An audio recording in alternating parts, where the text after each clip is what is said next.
Born into a wealthy family, the hero lost all luxury, respect, and friends in an instant, becoming an outcast who was now mocked.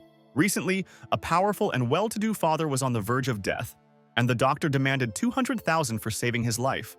In desperation, the hero rushed to his uncle for support, but faced coldness and indifference. Everyone he knew turned away from him. When he ran to his beloved, he realized that the girl was two-faced, had loved Juan all this time, and only used him for profit. After pushing him into the pool, the former friends laughed out loud as they watched the beggar boy wallow in the water, enjoying the feeling of superiority. Having lost everything, he turned into a useless loser who barely got out of the cold water and vowed to change. But the test did not end there. Soon his father died, and the young man's life finally plunged into darkness and loneliness. At the funeral, the guy was beaten up, shouting that he was not his own son and that his father had no right to even approach that woman. After that, the gang leader Shine ordered the hero to be thrown into the sea to feed the fish, and his men ruthlessly obeyed the order. 5 years later, he was reborn in a new guise, now a strong, determined commander standing at his father's grave. He was ready to take revenge without mercy, and his heart was petrified. No one had to escape retribution and pay for all his suffering. All this time, the hero fought with enemies who, on their knees, begged for mercy, but he did not know mercy. His mission was to find the real killer of his father and wipe out the traitor from the face of the earth, at all costs. This time, he was confident that no one would be able to escape, and not even fate itself would save the guilty from retribution. Outside, a heavy downpour raged and thunder rumbled over the city, and lightning pierced the clouds, as if nature itself shared his pain. As he stood at his father's grave, he thought about how he had spent 5 years waiting for the moment when he could take revenge and regain his name. Now he was back. But as he laid flowers, he realized that no power in the world could bring back the one he loved most in the world. Behind them, a soldier's voice called out to the commander, who was deep in heavy thoughts about the past and the future.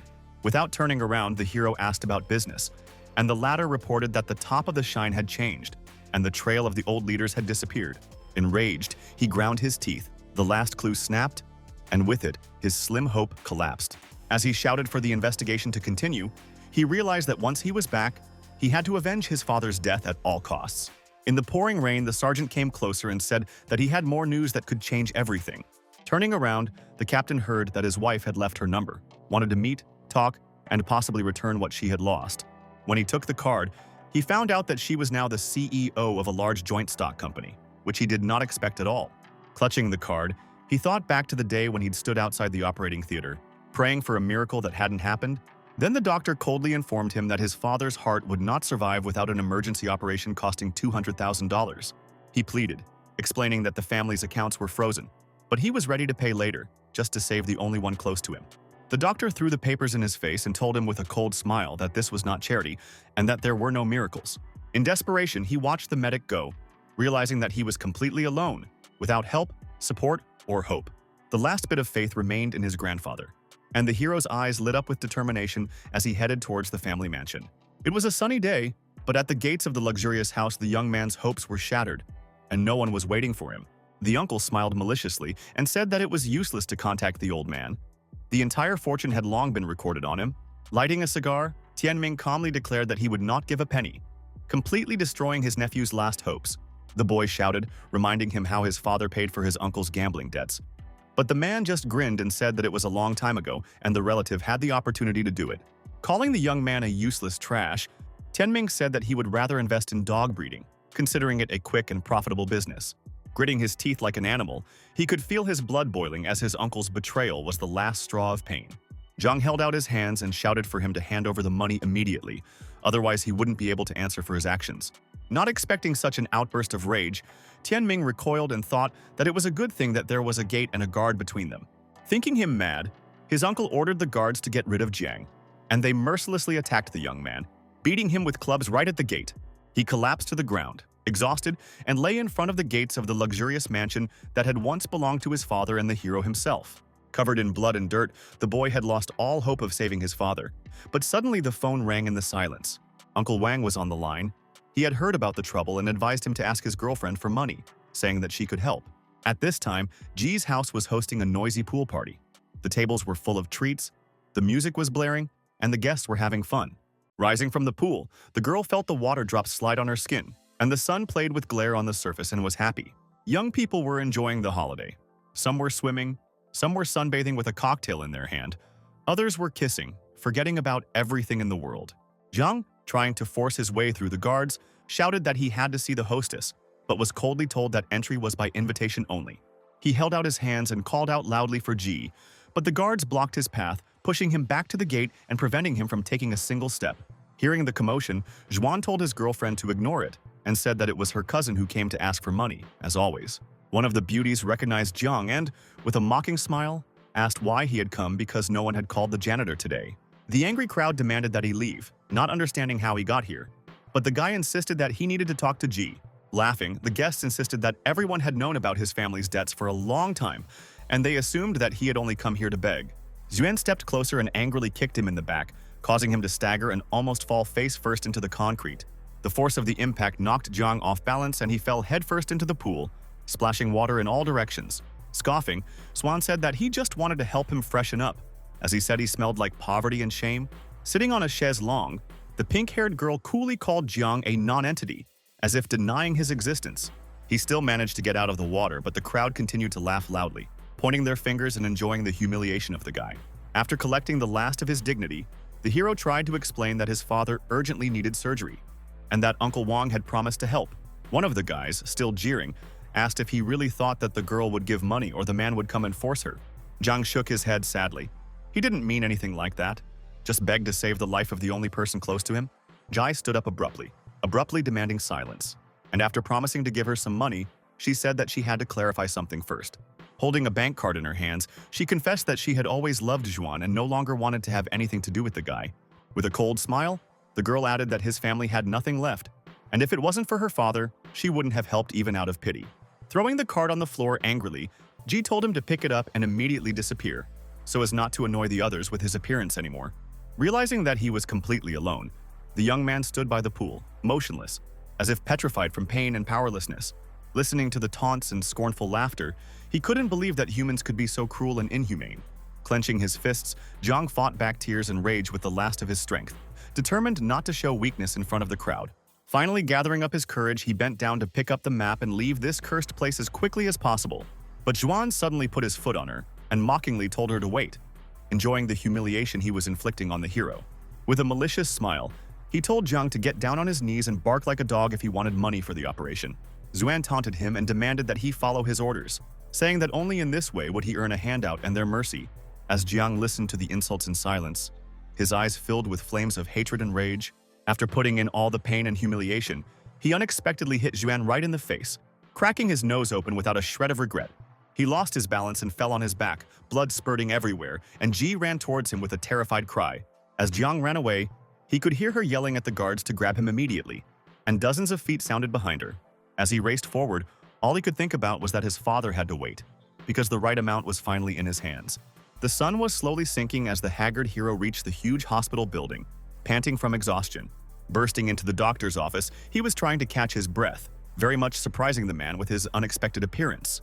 Holding out the checks and panting, with joy and hope in his eyes, the young man begged to start the operation immediately because everything was already paid for. But the doctor said with regret that Jiang was late and that his father had died a few minutes ago before being rescued. Shocked, the character stood motionless, unable to believe that it was all over and that his life had changed forever. Grabbing the man's arm, he desperately asked what had happened, but the doctor pulled away and ordered him to fill out the paperwork for the funeral service. As Jiang clasped his hands together, he wondered if the doctor himself was afraid that he wouldn't be able to raise the necessary funds, so he acted so coldly. As the paramedics pulled him toward the exit, he kept repeating, almost losing his mind, that he had already got the money and would have time to pay for everything. Having lost his strength, he did not believe that his only native person really died, and his heart was filled with hopeless pain. Jiang's face darkened, tears streaming down his cheeks, and he was completely hysterical, and he couldn't hold back his sobs. Standing at the gravestone, he didn't remember how it went, but he did remember that it had also rained and a lot of people had gathered. When everyone dispersed, he was attacked by unknown people, beating and shouting that both he and his father deserved to die and did not dare to approach any woman. Smiling with a cigarette in his mouth, the leader calmly ordered him to be thrown to the fish feed, as if he was deciding a trifle and not someone's life. After tying his hands and feet, the Shine Gang mercilessly threw Jiang to the bottom of the cold sea, leaving him to die in the dark. 5 years had passed, and now he was standing in the same place in the pouring rain, but in a completely different position. Seeing that Jiang was silent, the sergeant called out awkwardly, trying to break the heavy silence that had become unbearable. Hearing the guy's voice behind him, the hero snapped back to reality and slowly turned around to give instructions to the soldier. Turning around, the commander told him to contact his wife and make an appointment. But the guy thought there was no point in going back to the Wang house. However, the character firmly stated that there is always meaning. The general saved him in trouble and gave his eldest daughter to support him. Seriously, he added that he must take a high position in society in order to prove to everyone what he is worth and fulfill his plans. Only then will he be able to take revenge on everyone who ever bullied, turned away, and despised him when he got into trouble. The gorgeous bouquet was left lying at his father's grave, soaking in the rain and reminding him of unfulfilled promises. Among the high-rises on the high-speed highway, a white car was racing rapidly, the windows of which reflected the clear sky. While driving, the driver asked why Ms. Zhui needed to go pick up Jiang, since there was an important meeting to be held soon. Deftly maneuvering between the lanes, the car picked up speed, leaving behind the sounds of the engine and the hum of other cars. Anxiously, she reminded him that the meeting with Mr. Cheng on investment was already close. But the assistant explained that her father's order and there was no choice. Looking in the rearview mirror, she noticed that Uncle Wang was acting unfairly, making the eldest daughter unhappy in contrast to the youngest.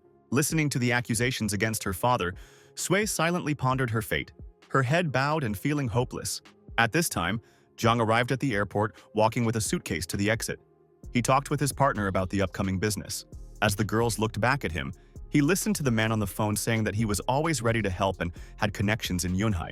But instead of gratitude, the hero coldly replied that he could manage on his own and did not need anyone's support. At this time, Sui drove up, and the driver with a sign was trying to attract the attention of a young man who was engrossed in conversation.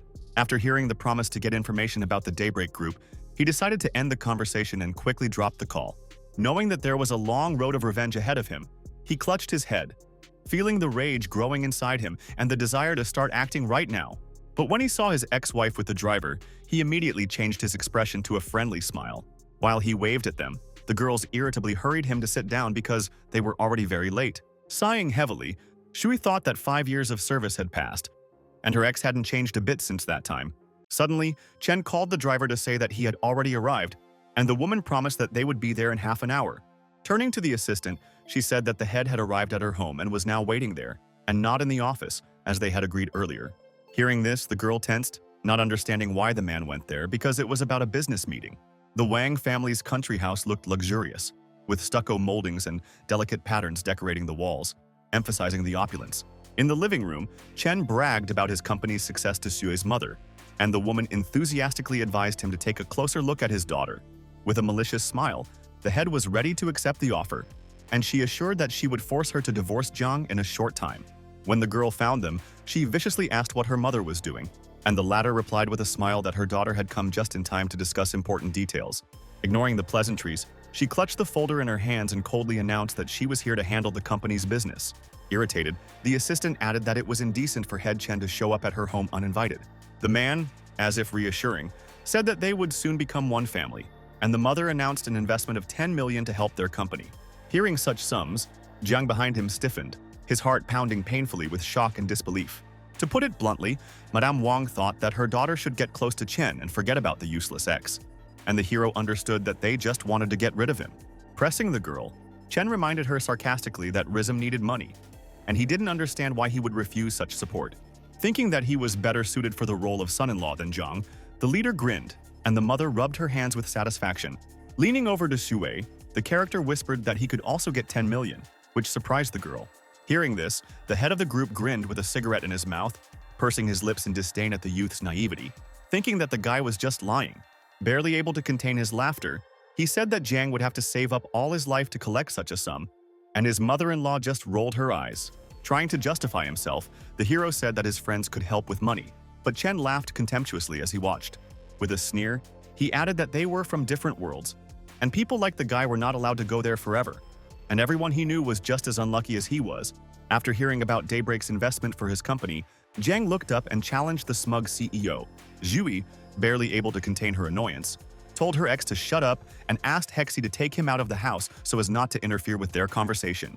Coming closer, Chen asked the girl to leave her husband and assured that with him, she would never know poverty. He reached out, trying to wrap his arm around the girl's waist, but Jiang noticed the gesture and immediately caught his wrist. Chen cried out in pain and surprise, and his eyes flashed with anger that bordered on fear and a certain despair. Smiling, Zhang said that it was indecent to leave without saying goodbye, while the mother-in-law and the head demanded to let go of the hand.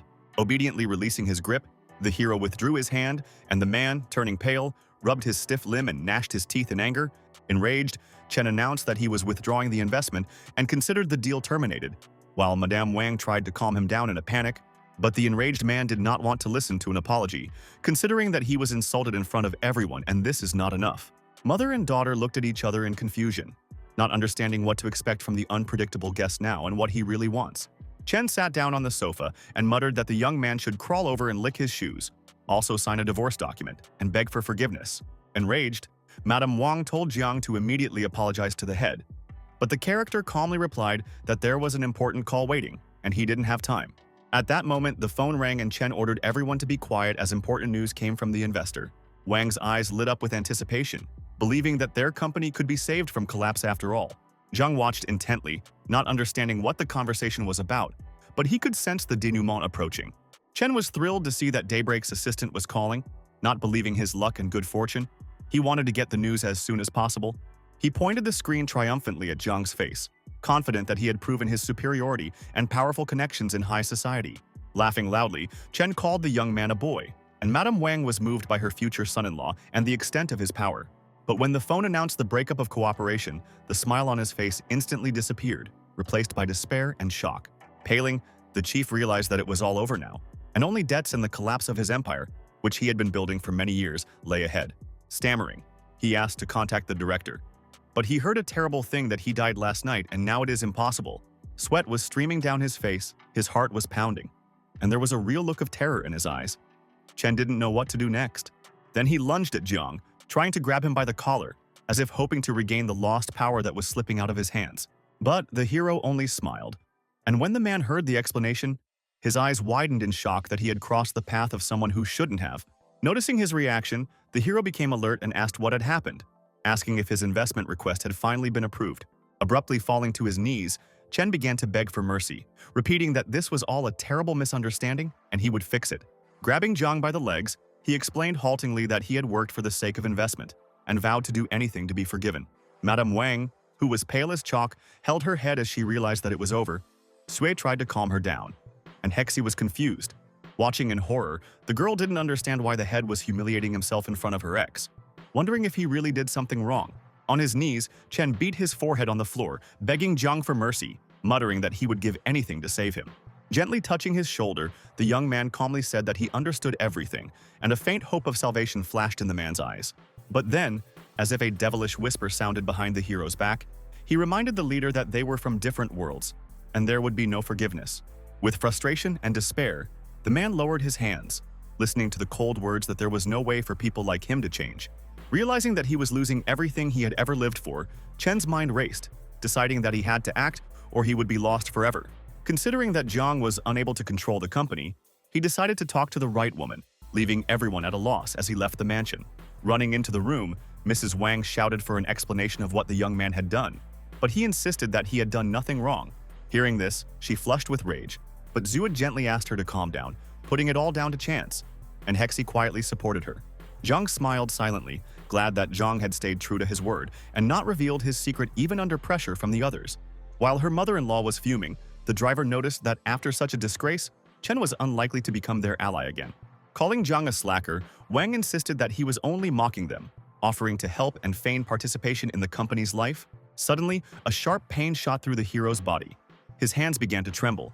His breathing became ragged, and large drops of sweat rolled down his forehead.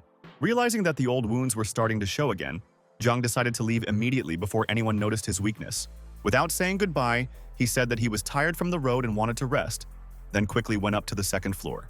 Thinking that he was deliberately ignoring her, Wang shouted, but Shui stopped her mother, promising to talk about the divorce herself. In a frenzy, the woman demanded to stop everything and immediately expel Jiang, and the girls barely restrained her. Sitting on the bed, the hero breathed a sigh of relief, because the mystical cleaner really helped. The pain gradually subsided. Remembering the task in the west, he realized that without this technique, he would not have survived. Now he needed to find 8 more passages to fully heal. Suddenly the phone rang, and looking at the screen, Jiang was surprised that it was Lu, his old school friend. Hearing a familiar voice, the hero smiled. The guy said that their friends saw the hero at the airport and realized that the young man had returned. Happily, Liu Yi reported that he was currently with friends in Flower Moon and begged him to come as everyone wanted to see him again. At the big table, the guys were remembering the past and calling out to the hero, and Liu, lowering his voice, admitted that there was a serious request. He explained that Li Wei was now a director and would only sign a contract with him if Jiang showed up in person, for the sake of an old friendship. Listening carefully, the character understood that the friend was in despair and could not refuse, despite the inner fatigue. Reluctantly promising that he would come, he hung up, feeling more sleepy after a long day. Night had fallen, but in a huge cafe with lights and music, the company was laughing and toasting Li Wei's progress. While everyone was praising the new headmaster, Liu tried to explain how important this contract was to his family by begging a classmate to sign. Hugging the blonde girl, Li Wei lazily replied that he would discuss everything later when Jiang, who everyone was looking forward to, arrived. Liu Yi persistently tried to persuade him, but he only grinned, indicating that he didn't see the point in continuing the conversation now. Suddenly, the doors opened and Jiang walked in, looking confident and calm, and the guests' faces fell in surprise. Liu happily led his friend to the table, and Li Wei, measuring him with his eyes, decided to show everyone who was in charge here. With a sneer, he said that it was really Jiang Jr. himself who had come to see them, but he was afraid that he would not be allowed in, and wanted to send guards. Everyone started laughing at the hero, pushing the chair that fell to the floor with a crash, watching with disdain and malice. Perplexed, Liu asked Jiang what that even meant, but Jiang remained silent, hiding his true thoughts behind a reserved expression. When Li Wei approached them, he asked how the guy was feeling in the army, and the guy replied that he was discharged and looking for a job. Considering him a poor soldier, the guys laughed, but Li strictly demanded to watch his words and not insult a classmate. Lighting a thick cigar, the guy puffed out puffs of smoke with pleasure, watching the reactions of others with complacency. When he got closer, he suggested that Jiang work for them, because the company was looking for security guards, and Liu listened warily. Reminding that the hero needs English and education, he stressed that he did not finish school, and a classmate gritted his teeth, stood up for a friend, laughing loudly. The others claimed that Jiang had no problem asking for money from the Wang family before, ignoring the rules of decency. Turning to Xin, the guy was happy that they were not a couple. She asked not to remember the past and was proud of her current boyfriend. As Li Wei and Jiang stared at each other, the taunting and bullying of the hero continued behind their backs. Unable to withstand the pressure, Liu shouted loudly, demanding that everyone stop acting like this over a classmate who was called by themselves. Pulling his friend to the exit, he considered leaving a reasonable decision, not wanting to listen to more humiliation and bullying in his address. With a smile, Li Wei turned his attention to him, intending to discuss more important matters, leaving the provocations aside. Suddenly, he remembered that the guy needed money to buy milk formula for his son. Otherwise, his wife might leave him, hinting at signing a contract. Hearing this, Liu suddenly stopped, his face covered in nervous perspiration, and his thoughts were confused in panic and doubt. Barely able to contain himself, he asked what his classmate wanted, and the classmate only asked for a bottle of wine, as if he had forgotten about past conflicts. When Li Wei got the drink, he opened the bottle, and the liquid spilled out from the sharp shake. As he poured the contents over the youth's head, he demanded that the two of them admit that they were losers and kneel down, and Jiang became enraged when he heard this. Only then would he agree to give the money, and Liu reminded him that they were classmates, not understanding why he was doing this to them. With malice, Li Wei insisted on fulfilling the conditions, believing that this would not undermine their authority among others. Before the eyes of the guy, there was a picture of a quarrel with his wife. She could leave him because of poverty, and he hoped for changes and assured her of this. Keeping his head down, Liu agreed to fulfill the requirements for the sake of the family, trying to hide his confusion and helplessness. As he fell to his knees, he only asked that Jiang not be forced to do so, hoping to protect his friend from such humiliation. Grabbing his friend's hand, the hero stopped him and asked him to trust him, promising that everything would be solved without unnecessary suffering. Levy calmly asked if the guy could prove anything, reminding him that 10 years ago, his name had weight, and now he was nobody.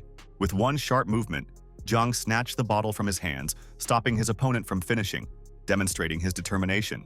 Hitting the former classmate on the head, shards of glass flew apart, and blood flowed from the wound, causing horror among witnesses. The others, along with Xin, opened their mouths at the unexpected turn of events, amazed at Jiang's boldness.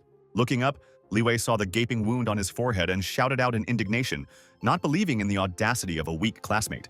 The impact had left him badly maimed, blood dripping down his face, and he was terrified and panicked, pain shooting through his head. Using the move, Jiang lunged forward and kicked the opponent, demonstrating skill and strength without the slightest delay. The second bottle fell out of Li's hands and he lost his balance, falling before he could get his bearings and take a steady stance. From the impact, he landed near the table, greatly startling the audience, who did not expect such a development. The onlookers thought Jong was crazy, not understanding how he would continue to live in Yunhai after what had happened. Even lying on the floor, Li Wei continued to claim that he was respected throughout the city, and cooperation with Daybreak confirmed his status. Gnashing his teeth in anger, he called the character a redneck, being sure that he would not achieve anything alone. Before he could finish, Jiang kicked him again, and Li spat blood. Feeling the pain in his chest and realizing his defeat, pinning him down, the hero claimed that the classmate's luck was over, and he was only trying to show off all this time at his expense. Sitting down next to him, he decided to clarify his position and intentions, showing determination and control over the situation. The character's eyes lit up with anger, and he said that 5 years ago he could have trampled Li into the ground, and now even more so, not expecting this from a classmate he'd always considered a failure. He opened his eyes in horror, blood streaming down his face. The dim light of a street lamp illuminated the street as Jiang and Liu walked home, walking carefully along the deserted road. With admiration, the classmate rejoiced at how deftly the hero dealt with Li Wei, confident that he would no longer stick out.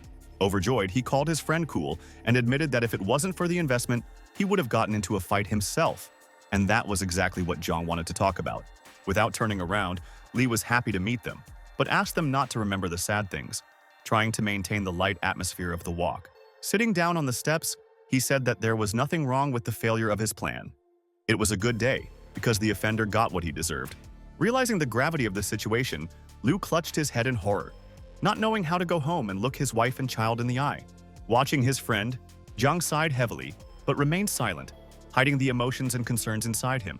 Sitting down next to her, he picked up the phone and clapped Liu on the shoulder, reassuring her that he would find someone to sign his contract. After dialing Zhang Miao, he gave instructions that tomorrow she should sign his friend's contract without delay. He also instructed to find information about Li Wei and stop cooperating with them in order to protect the interests of a classmate. Thinking that his friend was lying or drunk, Liu twisted his face, skeptical of Jiang's words and the seriousness of his intentions and connections. Meanwhile, a tense atmosphere reigned in the cafe. Everyone was discussing what had happened recently, shocked by this outcome. Holding the beaten Li by the arms, the guys wanted to help, and he swore at Jiang and demanded to gather people to take revenge. Outraged girls considered the guy worthless and did not want to have anything to do with him. Avoiding contact, Li was waving his arms and shouting for the hero to be found immediately, his headache adding to his irritation. When he heard the call, he answered, asking why the director was calling in person, feeling anxious and tense. After listening to the outrage on the phone, he realized with horror that Daybreak might end their funding, which put everything at risk. On the phone, the director demanded to fix the situation, and the guy was shocked, realizing that his many years of efforts could have been in vain. Without understanding, he thought hard about what he could have done wrong to the management and why everything turned against him. After realizing that he hadn't crossed anyone's path, he decided that the problem was probably related to the situation with Jiang. Standing near the highway, the hero tried to catch a taxi for a friend, so that he could safely return home without any problems. Suddenly, they heard shouts, and when they turned around, they saw Li Wei approaching and asking them to stop, slowing down their pace. Angrily, Liu Yi asked what else he needed, and his classmate came for more, showing annoyance and disbelief at his intentions. Like a small mouse, Li smiled and apologized for what had happened, trying to soften the conflict. Upon hearing that his friend was the head of Daybreak, Liu Yi was shocked and opened his mouth wide in surprise, not believing what he was hearing.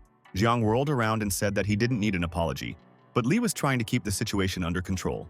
Suddenly, he fell to his knees right in the middle of the street, not hesitating for a second, showing complete despair. Trying to grab the boy's hands, he begged for another chance, calling everything that had happened a mistake and a misunderstanding. Bursting into tears, he asked not to stop cooperating with their company, otherwise all his efforts would go to waste. Hearing this, Liu Yi's face twisted. He never expected that the abuser would humiliate himself in front of a friend who he considered a nobody. Surprised passersby turned to look at them, and Jiang told Li Wei to get up. But the guy tried to get forgiveness, not wanting to obey. In desperation, the hero did not know what to say, fearing that soon everyone around him would know about his new position. Without turning around, he said that he forgave him, and told the young man not to tell anyone about his new role in a large company. The guy ran away happily saying goodbye, promising to keep his mouth shut, and Jiang clutched his head, realizing the consequences of what had happened. Folding his hands, Li knew that he should thank the head of Daybreak for his support and intervention in signing the contract. Awkwardly, he struggled to find the right words to address Jiang, not wanting to look too insecure or say anything unnecessary. Turning around, the hero put his hand on his friend's shoulder, trying to calm him down and inspire confidence in his sincere support. With a smile, He said that no thanks were needed, and they remained friends despite their status and position. With tears in his eyes, Liu sincerely thanked him, feeling relieved and respectful of Jiang who had helped him so much. The lights were on in the Wang family's house, but there was despair and incomprehension among all the family members. Sitting in the living room, Sui knew that the board of directors was going to meet tomorrow, and the investment issue was still unresolved. With horror and despair, she did not understand how to explain all this to her grandmother, for fear of causing dissatisfaction and condemnation on her part. Suddenly, the phone on her desk vibrated, drawing her attention and distracting her from her troubled thoughts. After seeing the notification from Special Assistant Zhang, Sui was overjoyed, feeling hopeful for help. After reading the message, she couldn't believe that the investors themselves had taken the initiative, which seemed almost unbelievable. Thinking back on what had happened, she couldn't believe that it was really because of her ex-husband and was at a loss for words. The image of a smiling Jiang, who promised to help with money and support in a difficult moment, floated before my eyes. Pushing such thoughts away, she decided that this was nonsense, and decided to check the details with the secretary later, wanting to concentrate on more important things. Suddenly, the sound of footsteps caught her attention, and when she looked up, she saw that Jiang had returned from somewhere, trying not to be noticed. Closing her eyes, she gathered her thoughts to voice the decision to divorce, pondering every word. Turning to him, she said that he had returned on time, and said that after some consideration, she had decided that their marriage should be annulled. Hearing this, the hero frowned viciously, not understanding how she could do this to him after all that he had done for her. As he left, he casually excused himself and added that he didn't want to discuss the matter, leaving her in doubt. Grabbing his hand, Sui begged him to sign the divorce, promising a villa and 1 million yuan for a comfortable life after the breakup. Grabbing it and turning around, he viciously said that the offer was worthless, and after 5 years of service, he wouldn't give in to anyone's whims anymore.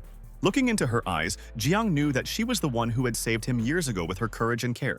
When he was running away from security with a card to pay for the operation to his father, it was Zue who stood up for him, risking herself. Blocking the way, she yelled at the guards to stop chasing, protecting his safety by any means necessary. She strictly demanded to show leniency, assuring that you cannot beat a prone person since the Zhang family has already turned away from him. The guards obeyed the girl and allowed the young man to escape, and he mentally thanked her, tears rolling down his cheeks. It was then that he fell in love with this brave girl and took it as a blessing that he could marry her in the future. Again apologizing, he firmly stated that he would not give consent to the divorce and asked to close this topic once and for all. As he left, he added that she would soon realize that their marriage was not a mistake, despite all the difficulties and the skeptical opinion of everyone around him about his person. For a moment, she thought Jiang's expression changed, and Sui was surprised to see an unusual determination. Deciding that this was just a false impression, she thought that she should offer more money, but tomorrow was going to be a difficult day. In the morning, the board of directors met in the Wang family's trading group building, preparing to discuss important decisions. Jiang leaned back in his chair and smiled, feeling superior and in control of the situation in the room. Looking at him, Shui didn't understand why her grandmother had called her ex-husband, since usually only shareholders were present at meetings. Perplexed, the girl reflected on the relative's action, because Jiang had no status or influence in their business. Suddenly, Zhu, Shu's cousin, and the head of the Kuai 100 company, walked into the hall, accompanied by a guard, drawing everyone's attention. Taunting Jiang, he asked if he was trying to become a shareholder and get a job through their grandmother. Indignant, Zui wanted to say something, but she knew that people like her ex couldn't be changed. Zhu walked over to his sister and told her that he had heard about her company's investment and thought that her position was only temporarily secure. Holding Shu's chin, he reminded her that she was a girl, so she looked good and had well-groomed skin. Considering that it was easy to row money with the help of women's tricks, he chuckled, assessing the situation pragmatically. Suddenly, Jiang said that the guy probably knew what he was talking about, and the guy gave him a confident look in return. Noticing his former son-in-law, Shu shouted in horror how he got here in the first place and what he was doing in the hall, losing his composure. Not expecting such a reaction from Wang, the other shareholders started taunting him, adding to the awkwardness of the situation. Clenching his fists viciously, Shu was angry that some weirdo could embarrass him and threatened to recall what had happened. It was reported that the headmaster had arrived, and Zue Yi Shu's grandmother, accompanied by security guards, entered the hall, greeting everyone with a smile. Noticing that the staff obediently stood up, she waved her hand and allowed everyone to sit down, establishing order in the hall. Suddenly, she heard Jiang's voice and fixed her gaze on him, assessing the situation and intentions. Bowing low, the hero greeted the woman, and she noted that she had not seen him for a long time and asked how things were in the army. Then the guy explained that he was discharged, and the woman clarified what his rank was now, showing interest. When she heard that Jiang was unemployed, she was angry, hoping that he would take the position and help the family. Clutching her head, she told him to sit down, and he obeyed meekly, showing respect and discipline. After sitting down at the table, she explained what she knew about Risma's funding and praised Xu for her efforts and contribution to the company's development. Folding her hands, she added earnestly that this would not last long, and she needed to concentrate her strength on strengthening the position. Feeling a little afraid of her grandmother, the girl replied that she understood and was ready to follow instructions. Dropping the files on the table, the woman informed him that Daybreak had announced a new project, and Rizm and Kwaisot would be participating. Hearing this, the girl's eyes lit up at the prospect and the opportunity to prove herself, feeling hopeful of success. But the director added that the management of the company is not good and changes are needed. Otherwise, control will pass to Xu, and Sui and Jiang were angry when they heard this. Barely restraining himself, the hero looked at the director with a challenge, demonstrating steadfastness and inner strength. Slamming the table, the girl said that the company, although not perfect, but you cannot get rid of it, because it was opened by her father and she was not going to transfer control. Glaring at her, her grandmother reminded her that both companies were owned by the family, and only she could manage them. As the head, she could manage everything as she saw fit, and even remove Shui from the position of mayor at any time. Lowering her head sadly, Sui decided not to argue, not understanding why her grandmother always put Shu above her. Standing up and clapping happily, the guy welcomed the director's decisions, believing that they were aimed at the benefit of the family. Pointing to Shui, he said that all this is done to get rid of freeloaders who live off the family. As he burst out laughing, Zhang watched him in silence, smiling, assessing the situation with a touch of irony. Privately, he knew it was time to ask Daybreak for help, to put the upstart in its place and restore order. After the director's meeting, he went to the huge modern Daybreak building, which had a business-like atmosphere. Security guards stood at the main entrance, greeting employees who were rushing to work, and Jiang calmly informed Liu that he had asked her to prepare the necessary contact. Walking through the spacious corridors, Liu was surprised to ask if the entire huge corporation really belonged to a friend. As they passed the waiting area, Xin, painting her lips at the mirror, noticed their reflection with genuine surprise. Looking up from her occupation, turning in their direction, with a chuckle, she asked if they had come to take a job as security guards, causing Li's indignation. But Jiang calmly made it clear that it was not worth paying attention to. With a wave of his hand, he said that he didn't see any point in wasting time on idle conversations, since they were here solely for business matters. While showing off, Xin raised her voice, emphasizing that there was a gap between them, because her boyfriend here is a manager. After hearing this, the character returned. She also proudly added that she got a job as a hostess without an interview, because her lover immediately agreed, and now all she has to do is check in at work. While they were talking, a guy in a suit was walking briskly down the hall toward her, and she waved happily to get his attention. Coming closer, the young man put his arm around the girl's waist and hurriedly said that he should have time to arrange it before the new director arrived. Smiling, Xin introduced Jiang as a former classmate and offered to help, and the manager grinned and demanded 2,000 yuan for the recommendation. Meanwhile, the rest of the staff, led by Zhangmen, were walking towards them with quick, confident, and broad strides. Wearing a bright red blazer and short skirt, she apologized for being late, explaining that she had been delayed at work and attracting the attention of the audience.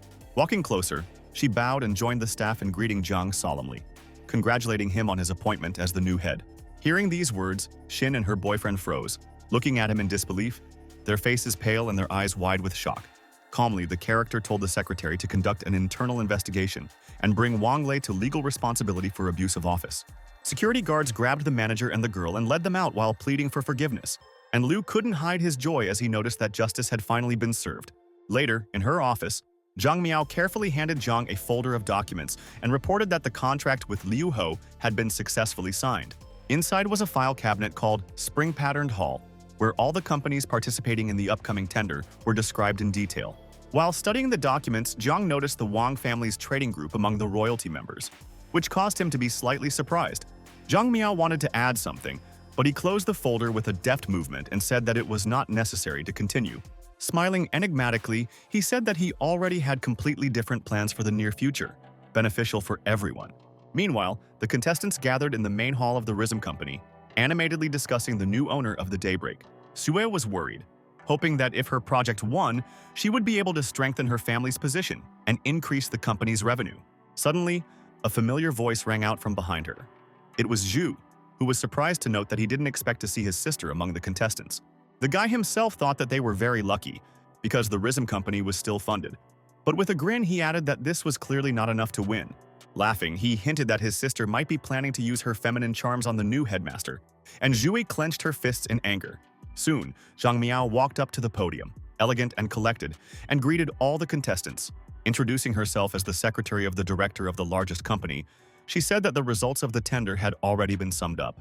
Then she asked him to keep things tidy and listen carefully to the announcement. While Shu admired her beauty with his mouth wide open. Holding her breath, Zui felt her heart beating faster as the future of her family depended on these results. In a serious tone, Zhang Miao asked if there was a representative of Wang Group among those present, and the hall was immediately filled with intense anticipation. Realizing that both of them were the top candidates, Sui and Shu's gazes crossed, flaring up with excitement and a sense of impending denouement. But the secretary asked the young man to stay for the discussion and the other participants to leave the hall. Sighing, everyone slowly got up from their seats, looking closely and whispering to each other. And Zhu wondered why the winner wasn't announced publicly right away. With tears in his eyes, Shu couldn't believe his happiness, realizing that he was the one who was recognized as the champion of the tender, and now all the power over the project is in his hands. Considering skipping the selection round unfair, Sui resented the commission's decision, and Zhang Miao coldly replied that the week should not mention victory. With a wicked grin, she added that the entire area now belonged to Daybreak, and from now on, their company's word was law for everyone. At a loss for words, Shui stood silently, frowning and clenching her fists, feeling powerless in the face of injustice and humiliation. With a wave of his hand, Shu agreed with the company's decision and, without hiding his complacency, said that his sister should go home and not embarrass herself. As she handed over the contract folder, Zhang Miao politely smiled and asked him to sign the document, and he was beaming with joy and pride, unable to contain his emotions. Leaning over the table, she asked him to carefully study each clause of the contract, but the guy, fascinated by her appearance, did not look at the papers at all. Noticing his confusion, Zhang Miao decided to play with him for a while, smiling languidly and gently urging him to sign quickly. When he was done, he obediently handed her the folder, holding it in both hands as if he were passing on something sacred. She gathered up the papers, thanked him coldly, and when he invited her to dinner at the hotel restaurant, she said it wasn't necessary. Shu, as if fascinated by her voice and manner, was ready to follow any instructions, completely forgetting about the contract and responsibility. Later, when he met his grandmother, he accepted congratulations, and the woman, beaming with pride, was sure that now the company of Rizm is completely transferred to him. The old woman's joy knew no bounds, and she breathed a sigh of relief, believing that the heir was a worthy grandson. And Shu promised to work hard. At the same time, Sui sat in the corner, thinking sadly that according to their agreement, after the defeat, she should give her brother the management of the Rizm company. In her mind's eye, she apologized to her father for the defeat, thinking that his memory had failed him and that it was all due to her own inexperience. Meanwhile, my grandmother, delighted with the victory, opened the folder, deciding to see exactly what conditions Daybreak offers in the framework of their new joint project. But as her eyes skimmed over the contents, the woman's face changed dramatically. Her eyes widened in shock, and she began to ask in a trembling voice what it all meant. An addendum to the contract stated that Shu would hand over all of Rizm's factories, equipment, and distribution channels to them without compensation. Meanwhile, sitting in his office, Zhang and Zhang Miao enjoyed their victory, raising a glass of wine and noting that their carefully thought-out plan had worked. With satisfaction, the hero realized that all of the Wang family's assets, including production lines and trade connections, were now officially under their control. Furious and humiliated, my grandmother couldn't believe that the quiet company was just a production site. Employees, shocked by her reaction, looked at each other, not understanding how everything could turn out to be such a terrible deception. Hearing the name of her company, Sui walked closer, looked at the documents in awe, and couldn't believe her eyes when she saw that the winner of the tender was actually Rizm. As she carefully reread each item, she realized that the real prize had gone to her, not her brother. Unable to contain her emotions, the girl tossed the folder up, because now it became clear that Rizm remains under her control and retains its independence. However, trying not to annoy her grandmother, Sui didn't understand why Daybreak had framed Kwaisat, or if the new headmaster really had something against her brother. Hearing all this, the woman laughed out loud, noting that the situation had changed rapidly. But despite this, the project still went to their family members. Soon, all the employees began to congratulate the girl on her success, and the grandmother solemnly announced that Shui was now the vice president. Realizing that only the head of the family was above her now, she was genuinely happy, thinking that her relative had finally recognized her abilities and was preparing her for the role of an heiress. But suddenly, the old woman suddenly added that in exchange for a promotion, the management of the Rizm was transferred to Shu. And at that moment, Su's face contorted with pain and indignation. Admiring the wisdom of his grandmother, the guy laughed loudly, believing that everything happened fairly, and she could not believe that she was again deprived of recognition. In desperation, the girl shouted that it was not clear why to change the director, if it was under her leadership that the company achieved victory and proved its effectiveness. She tried to calm her down, but her grandmother assured her that no one was taking away her power because Zua would still remain the main assistant. But pulling her hand away, she announced that she was resigning her position, and, looking the old woman in the eye, asked why a woman in her opinion could not manage on a par with men. In response, the relative furiously slapped her granddaughter on the cheek, demanding to follow the words and remember that in their family, the power has always belonged to her and will always be so. Shouting, she reminded that after marrying her grandfather, she was the one who took care of the family, and therefore Shui had no right to claim the property. Without giving up, the girl shouted that she would never give up what her father's work had built, and that Rhythm was rightfully hers. Paling, the woman asked with a trembling voice how her granddaughter dared to contradict her. No one had ever spoken to her in such a tone before. Grabbing her heart, Granny began to fall, and Zhu gave a startled cry and ran to her, grabbing her by the arms and begging her not to frighten him like that again. Losing her strength and barely breathing, the woman sank to the floor and the grandson called Shui ungrateful, shouting that if something happened to the old lady, he would not forgive it. Other employees rushed to support him, claiming that the girl was completely arrogant and did not respect her elders. With her head bowed in shame and tears welling up in her eyes, Shui tried her best to control herself so that she wouldn't cry in front of everyone. Barely able to contain the tremor in her voice, she apologized and said that she would give up the company as her grandmother wished, knowing that resistance would not change anything. With that, the girl slowly walked away, realizing that she had completely lost everything her father had created. And now the dream had collapsed like a house of cards. Knowing that any disobedience would result in everyone's condemnation, Sui clenched her fists in rage, thinking that it was her grandmother who was the person who didn't love anyone. Leaning on her grandson's shoulder, the elderly woman smiled with satisfaction, glad that her clever plan had worked. In the evening, the Wang family's large house had lights on, reflecting off the windows and creating a sense of peace, as if everything that happened during the day was just a bad dream. Sad and tired, Zui sat on the balcony, staring into the darkness, feeling empty inside and unable to think of a way to start over. Watching the girl from afar, Jiang knew that several days had passed, but the former lover was still worried, unable to let go of the past. Suddenly, the phone rang and she was startled to look at the screen in surprise when she saw a familiar number. Holding the phone to her ear, she asked why CEO Chen was calling her at such a late hour, since business conversations usually don't take place at night. Sitting on the couch, the director spoke in a calm voice, saying that he had heard about her situation and wanted to express his sincere sympathy and support. He then offered to meet in person to discuss a possible collaboration between her and Open Space, hinting at the generous terms of the deal. Hearing the mention of the impressive sum, Sui couldn't hide her interest. A spark of hope and a desire to act once again flashed in her eyes. Realizing that she was in an extremely difficult position after the conflict with her grandmother, she reasoned that Chen's suggestion might be a chance to start over. However, with doubt in her voice, the girl clarified whether the head really wants to meet right now. It was already far past midnight on the clock. Grinning, he replied that such opportunities were not waiting for her, and if she refused now, then perhaps tomorrow, everything would be lost forever. After a moment's thought, she agreed, promising that she would come soon. And Jiang, hearing her words, tensed, sensing that there was danger in this meeting. Meanwhile, Chen himself and his partner were laughing maliciously as they discussed the details of their insidious plan against Shui. Looking at his ex-wife's back, Jiang recalled how after practicing the mystical purifier, his senses had become sharper, and now he could clearly hear their conversation. He hoped that Shui wouldn't be so naive as to think that someone would offer to help just like that, since without power, she was just a pawn in someone else's game.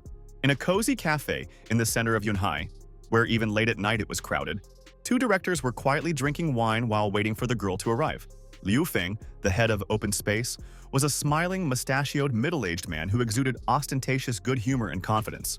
As they sat down at the table, the two businessmen were full of praise, admiring Zui's talents and assuring her that only she was capable of leading their new project. Too much flattery made her feel uncomfortable, and she tensed inwardly, feeling that something unkind was hidden behind the sweet words. Jiang sat at a nearby table, his face hidden behind a newspaper, watching the men's every move carefully and trying not to arouse suspicion. Realizing that she now had no real power other than the title of vice president, Zhui didn't understand why these people were offering her such a lucrative deal. Holding out a thick folder of documents, Chen urged her to sign the contract immediately, assuring her that it was just a formality. Distracting her with conversation, he deftly tossed a sleeping pill into her wine glass, hoping she wouldn't notice. Pretending to be unaware of their ruse, Zhui calmly picked up the folder and read each line carefully. Raising their glasses, the men smiled and offered a toast to their shared future, trying to complete their plan as quickly as possible. Closing the folder, the girl carefully took the glass in her other hand, so as not to show excitement, and carefully looked at both of them. At this time, Jiang, who was sitting next to him, had already tensed up and was about to intervene, feeling that the situation was spiraling out of control and threatening danger. But suddenly he froze, stunned, as Zui abruptly stood up and looked straight into the men's eyes and did something unexpected. Claiming to be aware of their dirty intentions, she demanded to know why they decided to frame her by pouring wine on the floor.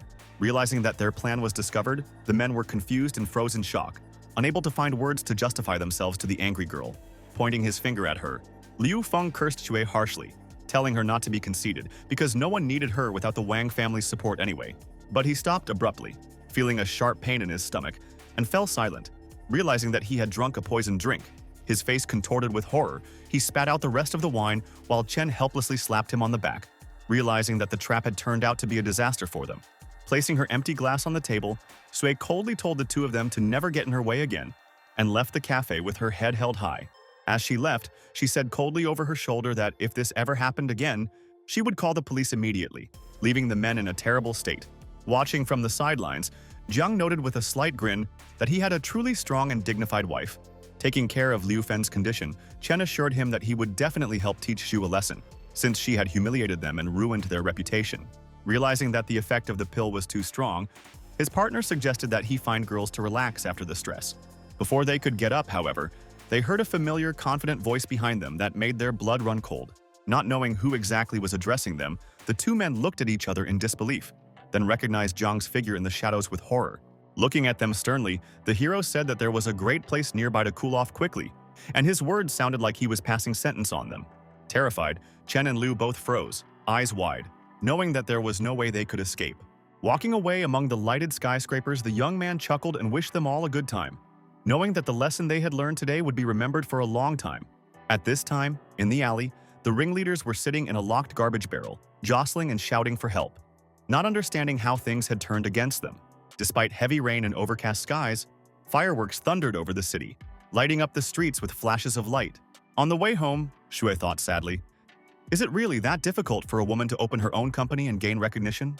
Realizing that she had lost control and that her new position was just an empty formality, the girl felt complete despair and powerlessness. Her grandmother always loved her sons and grandchildren more, her father was in treatment, and her mother, angry with the world, was estranged. And Zui realized that she was left alone. Jiang suddenly appeared in front of her with a black umbrella in his hand, his eyes warm and slightly guilty, as if he had been waiting for the right moment for a long time.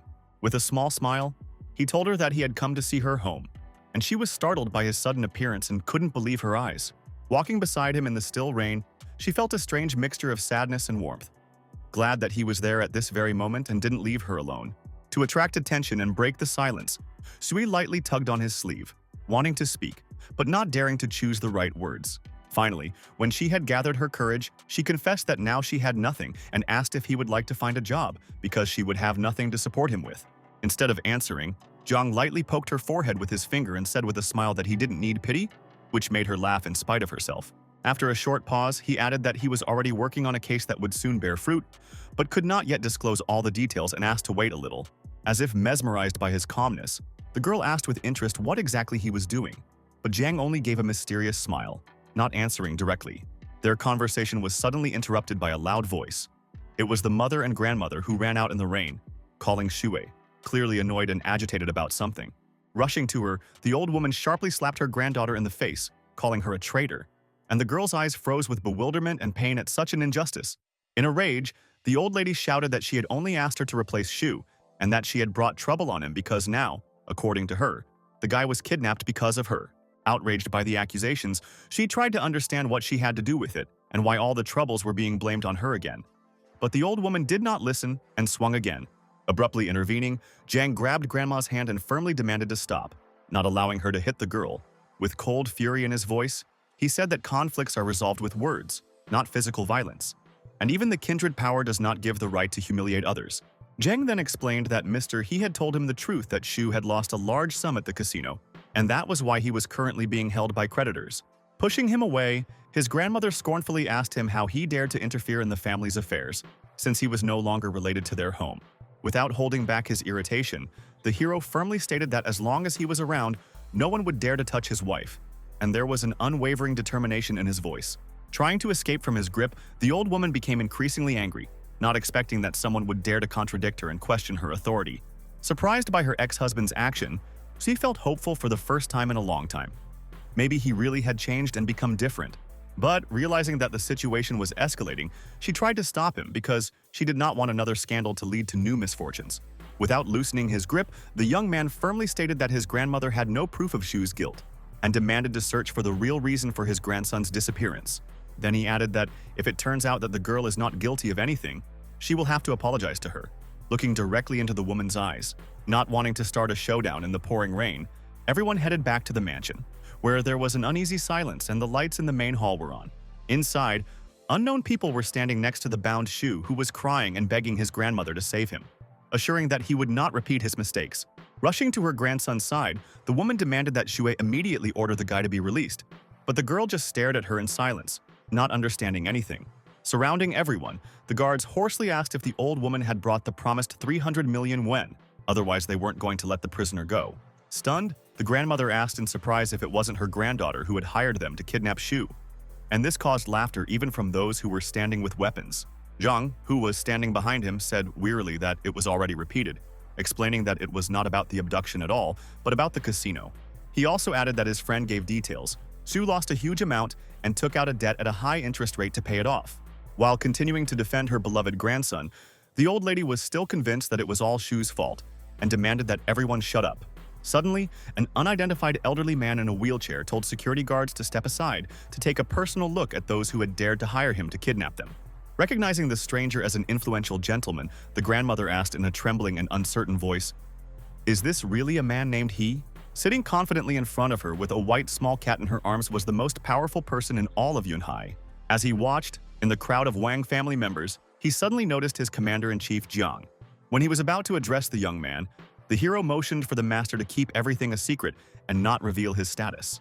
Deciding to play along, He frowned and asked if it was true that the female head of the family and her grandson claimed that his men had kidnapped him. When he got angry, he shouted that this was some kind of nonsense and asked if he really needed to be hired to catch a scam artist. Realizing that this is the most powerful person in front of her and they can stay on the street at the click of his fingers, the woman began to calm him down by referring to a mistake. Mr. He said that he wouldn't let anyone slander him and hoped that she would be able to explain what was really going on. While the man and his guards watched what was happening, silently waiting for some actions and solutions to the issue, the old woman decided to act. Beating up the boy in front of the surprised Jiang and Shui, she demanded that he tell her the whole truth, and the grandson begged her to stop. Crying, the guy said that he lost a large sum in the casino, and when he was threatened, he was afraid that his grandmother would not come to the rescue and decided to blame Sui for everything. The old lady opened her mouth in amazement and asked about the amount of the debt in disbelief. With all her might, she slapped her grandson's face and shouted, calling him a blockhead who had the audacity to gamble for so much money. Realizing that He was watching her, the crafty grandmother decided to use her pity and take treacherous measures. Sitting down on the floor, she began to complain loudly about the hard life and admitted that she could only dream of spending the rest of her days next to someone like him. The young girls standing around the man burst out laughing as they watched the old woman try to flirt without any shame. Not giving in to any provocation, He said that if she finished her performance, then let her come up, because they would have to discuss the repayment of the debt. On her knees, in a trembling voice, she begged the master to show mercy, assuring him that she did not have that kind of money and vowing that she would do anything. Picking up a thick bag of documents from the table, the man said that he was already well aware of their financial problems and had prepared a solution for them. When he handed the package to the woman, she unfolded the papers with trembling hands and asked in horror if he was really offering to sell the company to them. However, the man calmly explained that even this was not enough and said that they would have to give up all the property and her grandson would work for him. First of all, Shu will go to Thailand, where he will have sex reassignment surgery, and perhaps, when he returns, he will be able to become a new star of show business. While Zhang and Shui watched from afar, He crossed his arms and silently assessed the situation. At that time, the grandmother tried to beg for mercy for her grandson, who was trying to get out of the fight of the guards. Crying, Yu begged his sister to come up with some way out, assuring her that he didn't want the operation and that it was better to die than suffer such humiliation. With a malicious smile, suddenly struck by a thought, the old lady realized that all this time she had completely forgotten about her granddaughter, who was standing next to her. Rushing to Mr. He, she declared that Shu was much better suited for his purposes and begged to let her grandson go, assuring that the girl would be able to make up for the debt. At the same time, she stressed that the girl was much more attractive than many people, and with her help, he would be able to earn a lot of money. And these words made Zhu numb with shock. Frantic with fear and despair, the woman almost screamed, demanding to take her away, repeating that the master can do with her as he wants. She repeated her words over and over, sobbing and unable to stop, begging he to show mercy and let them go. Fighting back tears, Zhu asked how her own grandmother could say such monstrous things. She had spent her whole life trying to earn her love and support. As the old lady continued to press the master, the girl asked in a trembling voice if she really meant nothing to the family. In a rage, the relative shouted for her granddaughter to be silent and reminded that she had only suffered losses from her. But if she could save her brother, then at least she was useful in something. Hearing this, Jiang could hardly contain his anger and desire to intervene. Such words and humiliations made him furious and disgusted. Deciding to act cunningly, he agreed with the woman's words, and she, inspired with new hope, began to beg the master to let Shu go. But suddenly the man changed his tone and added sternly that he despised those who humiliate women and deprive them of the right to be a person. Raising his voice, he threatened that if the contract wasn't signed right now, the sex reassignment operation would take place immediately. Stunned, the woman and her grandson froze in place, their mouths wide open in horror, unable to believe that everything that was happening was not a terrible dream, but reality. Meanwhile, the guards rolled up their sleeves with cold determination as they took out sharp knives for the operation, and Shu struggled in panic, shouting to be saved. Begging for an end to the madness, he asked his grandmother to quickly sign the papers, and she, trembling with fear, agreed to all the conditions just to prevent the worst from happening. Sitting on her knees in front of the master, under the eyes of those present, the woman signed the contract, realizing that she had just given everything she had with her own hands. Horrified, she slowly realized that the company and property no longer belonged to her, and a sense of despair washed over her like a wave. Her eyes rolled back in her head, and a sharp pain shot through her heart, as if everything inside had collapsed, and she clutched at her chest, trying to breathe, losing strength and consciousness. The pen fell from her fingers, and she lost her balance and fell to the cold floor, struck down by a sudden stroke. Later, this tragic case was written in all the newspapers. The old woman was bedridden, spending the rest of her life under the supervision of doctors. As Zhang happily shook Mr. He's hand, he thanked him for restoring justice and supporting Daybreak. Startled by what was happening, the man said that the commander-in-chief was too kind to him, because if not for him, then perhaps his entire family would have died long ago. Carefully smoothing out the files in front of him, he handed the young man a complete census of the Wang family's assets and asked if he would like to keep them all for himself. However, the hero calmly replied that he had no right to do such a thing and believed that all this should belong exclusively to Zhu according to the law and conscience. Then he politely asked the man to temporarily hide all the documents in his possession and, when the right time came, return them to his ex-wife. Rising from his chair, Zhang bowed to Mr. He with a slight smile, intending to tell him about his future plans. Suddenly, he felt a sharp pain and a strange burning sensation in his chest, as if something inside him had snapped, and he froze, unable to finish the sentence he had begun. A second later, the youth coughed loudly, doubled over, and red blood gushed out of his mouth, splattering the floor a little.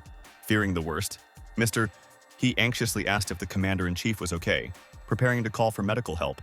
Wiping his mouth with his sleeve, the guy smiled weakly and said that it was just old wounds making themselves felt, and asked not to worry. Then the hero explained that the mystical purifier technique helped to ease his suffering a little after the last mission and needed 8 more fragments. Mr.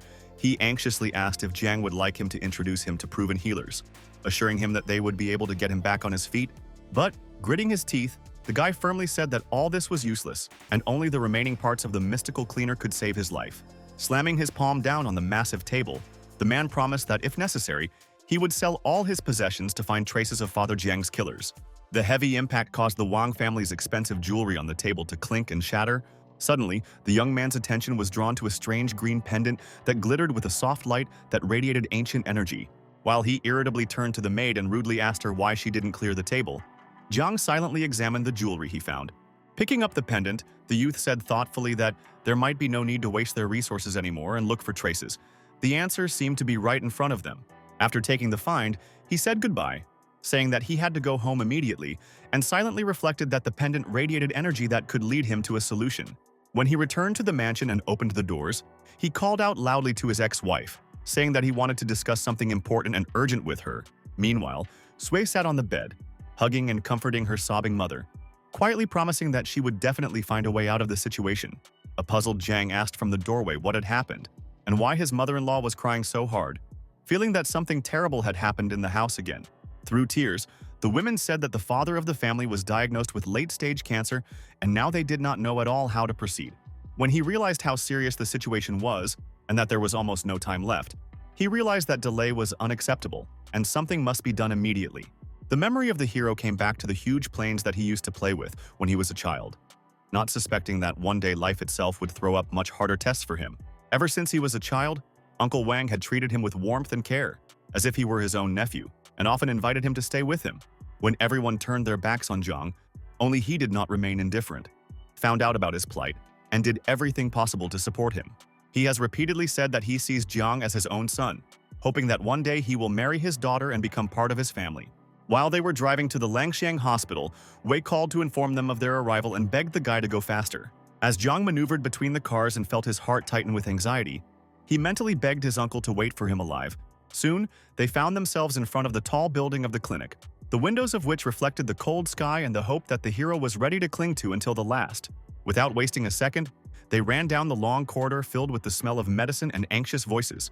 Rushing to the ward, seeing them, Dr. Qin told her daughter and wife to follow her, and Jiang to stay where he was, which caused the boy to be surprised and internally protest.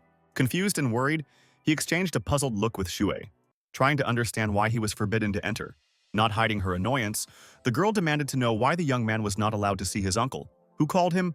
In a stern voice, the doctor replied that the patient's condition had worsened dramatically, and she would not have allowed Jiang to even enter the clinic if she had her way. The others said that Qin was a famous doctor with an ancient acupuncture technique that earned respect. Restraining his irritation, the hero asked if a real medic really allows personal feelings to overshadow professionalism. The others began to defend Qin, saying that she was the best specialist in the clinic and that her efforts should be appreciated, not insulted. In response, the hero asked her to put aside personal prejudices and at least for a moment think not about herself, but about the patient. Unable to resist, he firmly pushed her away and walked towards the ward despite the doctor's shouts. But Zue held them back, saying firmly that it was Jiang who her father wanted to see. Entering the ward, the young man went up to the patient, took his cold hand and said with a tremor in his voice that he had come, and his daughter and wife, who were standing next to him, could not hold back their tears. In a faint, barely audible voice, a pale-faced Wang asked if this was really Jiang, as if he couldn't believe that he had arrived in time. Horror gripped the hero when he noticed a bluish face and a weak pulse, and did not understand why no one told him that his uncle's condition was so critical. Sensing that time was running out, he shouted for the acupuncture needles to be brought immediately, claiming that he would be able to stabilize the man's condition. Indignantly, everyone thought that the hero had gone mad and was taking on too much, asking him to rest and not worry. Turning to her ex, Yo asked him to confide in Qin, and the mother-in-law demanded not to get in the way and just talk to her uncle. Suddenly, one of the doctors shouted that the patient was getting worse, and the shocked doctor ordered to immediately prepare the operation. While the women screamed in panic, worried about the man's condition, Jiang defiantly looked at the specialists. Noticing the medicine cabinet standing in the distance, it was as if he was considering a plan as he stared at it intently. Without listening to anyone, he rushed over, pushing Qin away and demanding to make way for him, not wanting to listen to any objections. Opening the first aid kit, he took out a package, and the doctor, not understanding what he was going to do, watched his every movement in confusion. Taking out the thickest needle, the hero understood that the mystical numerator would not cure cancer, but with its help, energy would flow into his uncle's body. In one swift, almost desperate movement, he plunged the needle right into the patient's head, causing a storm of indignation from the doctors. Qin screamed in rage, unable to contain her emotions, thinking that the guy had completely lost his mind. Wang's condition worsened by the second. He lost consciousness, and the doctors tried to stabilize him in a panic. The heart stopped beating and the cardiogram was not displayed on the screen. The pulse rate decreased at an incredible rate. The lady fainted in terror. Yue screamed, and Jiang tried to control himself, hoping for a better outcome. After deciding that the patient had died, Qinna understood why this happened, because she had performed the necessary session. Not giving up, the hero gritted his teeth and decided that all was not lost yet, and the relative's condition could be stabilized. As he touched the needle again, he realized that many years ago he had not been able to save his father because he was weak, and now he had much more experience. An unknown fiery energy slowly filled Vaughn's body, but he still didn't come to his senses. Not wanting to repeat the mistake of the past, Jiang decided that he would not allow another important person to be lost. The man's body was weak. He lay motionless on the couch, his pulse did not appear and his condition did not improve. Suddenly, a cardiogram appeared on the screen, and everyone stared at the blinking line in amazement, not believing that the heart was beating again. While checking their pulse, Qin said that it had appeared. and everyone breathed a sigh of relief, rejoicing in the miracle that had happened right in front of their eyes. With surprise, the doctor asked how the guy was able to do this, because even professionals could not bring the patient back to life. Privately, the hero was afraid that no one would know about the cleaner, although there should be no questions since he managed to save a person. Standing at the bedside of the patient, Jiang decided to lie and said that when he was in the army, he learned about this method of treatment from a mysterious native. The astonished Qin asked in disbelief and decided to clarify which country it was in. The other medics opened their mouths in shock. Waving them off, the character said that he was asked to keep everything a secret, but everyone indignantly called it childish and demanded details of the miracle method. Looking at them skeptically, the young man asked if this wasn't the time to think about the patient who had just woken up, rather than pry out information. But the doctors, pointing fingers at him and calling him an egoist who doesn't think about other people, didn't understand how anyone could be such a simpleton. After intervening in the exchange, Qin agreed that this was not the time for arguments and indicated that the patient should be examined. Going to the patient, they left the guy alone with their thoughts and worries about the future and a relative.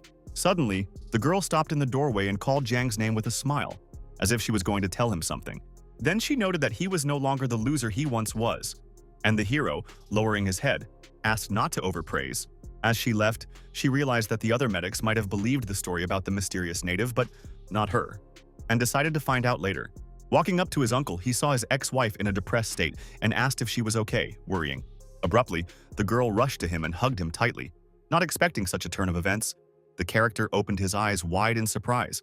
Hugging him tightly, she sincerely poured out words of gratitude for saving her father, as if this was not her ex but God. Hearing this, the boy's eyes lit up with hope and belief that his wife was finally more appreciative than before. While stroking her hair, he said that it was his duty as a husband to help her, and noting the man's stable condition, he asked Zhu to go take a break and take care of her mother. Looking into her eyes, he calmly promised to stay with his uncle and check on his health until the morning. Looking lovingly at Jiang, the girl, as if spellbound, said that he was a wonderful husband, although before that she was going to get a divorce. Not expecting anything like this, the guy's mouth dropped open and he asked her what she called him. Realizing that he had heard her and that it wasn't just thinking out loud, she replied sheepishly that he was just imagining things. After saying that she was leaving, Sui ran to the exit, not wanting to explain, and he watched her go and smiled. While they were in the huge hospital building, darkness descended on the city, and stars appeared in the sky. The image of his smiling wife filled his mind, and he found himself thinking of nothing but her all night. Sitting by his uncle's bed, the boy noted his stable condition, but the man was still unconscious. Suddenly, the master slowly opened his eyes. A little afraid, Jiang watched what would happen next. Leaning forward cautiously, he asked if his uncle was really awake and asked how he felt. Noting his excellent condition, Wang couldn't believe it was just a normal dream, because he was already saying goodbye to life, and Jiang, laughing, asked not to talk nonsense. Helping his uncle up, the hero answered questions about Zhu and his mother-in-law, that they went home to rest a little and recover. Putting on his glasses and adjusting them, the man sternly noted that there was something he wanted to tell the guy. Not understanding what they wanted to talk to him about, the character looked questioningly at his uncle, waiting for an explanation. Then the man admitted that all these years he was seriously ill, but despite the condition, he continued to work and tried to provide for his family. Turning to the guy, he noted that he hadn't stopped bothering him all this time, and wondering, Jiang asked what exactly was bothering Wang. Sadly lowering his head, the man asked if the young man had forgotten about what happened in the distant past. And the character, not wanting to bring up these topics, tried to stop him. Coughing, his uncle asked him not to worry and did not want to dissuade him, only reminded him that his father had once held a very high position and had achieved success in his career. Angrily, Vaughn recalled how a friend was working on a project that was abruptly shut down due to his illness. Everyone thought it was a coincidence, but he didn't think so. To Jiang's shock, he admitted that he had been unable to track down the killer due to his illness, but still managed to find some clues. Strictly, Wang admitted that, according to his data, his uncle Tianming is to blame for all the sudden changes in the life of the young man's father. Gritting his teeth in anger, the hero caught himself thinking that he had known about this for many years, but did not have enough evidence for the prosecution. Then the man added that the uncle sold out information about the project, so it was closed, and Tianming, along with other shareholders, wanted to remove it along with the young man's father. In the memory of the hero, memories surfaced when he desperately rushed to a relative for help, but was not allowed on the threshold of his own house. Then, laughing at him, the man said that he would not give Jiang a penny, and all his father's property now belongs to him. Calling the young man's father useless trash, the uncle saw no point in rescuing a living corpse and unprofitable investments. In a rage, the hero called the relative a damned traitor, who in this way thanked his father for all the help that he had given him. Clenching his fists, the guy threatened to make Tianming's life hell and wanted him to pay for what he had done to his family. Meanwhile, in the sunlit mansion, my uncle was tormented by nightmares, unable to find peace even in the midst of luxury and silence. Clutching his head, the man sighed heavily and complained about the nightmare, which was repeated not for the first time. Horrified, he assumed that it was all because of the problems with the fund that his project had encountered, and blamed Zhuan for not sending the money. Beside himself with anger, Tianming didn't understand why the guy was procrastinating because thinking about business was driving him crazy. Shouting to the whole house, he called for his son and demanded that he immediately come to him. The anxiety did not give him rest for a minute. The boy looked in and asked his father with a smile what he needed. And the man, beside himself, asked what he had been doing all this time. Calling it nothing, Zhuan said that he had been treating Zi's father, who had been diagnosed with advanced cancer. Throwing a pillow, Tianming asked why his son had given up on the company's affairs and was helping a man who was useless to the family. Pointing at him and calling him a fool, he asked why the guy still hadn't signed the project from the Liao family as requested. Raising his hands, Zhuan begged Papa not to be angry and said that everything was ready. Just wait for Father Z to arrive in the city. But the man asked in bewilderment what he had to do with the Liao family project. Not guessing what role this coincidence would play, whispering in his ear, the boy explained that Liao's eldest son had a crush on Shui, who was busy treating his father, and told him about the plan he had come up with. After cooling down a little, Tianming laughed and, calling his son sly, agreed to stick to this plan. Meanwhile, Zhang arrived at the villa with Shui and his mother-in-law, unaware that a meeting that would change everything forever was waiting for them. When the hero reached the gate, he couldn't believe that he was standing in front of the house that once belonged to his father. This time, determined, he wanted to take back everything that was rightfully his, at any cost. Admiring the mansion, Ms. Wang noted that after her marriage, Z became completely estranged from her family and became a stranger. Waving her arms, the woman said that her daughter had found the best immunotherapy center for cancer treatment and called her a savior. She rang the bell with a confident movement, expecting to hear footsteps, but there was an eerie, deathly silence outside the massive doors. Realizing that no one was coming out, the woman called out to Z and did not understand why no one was meeting them, because she informed them of the time of arrival. After dialing her sister's number, Zia was perplexed to see that the girl's phone was turned off. Everything seemed strange. With a smile, Zhang explained to his mother-in-law that the call was too quiet. But there was another way, not understanding it. The woman asked which one. Then, with one powerful kick, the hero kicked out the gate and it swung open, banging loudly against the walls as if welcoming uninvited guests. Taken aback by his action, Sui and her mother opened their mouths in surprise, not believing that he was capable of such strength and determination. In an instant, the guards appeared in front of them and asked who they were and why they came, and Zhui indignantly demanded an explanation. Raising her hands and apologizing, the girl explained that she did not want a conflict and came to Sister Z, introducing herself as a relative. Hearing that the guards called her young mistress, the hero could hardly contain his laughter, because everything around him seemed like a ridiculous theater of old manners. Unable to contain himself, he laughed out loud and asked what age they were living in, that they were treated like this, and did Zhui really believe in the aristocracy? Rushing towards him, the guards shouted how dare he laugh at his mistress, while Zhui tried to explain herself. Outside, Zhuan asked who dared to make a noise in his house, and Jia yawned as she noticed that the intruders had interrupted her afternoon nap. Blocking the way, the guards were going to report to the master and mistress about the arrival of relatives. As they bowed, they explained that a certain girl calling herself Sister Z, a country bumpkin, and an old lady had broken into the house. With a casual wave of her hand, the hostess confirmed the family ties and told the guards to let everyone through. Feeling superior and powerful, she measured the newcomers with a cold stare, enjoying the way their heads lowered in front of her. When she saw Jiang, she was surprised, not understanding what her sister's ex was doing here, having once sworn not to cross this threshold. Changing her mind, she pointed a finger at the boy and ordered the guards to escort him out, feeling oddly satisfied with her own brutality. Obeying the mistress, the guards surrounded the hero, blocking the way forward, their gazes filled with disdain.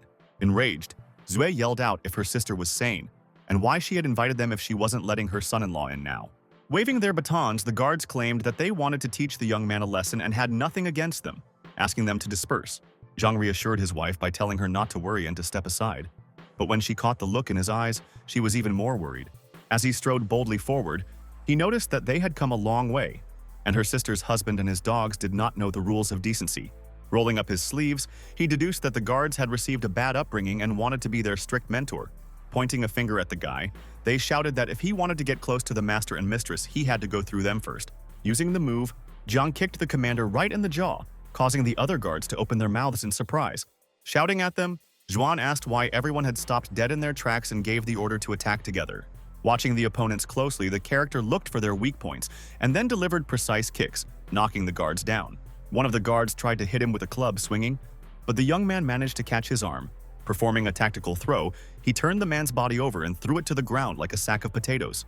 After deftly disposing of all the guards who were unconsciously lying around under his feet, Zhang rubbed his hands together and moved towards his masters.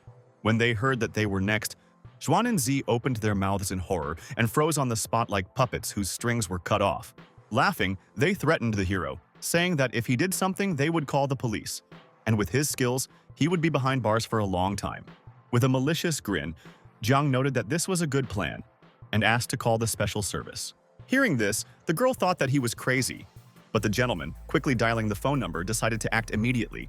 Worried, Sui rushed to Zhang's side and begged him to stop, fearing that if the police arrived, it would be difficult for them to explain the situation. Having his own plan, the hero tried to calm his wife down, assuring her that everything was under control.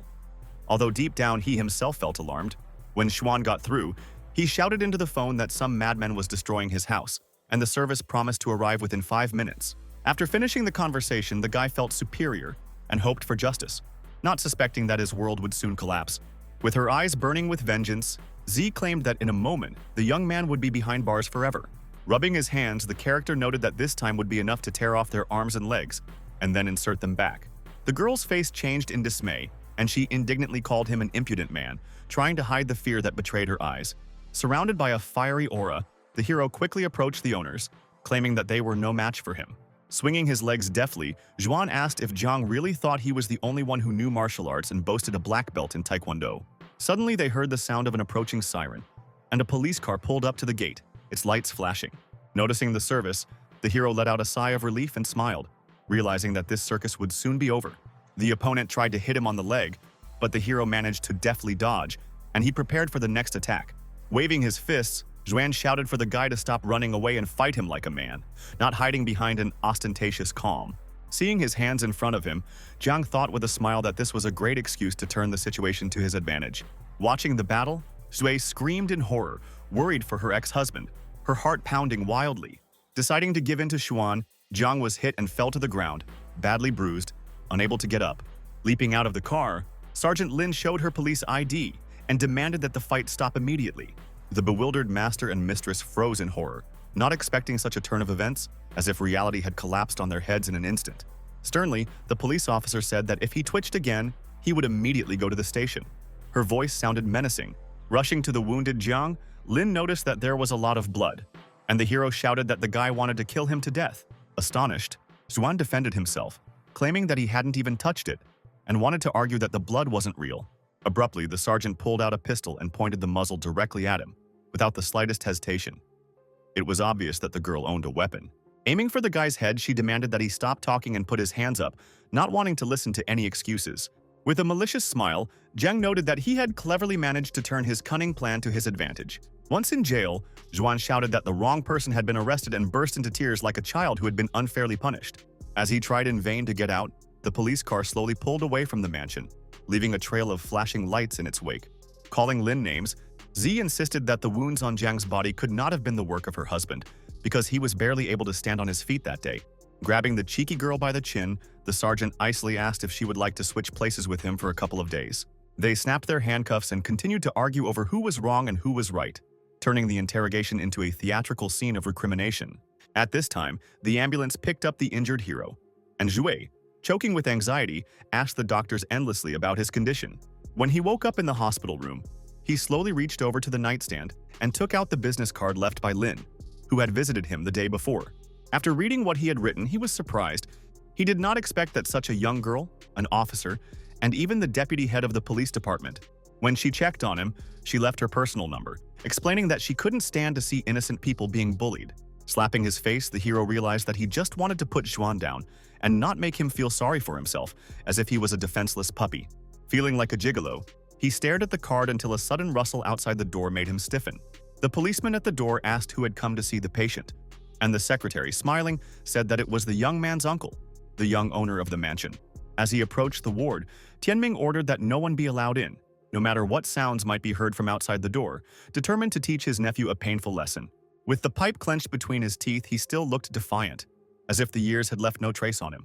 Smiling, he greeted the hero, idly noting that they hadn't seen each other for a long time and a lot had changed.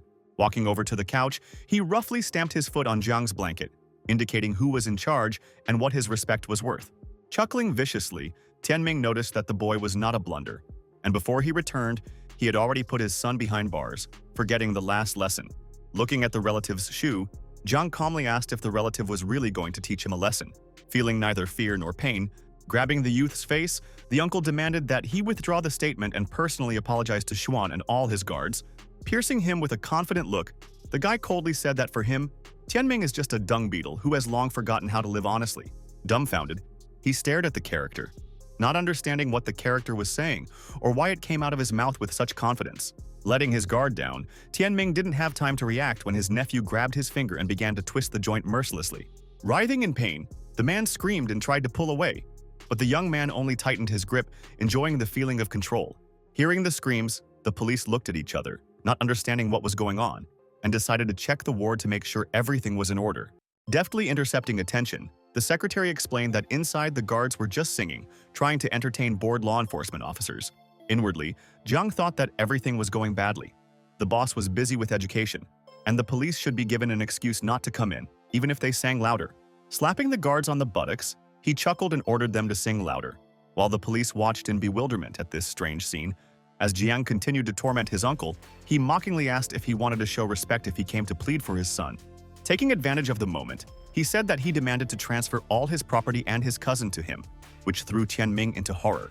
Feeling superior, the hero added that if money is more important to them, then let Zhuan quietly rot in prison without mercy. Threatening to break a few more fingers, he insisted that he would hire the best lawyer. And sobbing, the relative agreed to all his conditions. Releasing his hand, he let the man fall and the man staggered, barely able to keep his balance, and thought hard. Sweating profusely, Tianming promised to hand over the company to his nephew with a tight smile as soon as he changed his application. Glaring at him, he hissed that the guy would regret his decision and understand who he was messing with. The man shot out of the room like a bullet and told the secretary and the guards to leave immediately without looking back. On the way, people happily asked if he had heard them sing and assured him that they had strictly followed orders not to let the police in. Suddenly, Tianming grabbed the assistant by the ear and pulled him close, squeezing so hard that the assistant cried out in pain. In a rage, he yelled that all those screams were his and asked why the guy needed ears at all if he couldn't hear anything anyway. Pushing aside the secretary, he ordered the transfer documents to be prepared immediately and delivered to Jiang for signature. The guards and the assistant looked at each other and opened their mouths, startled by what they had just heard, in a way they hadn't expected to hear even in a nightmare. With a malicious smile, Tianming decided that since his nephew wanted the company, he should get it with billions of debts and then regret it. A few days later, Jiang stood in front of the huge building of the company that had once belonged to his father, feeling his heart tighten at the memory. Determined, he thought that he would take back what was rightfully his family's and never allow himself to be humiliated again. As a child, the hero often cried and reproached his father that he spent all day at work and did not want to spend time with him.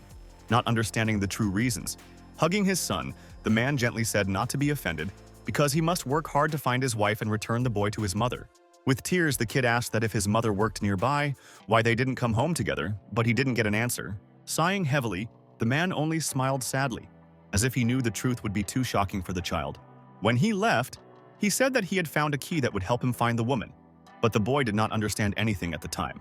Gritting his teeth, his father patiently explained that bad people had locked up his mother, and only hard work would give him a chance to bring her back. Years later, with his hand touching the cold wall of the building, Jiang tried to understand what his father meant when he called the company the key.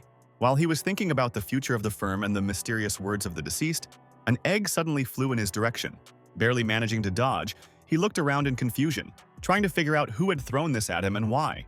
Turning around, he saw a crowd of strikers, former employees holding placards accusing him of theft and arrogance.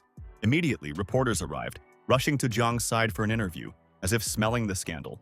Surrounding him with microphones, they bombarded him with questions about money, debt, and the fate of the company, without letting him say a word. With malicious smiles, they asked if he admitted mistakes and what he thought about the protests. But the guy was silent, pursing his lips. Unexpectedly, Zhang Miao grabbed his sleeve and urged him to go inside immediately before the crowd surged forward. Outside, journalists almost broke down the doors, demanding to be allowed into the building and give official comments. Shocked by what was happening, Zhang asked the girl what was going on. and she explained in a panic that they had been cruelly deceived. Waving the folder, Zhang Miao said that after the transfer of the company, she ordered to write off the debts, but the amount was too heavy. In desperation, she added that the employees had not been paid for a year. And Tianming also slandered the young man at a press conference. Zhang grimaced, not knowing what he was talking about at all, as if this was all a bad dream. Turning on the TV, Zhang Miao explained that it was her uncle's lies that caused the strike, and everyone demanded his resignation. Tianming appeared on the screen, announcing that his late brother's company was now officially taken over by his nephew. Zhang listened intently, frowning, feeling his anxiety grow, waiting for a trick in every word of the traitor. The man claimed that due to the inept management of his brother, a debt of 20 million arose, which cannot be covered. Complacently, he added that he had once managed to stabilize the business, but now his nephew accused him of stealing the company. Angry onlookers swore, calling Jiang an unscrupulous upstart who had deprived his uncle of the right to recovery. Clutching his head theatrically, Tianming insisted that he was no longer the head of the company and could do nothing to help the unfortunate employees.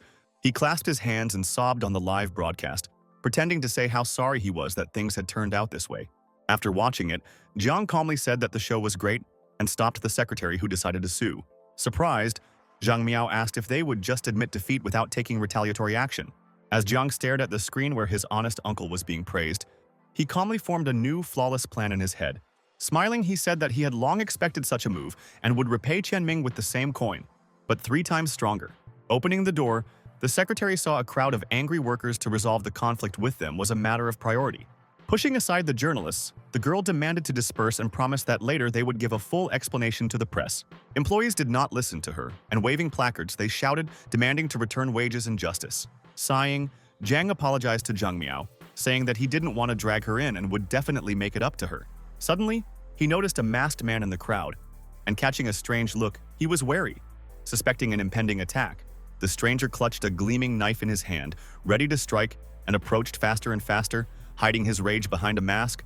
Rushing out from the crowd, he charged straight at Jiang, shouting insults and demanding to repay the debts owed to the common people. Swinging the knife, the attacker aimed at the chest, but the hero deftly dodged, feeling the danger becoming more real. Fearing for the head's life, Zhang Miao and the rest of the staff opened their mouths in horror and screamed, not understanding what was happening around them. Swinging the knife again, the unknown man tried to hit Jiang, but missed, and the blade only cut through the air.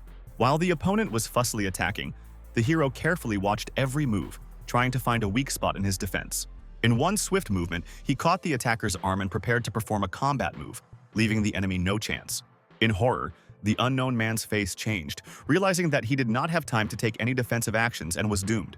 With a lightning-fast movement, the hero laid the enemy on the ground, which caused a storm of amazement from the crowd of workers standing around. After looking at the others coldly, the youth asked if there was anyone else who wanted to attack, and advised them to do it all at once to save time.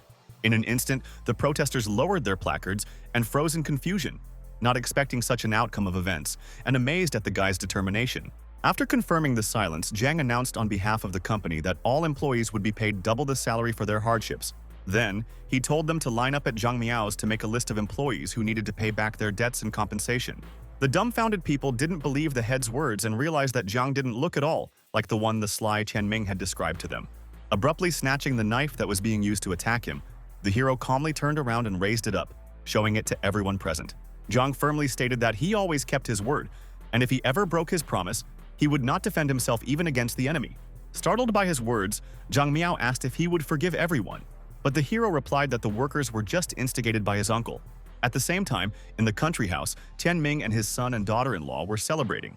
Confident that they had finally won the long-awaited victory, raising his glass, Xuan praised his father for doing a brilliant job, as Jiang would now have to pay off the company's debts himself. Zi admired her husband and her father-in-law openly, imagining how the humiliated boy would have to pay off his debts. Laughing, Tianming said that it was easy, but reminded him not to forget about the main goal, the project related to the Liao family. Cautiously, he asked his sister-in-law if Shui would interfere, but she confidently stated that her sister would not interfere with them. Now that Jiang was drowned in debt, Zi was sure that the girl would leave him, and soon they would set her up with her master. Raising their glasses, she wished everyone a bright future and was proud of her brilliant plan. Not suspecting how it would end, suddenly, the joy was interrupted. Tianming heard police sirens outside the window and wondered who could make such a noise so late at night. Outside, the man noticed that the sound was coming very close, as if cars had stopped right in front of their house. At the gate, Lin and his colleague were already opening the doors, and the guards were asking them what they wanted. Walking confidently forward, the policewoman showed her ID card and informed them that they had an official arrest warrant. Seeing the police officers, Z was indignant, Xuan became nervous, and Tianming demanded to explain the reason for the visit, pushing the guards away. With a reserved look at Lin, he asked if they hadn't settled everything with their nephew and his son, explaining that it was just a misunderstanding. Not understanding what he was talking about, the girl silently stared at the man, trying to catch at least a hint of sincerity in his words. Opening the papers, the police officer announced that she had come to arrest 3 people, which threw the family into complete confusion. As she pulled out the handcuffs, she explained that everyone was being charged with murder and demanded that they calmly proceed to the police station. With a change of expression, Tianming, Z, and Xuan began to loudly protest, not believing the charges against them. Irritated by their reaction, the boss said that if they were not guilty of anything, they should help the investigation prove it. Laughing mockingly, Xuan claimed that the police were just trying to intimidate them with ridiculous accusations and rumors. Thinking that Lin was acting on Jiang's orders, he rudely asked if it was his father's nephew who had sent them here. After hearing these words, the girl pulled out a gun and fired a warning shot into the air, silencing everyone. With a loud order, she ordered the suspects to be arrested immediately, and the police hurriedly rushed to carry out the order. The officers wrestled Xuan to the ground and handcuffed him, while Z wept and begged him to treat her husband as gently as possible. As he was led to the car, Tianming shouted, demanding the names of employees and threatening them with retribution for insulting him. Folding her hands, Lin replied coldly that someone had turned himself in and told her how the family had hired him to kill them. At the Jiang Group office, Zhang Miao reported to the hero that she had sent the video of the attack to the police. But she doubted if it would be enough. Looking out at the dark city from the window, Zhang confidently said that this was just the beginning, and the most interesting part was yet to come. Adjusting her glasses, the receptionist started to protest, but he asked her if she doubted his decision. Then the secretary admitted that she did not understand why he took the company, knowing about serious financial problems. Agreeing, the hero reminded that the collapse was arranged by Tianming, and if everything is restored, the uncle will be trapped, and the girl asked if it was really bait. Looking at his reflection in the window, the hero resolutely said that this was exactly what he would do, wanting to watch the greedy man sink to the bottom. In the interrogation room, a stranger claimed that Tianming hired him to teach Jiang a lesson, and the man shouted back that it was a lie and nonsense. After listening to them, Lin sternly asked if there was any evidence, such as money transfers for a service or other proof of employment. Sadly, the guy admitted that he was a contractor in the man's firm, but he did not pay anyone and told him to contact his nephew. Looking at him gravely, the police officer asked what happened next, but the young man just shrugged and said that he did not remember. Chuckling, Tianming said that he could not prove anything, because there was no contract or transaction in fact. Feeling superior, he asked why the police without evidence believed an ignorant worker and began to slander him. Considering the case a mistake, the man demanded to release him, but Lin replied that she would do it if there was no evidence within 24 hours. When they were temporarily placed together, Tianming shouted that the stranger was more trusted than him, and the guy asked if the workers were not people. Grabbing him by the collar, he yelled at him, asking why the guy was doing this, calling him a coward and not believing that he couldn't handle Jiang. Looking into the eyes of the former boss, the young man calmly asked if he didn't pay specifically to accuse his nephew. Tianming only laughed, saying that workers were born to serve the masters and that their dreams of earning money were just silly illusions of the poor. Gritting his teeth angrily, the guy said that just like Jiang had said, Tianming was a rotten person, and the latter, after hearing about his nephew, decided that they were in cahoots and their plan would collapse. Clenching his fist, the stranger noted that he really would not be able to detain the boss for long, but one night would be enough for him to avenge everything. Not understanding what he was up to, Tianming stared at the guy in horror, not believing that he was capable of a reckless act while in prison. Approaching, the young man said that the new head of the company promised to pay him a salary, and the man, startled, reminded of the place where they were. Not listening to him, the boy threw himself with his fists and shouted that he had promised Jiang to beat the crap out of his uncle for the suffering of the workers. His punches were filled with rage and pain. His fists were getting heavier by the second, and his hatred was getting stronger and deeper. Later, lying in the hospital, Tianming shouted that his nephew had once again got in his way, and that it should not be allowed to go unpunished. Enraged, he told Zhuan to find fighters to teach Jiang a lesson, but his son insisted that it was stupid because the boy was too smart.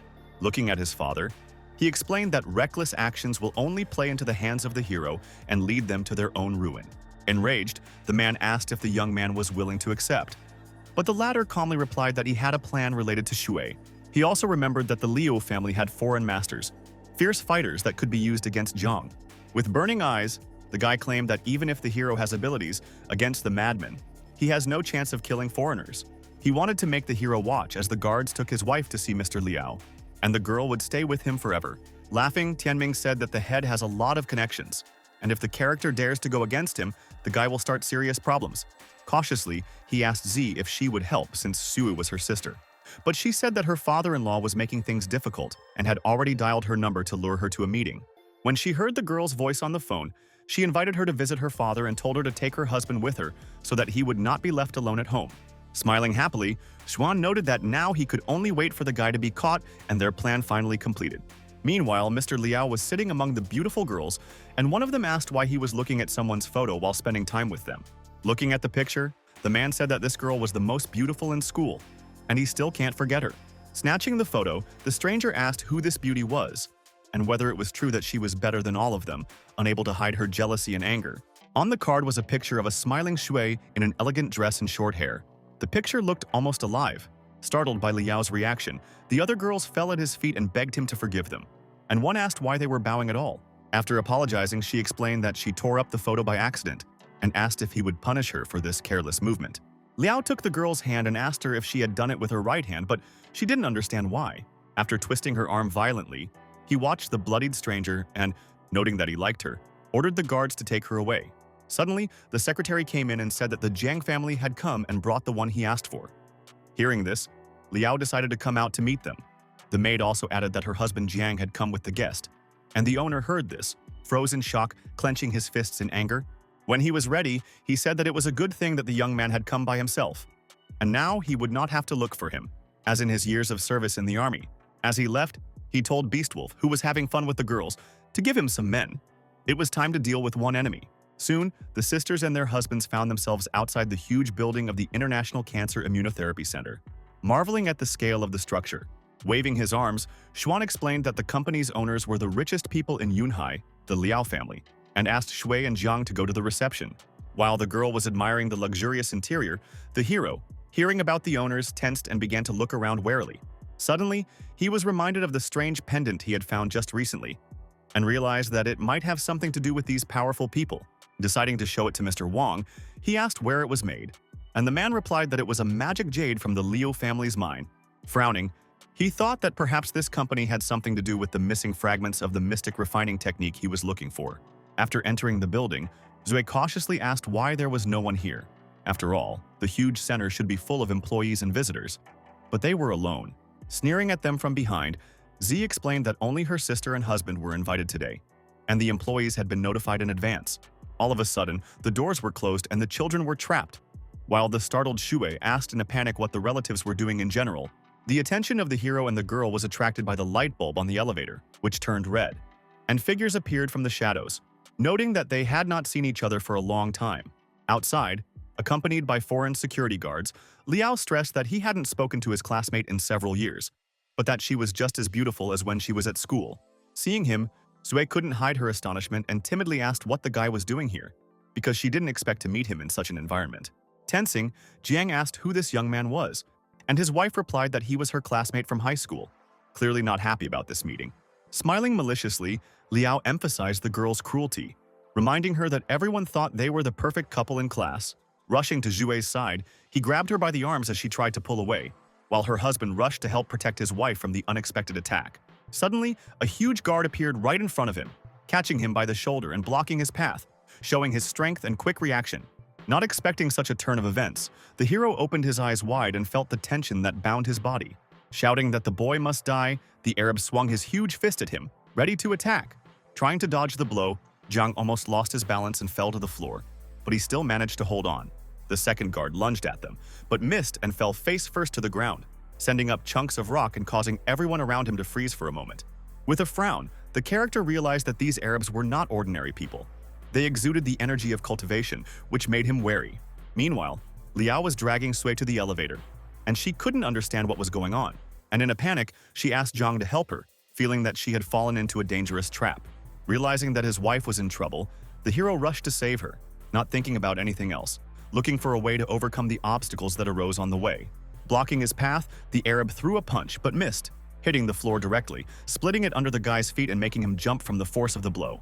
As the guard struggled to get up, Jiang watched the elevator with Shui and Liao begin to ascend to the second floor, and his thoughts instantly shifted to escape.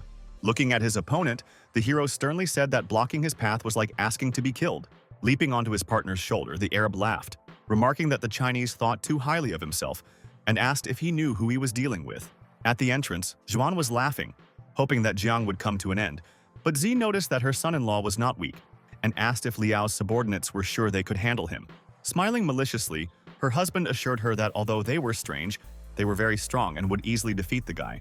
The Arabs he had hired were particularly powerful, and each of them was ready to demonstrate his strength. One of them could easily climb a tree in 1 minute, and the other could blow away rebar with a single blow. Hearing about the methods of protection, the girl's eyes lit up enthusiastically. She was impressed, although she understood that such fighters are a real threat. Meanwhile, after deftly dealing with one Arab, Zhang had a firm grip on the other's neck, preventing him from escaping and attacking again. Glaring at the defeated opponent, the hero demanded that the guard tell him how to open the elevator, feeling that every second counts. Without waiting for an answer, he laid the man face down on the floor and asked him to immediately tell him how to operate the lift. The frightened security guard admitted in a trembling voice that this can only be done with the help of Mr. Liao's ID card. There are simply no other ways. Releasing him, Zhang walked over to the glass doors of the elevator, carefully examining it to find a weak point through which to break through the protection. Deciding to use his own strength, the hero swung to strike, collecting all the chi energy in his fist to destroy a powerful barrier. With all his might, he slammed his fist down on the doors with such force that the glass shook, reflecting his energy. But it seemed to be made of super strong material that defied even the greatest strength, and it didn't give in. Trying to get up, the guard said hoarsely that the guy's attempts were useless since it was made of tempered glass and metal, and even his brother could not break through it. Without paying any attention to his words, the hero stood and stared intently at the barrier that was not yielding to him. Suddenly, the Arab's eyes opened wide in shock. The door shattered into small pieces, and he couldn't believe his eyes as he saw Jiang's incredible strength with his own eyes. The windows were shattered, and the guy stood glaring ahead, determined to save Shui, not letting anyone block his way to his wife. At the same time, in the room, Liao forcefully pushed Shui onto the bed, and she fell down, hitting the headboard, feeling a sense of fear shackle her body. The frightened girl, not understanding what was happening, tried to ask in a panic why he was doing this and what he needed in general. With flashing eyes and a sneer, Liao resolutely declared that he only wanted her, as if everything around him had ceased to exist. After that, he began to molest the girl, and Zue forcefully pushed him away, repeating that she was married, and that his actions were illegal and unacceptable. Like a madman, he stuck out his tongue and claimed that her marriage meant nothing to him, and she was completely his. Ignoring her struggles and screams, as he tore her dress with his hands, he insisted that even the police were not a threat to him, and he continued to persist in trying to bend her to his will. Terrified, crying and closing her eyes, she mentally prayed that Zhang would come to her rescue as soon as possible and save her from a dangerous situation. Touching her neck, Liao asked Sui to forget her husband, being sure that the hero would not come, and her resistance was meaningless against his strength. Suddenly, a loud crash of rocks distracted him, and he froze in shock, not expecting that someone would be able to break through and stop them. At that moment, a huge fist appeared right in front of his face, and the guy didn't even have time to react and defend himself, knowing that now it's all over. With all his strength, the hero hit Liao right in the jaw, putting all the rage and anger that had accumulated over the past few minutes into him. Coughing up blood, the boy collapsed on the floor, trying to understand what had happened. But his body was no longer working and his strength was failing. While the opponent was lying unconscious against the wall, the hero rushed to his wife, anxiously checking if she was all right. With her clothes torn, crying and stuttering, Jue barely managed to get the words out and just said that she wanted to go home as soon as possible. Wanting to help the girl, Zhang began to unbutton his shirt to cover her up and make her feel a little safe. As he draped the blouse over her shoulders, he confidently promised that they would leave this place at once and never return. Suddenly, heavy footsteps behind him caught his attention, making him turn and tense in anticipation of danger. When he saw the dark, massive figures standing in the doorway, he didn't know who they were, but he could sense the threat they posed. Looking viciously at Jiang, a whole group of Arabs stood before him, ready for battle and eager to avenge their master. Suddenly, someone grabbed Jue's leg, and she was startled, crying out in pain and fear, not knowing who dared to do this. Turning around, she was horrified to see that Liao was still conscious, and with a tremor in her voice, she shouted to Jiang to save her. Like a madman, the guy clung to her ankle and, breathing heavily, told her that she would not leave, because he was still here and had not lost. Seeing Liao's gaze in front of her, she was numb with fear, knowing that he would do anything for the sake of his desires. She screamed, lost consciousness, and fell straight onto Jiang's shoulder, who caught her in an instant, holding her down so that she wouldn't get hurt. Without letting go of her, Liao smirked, thinking that Sue was weakened by his attractiveness, and mockingly told the hero that his punch was not bad but too weak. After hearing that the opponent has a fast regeneration, the character replied with a smile that it impresses him and decided to test the young man's abilities. Stepping hard on his arm, he asked if the boy would be able to recover as quickly after that, watching his reactions and screams.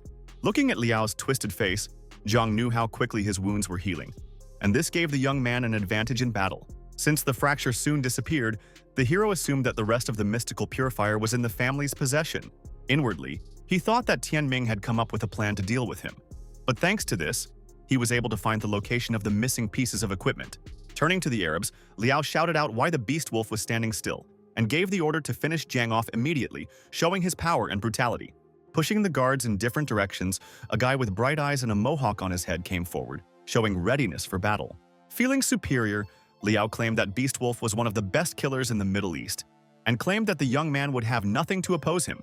With a malicious grin, he said that if Zhang was afraid, then let him admit defeat in front of everyone, and then he would think of mercy. Resolutely, the guy told the opponent not to dream about it, and Liao, realizing that no one was going to give up, clenched his teeth in anger. Enraged, he shouted that if the character wanted to die, he would do him such a favor by giving the Beast Wolf the order to finish off Zhang instantly. Swinging, the assassin prepared to deliver the killing blow, his body tensed, and a wild bloodlust flashed in his eyes. Catching the slightest movement of the enemy, the character watched intently, waiting for the moment to counterattack without losing his composure. Suddenly, the knife flew straight at the door and ricocheted to the side, distracting the children fighting among themselves. Frozen in shock, Liao noticed that his groin was bleeding, and a sense of pain shot through his body. It turned out that even the strongest could be vulnerable. As he writhed in savage pain, Zhang asked if his chi technique could handle such a blow, feeling superior. While the beast wolf smiled behind him, the hero said that Liao should now be called a eunuch, since chance had put everything in its place. In shock, the guy turned to the killer, asking what was the matter, because he gave the order to kill the young man and did not understand how the situation got out of control so quickly. Leaning on the fighter's shoulder, the character asked how many years they had not seen each other, and despite this, the guy used the same methods as before. Calmly, Beastwolf replied that he didn't expect to find the former commander of the western border acting so recklessly here either. Covered in snot and blood and beside himself with rage, Liao shouted, not believing that they knew each other, and asked if the killer didn't need his family's training. Folding his hands, the young man calmly said that if it was someone else, he would have thought about it. But now he decided to stop cooperating. Calling the Arabs after him, the fighter told them to leave and leave the room for Jiang, showing his respect for the commander's strength and skill. Looking at the backs of the departing guards, Liao was infuriated, feeling betrayed by those he trusted completely. Through the pain, crying out in despair, he asked who this young man was that even the Beast Wolf was afraid of. But the hero only replied that it didn't matter. Looking him in the eye, he demanded that Liao hand over the methods of learning the Qi technique to him, as he was extremely interested in this information. In return, he promised to think about mercy and call him an ambulance, demonstrating that he was ready to make concessions for his own benefit. Gritting his teeth in anger, Liao asked if the guy really wanted him to pass on the knowledge after everything that had happened, not believing his ears. Realizing that the deal wouldn't go through, Jiang picked up the unconscious Shui and said that he was leaving the boy to bleed to death on the floor.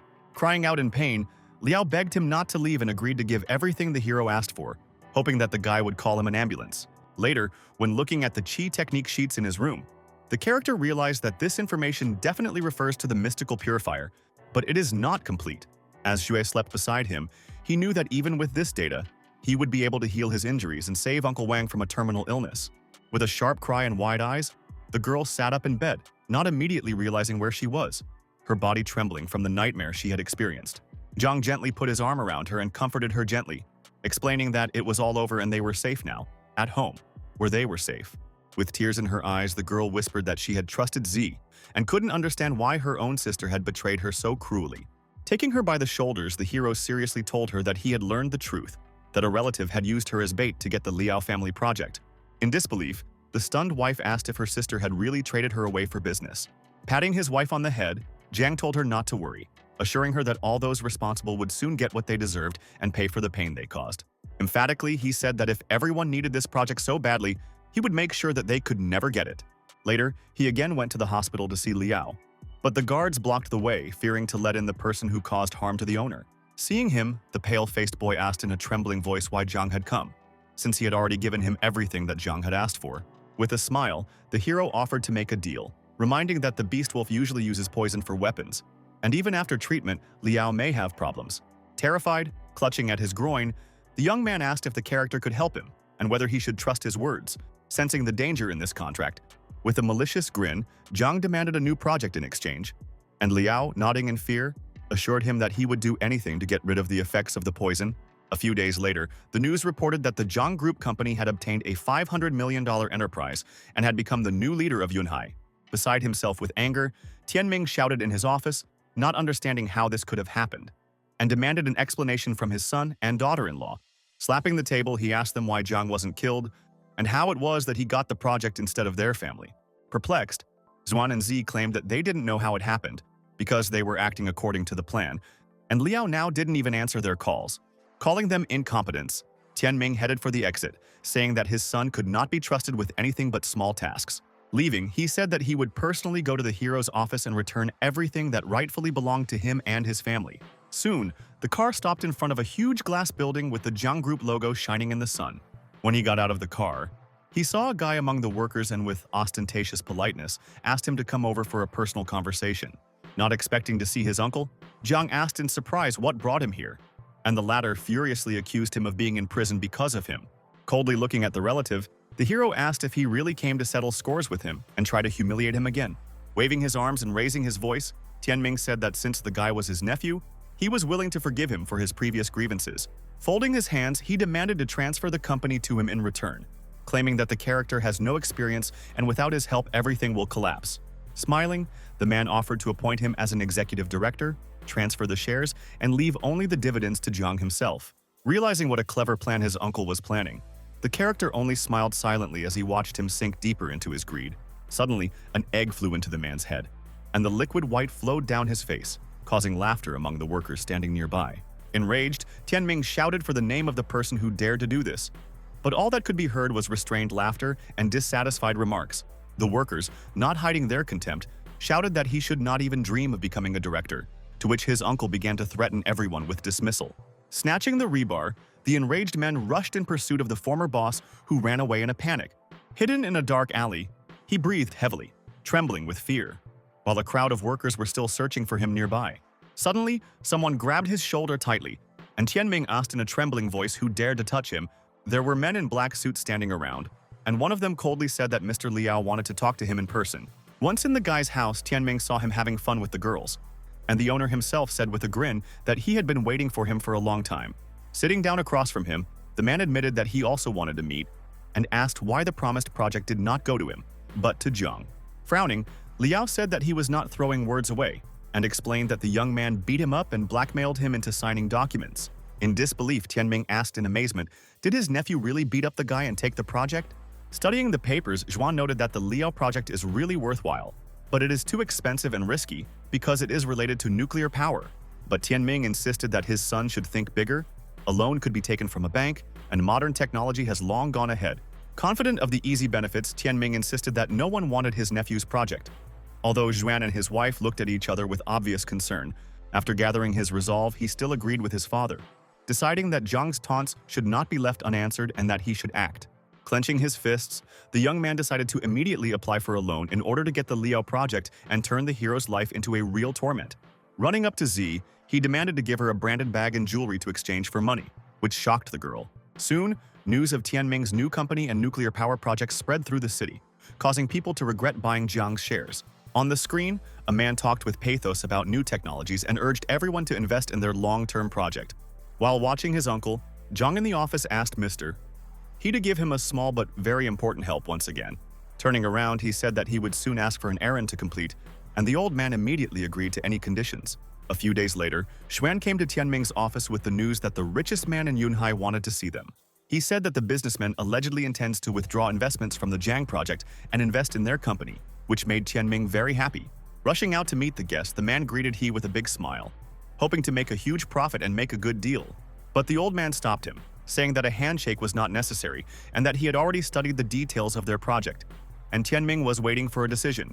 Meanwhile, Jiang was broadcasting through his earpiece what he had to say. that the project was good and he was willing to invest 1 billion. Following the hero's instructions, the man repeated everything word for word, and the satisfied Tianming completely believed him, not hiding his joy. However, suddenly, he, on the orders of the character, said that he was ready to invest, but only under one mandatory condition. Blinded by the dream of easy wealth, Tianming agreed to fulfill any investor's demand without hesitation. According to the hero's clever plan, the businessman announced that it was necessary to triple energy productivity in 3 days, otherwise there would be no funding. Hearing the condition, Xuan was startled and remarked that the time limit was too short and the attempt was dangerous, but his words had no effect. Enraged, Tianming slapped his son and told him to immediately shut up, not tolerating any objections. With a big smile, he assured that there would be no problems and promised to contact the right people immediately to complete the task. He instantly dialed his assistant, and a girl appeared on the screen, politely asking what she could do to help at the moment. Strictly, Tianming ordered to increase productivity 3 times and send a report. But the secretary in horror said that this is impossible and dangerous. Smiling maliciously, Zhang told he to say that he would consider whether to invest, and the man obediently repeated every word. Stopping the guest, the uncle assured that the employees were simply overreacting, and threatened the girl with dismissal, demanding to comply with the order. The excited secretary relayed the order to her colleagues, while Tianming assured the businessman with a satisfied grin that he would soon see the result. The workers were horrified to report that the system was out of control, and the girl ordered to turn off the equipment and activate cooling. Meanwhile, Zhang was counting down the seconds to the inevitable devastating explosion with cold malice. Due to critical overheating, the reactor exploded, completely destroying the entire power unit and enveloping everything in fire. Surprised, he asked why the screen went blank, but Tianming decided that it was just a bad signal and tried to contact his subordinates again. Suddenly, a bright flash lit up everything around them, and from horror and surprise, everyone covered their faces with their hands, not understanding what was happening. Dumbfounded, Tianming asked what had happened, eyes wide with surprise and not knowing what to do. In a panic, Zhuan shouted that there was a massive explosion at their nuclear installation, destroying all the reactors. In a daze, the man looked ahead, realizing that if his son was telling the truth, then the company was going to collapse completely and completely. The workers stared out of the broken window at the burning unit, and He asked if this meant the end of their project. Exasperated, the businessman slapped the handle of his wheelchair with his palm, unable to contain his rage and despair. Afterward, he sternly stated that he hated greedy people who would do anything for profit and would never talk to Tianming about financing again. With a firm order to leave, He left the office while a security guard restrained the frantically screaming bankrupt owner. Losing his strength, the man collapsed to his knees, finally understanding the depth of his terrible financial situation. With tears in his eyes, he realized that now it was really over, and there was no escape. The next day, the news announced that Tianming's company had gone bankrupt, and people called him greedy and considered everything deserved. Having lost everything, he, his son, and daughter-in-law found themselves in a small, dilapidated house, virtually deprived of all their wealth. In a panic, my uncle called friends, begging them to borrow at least some money, but everyone dropped the calls, not even wanting to listen to him. Crying, Z shouted that she didn't want to live in such a place, and Zhuan irritably replied that the house was sealed and the accounts were frozen. In his anxiety, he asked if his father could borrow some money, but the latter replied that he called everyone, but no one helped. Through her sobs, Z reminded them that there was one other person they hadn't reached out to who could solve their problem. Not understanding, Tianming asked who she was talking about, and the girl replied that she was referring to Jiang, her son-in-law and nephew-in-law. Meanwhile, the hero in his company building was carefully watching the news about how his uncle met with the police after the explosion. The man said that there were no deaths, and he took full responsibility for the destruction of city property. Jiang Miao suddenly crossed the room, saying that Tianming had brought people to talk to Jiang and offered to escort them out. Feeling superior, the hero noted that he had been waiting for this moment for a long time, and now he could put an end to their naive attempts to defeat him. Coming out to meet his uncle, the guy asked if the relative really considers it appropriate to meet here, in front of everyone present. Behind them, Zhuan and Z stood with their mouths taped shut, while Tianming explained that he had brought Xue's sister to apologize. The hero, with a malicious smile, asked how she was going to ask for forgiveness, considering that simple words would not be enough. Hearing about the punishment, the girl, along with her mother-in-law and husband, froze in amazement, not expecting such a turn of events. Earlier, the uncle thought that everything would be more complicated than he expected, and decided in advance to just play a scene in front of his nephew. Not understanding their reaction, Zhang asked if they were lying, but the relative swore that they were here to apologize sincerely. Turning to his son, he asked why Zhuan didn't teach his wife a lesson, and Zhuan agreed, deciding to use educational methods. With one sharp movement, the guy removed the tape from Z's mouth to give her a chance to speak, but he prepared to hit her. While calling her names, he slapped her and asked if she still didn't want to apologize to her son-in-law. The girl was outraged and said that they agreed to just pretend and not be subjected to real violence. Unwilling to listen to her, Juan struck again, claiming that such a punishment for his wife's willfulness was the most appropriate in this situation. Unable to stand this attitude, Z called her husband names and did not understand how he dared to beat her up for money, considering their marriage a mistake. Juan angrily asked if the girl regretted marrying him, not believing his ears and gnashing his teeth. Without waiting for an answer, he kicked Z in the stomach, calling her names, and she replied that Jiang was a multimillionaire and wouldn't pay any attention to them. After collapsing to the ground, she was almost unconscious, and Tianming was asking his nephew if this was a sufficient punishment for his daughter-in-law. As he was about to leave, the hero replied that he was no longer offended and allowed them to go, but his uncle tried to stop him. Turning to him, Jiang asked in surprise if there were any more reasons to apologize, but the relative denied it, but wanted to continue the conversation. Awkwardly, Juan reported that they were having financial difficulties, and he would like to ask his brother to borrow some money. Then the hero remembered that 5 years ago his father was ill, and then he also asked his uncle for help, considering him a relative. Turning to the man, he asked sarcastically what his uncle had said back then, and Tianming paled at the memory. With a smile, the character recalled that he called him a loser, and felt that it was better to invest in dog breeding than to help his nephew. Realizing the stalemate in which he found himself, the man collapsed to his knees, feeling completely powerless in front of the young man. Crying and apologizing, he begged for some money, otherwise everything would be over and hopeless for him and his son. Leaving, the guy admitted that he still harbors resentment, but the video with the aged uncle awakened the desire to leave him alone. With eyes full of revenge, the hero asked if Tianming was willing to bark so that he could feed him a little like a dog. The shocked man became angry and gnashed his teeth, claiming that such a demand was too offensive. While they were exchanging gazes, a barking sound was suddenly heard, and they turned around in bewilderment, trying to figure out the source of the sound. Xuan was on his knees, barking and asking if his brother was satisfied with such an action, causing everyone to be surprised. Smiling, the hero said that he forgives Xuan, and he can go to Zhang Miao to get the money, but noted that only the brother can use the money. With superiority, the character clarified that if the guy shared with his father, he would take everything back. And Xuan, smiling, assured that he would not give a penny, plunging the man into shock. Tianming tried to chase after his son, calling him ungrateful, but the guards blocked his way, not allowing him to approach. Without turning around, the guy said that his father always humiliated him and considered him a failure, so he had enough of poverty. Blaming Tianming for his problems, he said that he did not recognize him as a father, but only as a man with money, causing indignation of a relative. With superiority, the hero clarified whether his uncle wanted to bark, and in another case ordered him to leave immediately, noting that he was not welcome here. Beside himself with anger, he reminded that he was a relative and asked for forgiveness, asking only for a little money and promising to leave. Clutching his head, the hero suggested another option, keeping his uncle in suspense and showing his superiority. After reminding him of Tianming's betrayal along with the Shine Company, he demanded that his uncle hand over his accomplice. The man remembered with horror that the informant had warned about the consequences if he revealed his identity, and was confused. Realizing that he would not get an answer to his question, Jiang decided to leave, but a relative informed him about a man named Shu who had disappeared several years ago. Upon learning this, the character became wary and frowned, realizing that his enemy was a former classmate of his father. Assuring him that he had told the whole truth, Tianming asked if his nephew would be able to give him money now, waiting for an answer. The guy then took out a gold card with more than 200,000, causing Tianming to be stunned and didn't know how to react. But Jiang suddenly reminded him that his uncle refused to bark, and his information was useless, so he considered this amount quite sufficient for life.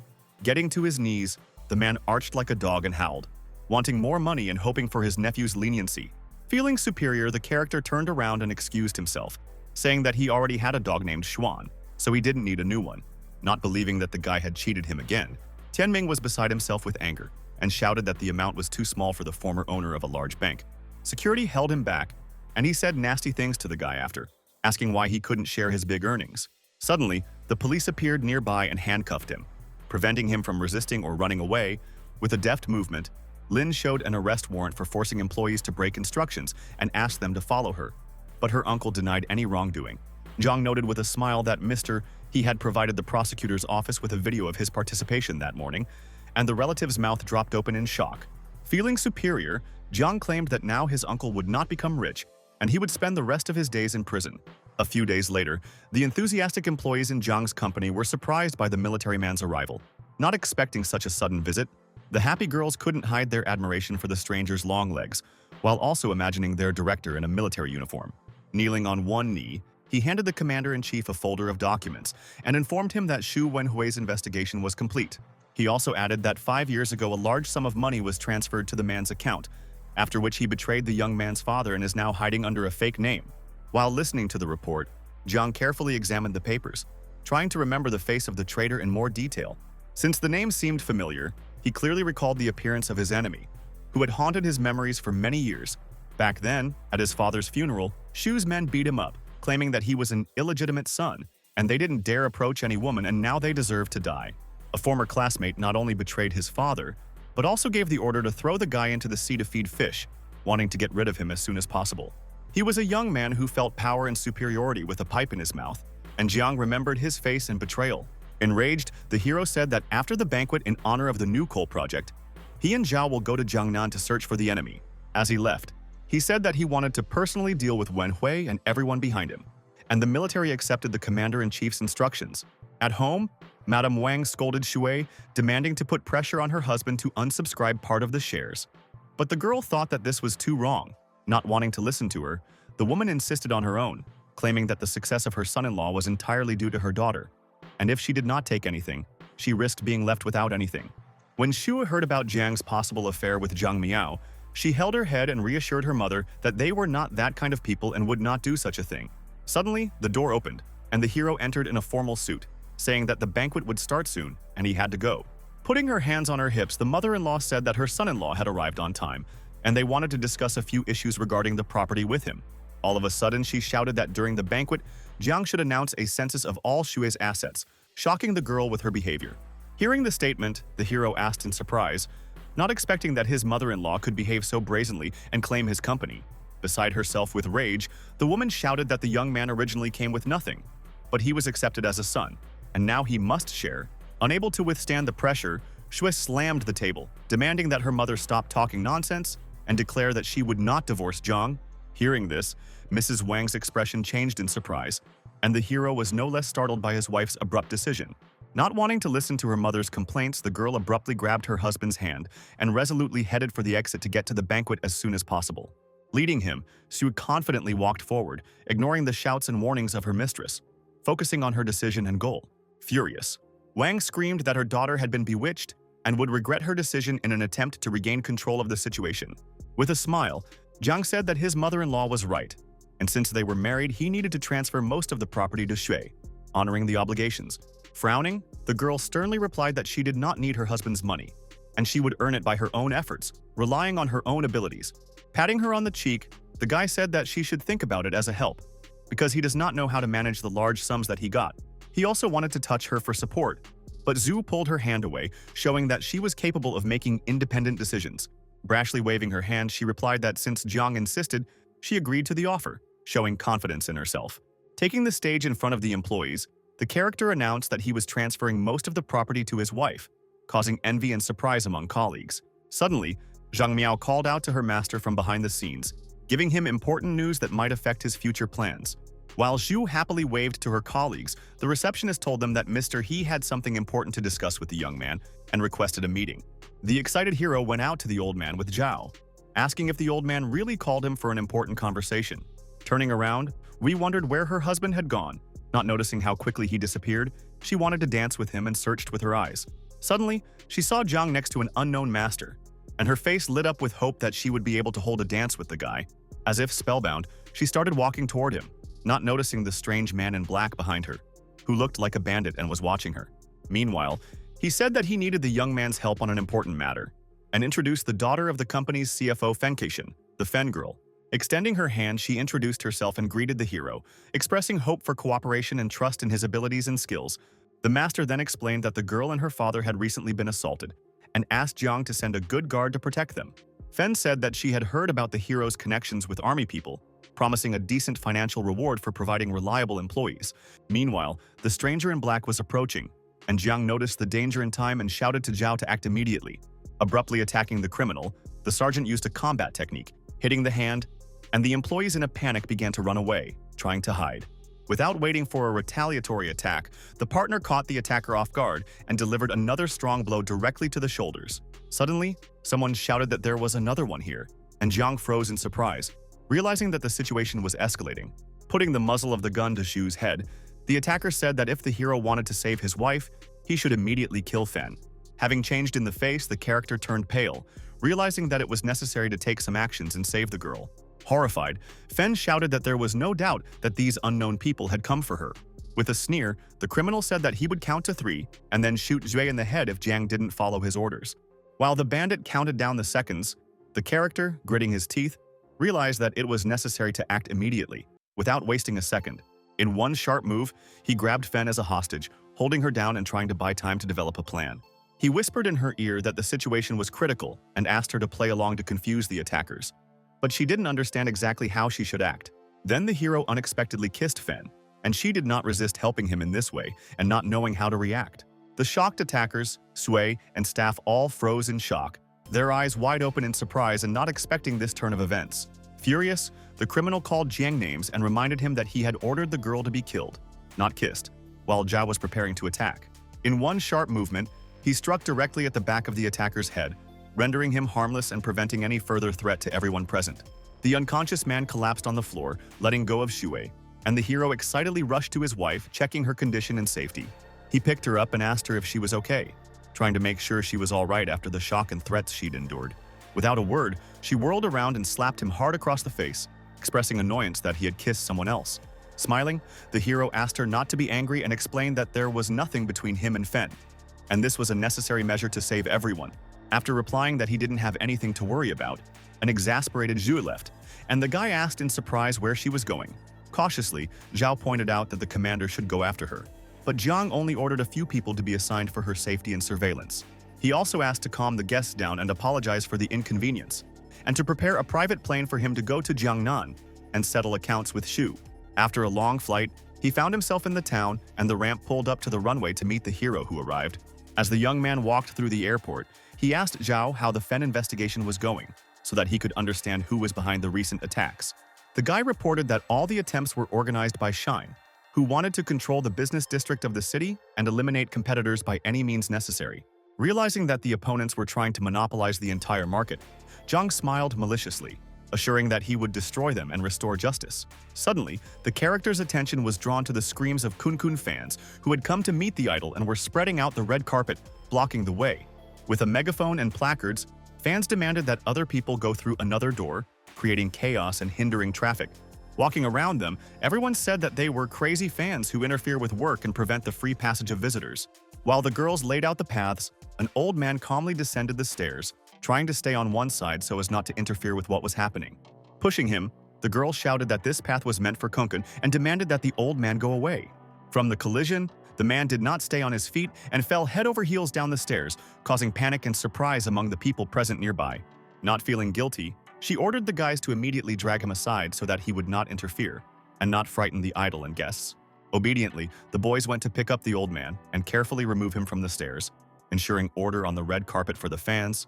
Pushing through the crowd, Jiang, who was walking with Zhao, demanded to stop all this immediately, trying to regain control of the situation. Worriedly, he sat down next to the man and asked about his health, trying to make sure that the victim was not seriously injured after the fall. The indignant girl asked if they had had enough of talking and demanded that they leave immediately, as her idol would soon appear. Angrily, the character asked when she decided to do whatever she wanted on the airport stairs. And didn't she see that the man was hurt? Enraged, the girl started shouting that he didn't even deserve to mention their idol Kunkun, expressing disdain for his interference. Calling him names, the other fans waved their fists and threatened Jiang, demanding an apology and showing aggression towards him. Standing up thoughtfully, the young man asked what they would do to him if he didn't apologize, knowing that these were just empty words. Enraged, the girl threatened him with death and yelled at Yanlei to beat the crap out of him for his disobedience. Rushing at him, the guy shouted that it was because of the character that their goddess was furious, blaming him for what happened. In one deft move, Zhao knocked the attacker off his feet, sending him tumbling down the stairs, rendered harmless and unable to continue the attack.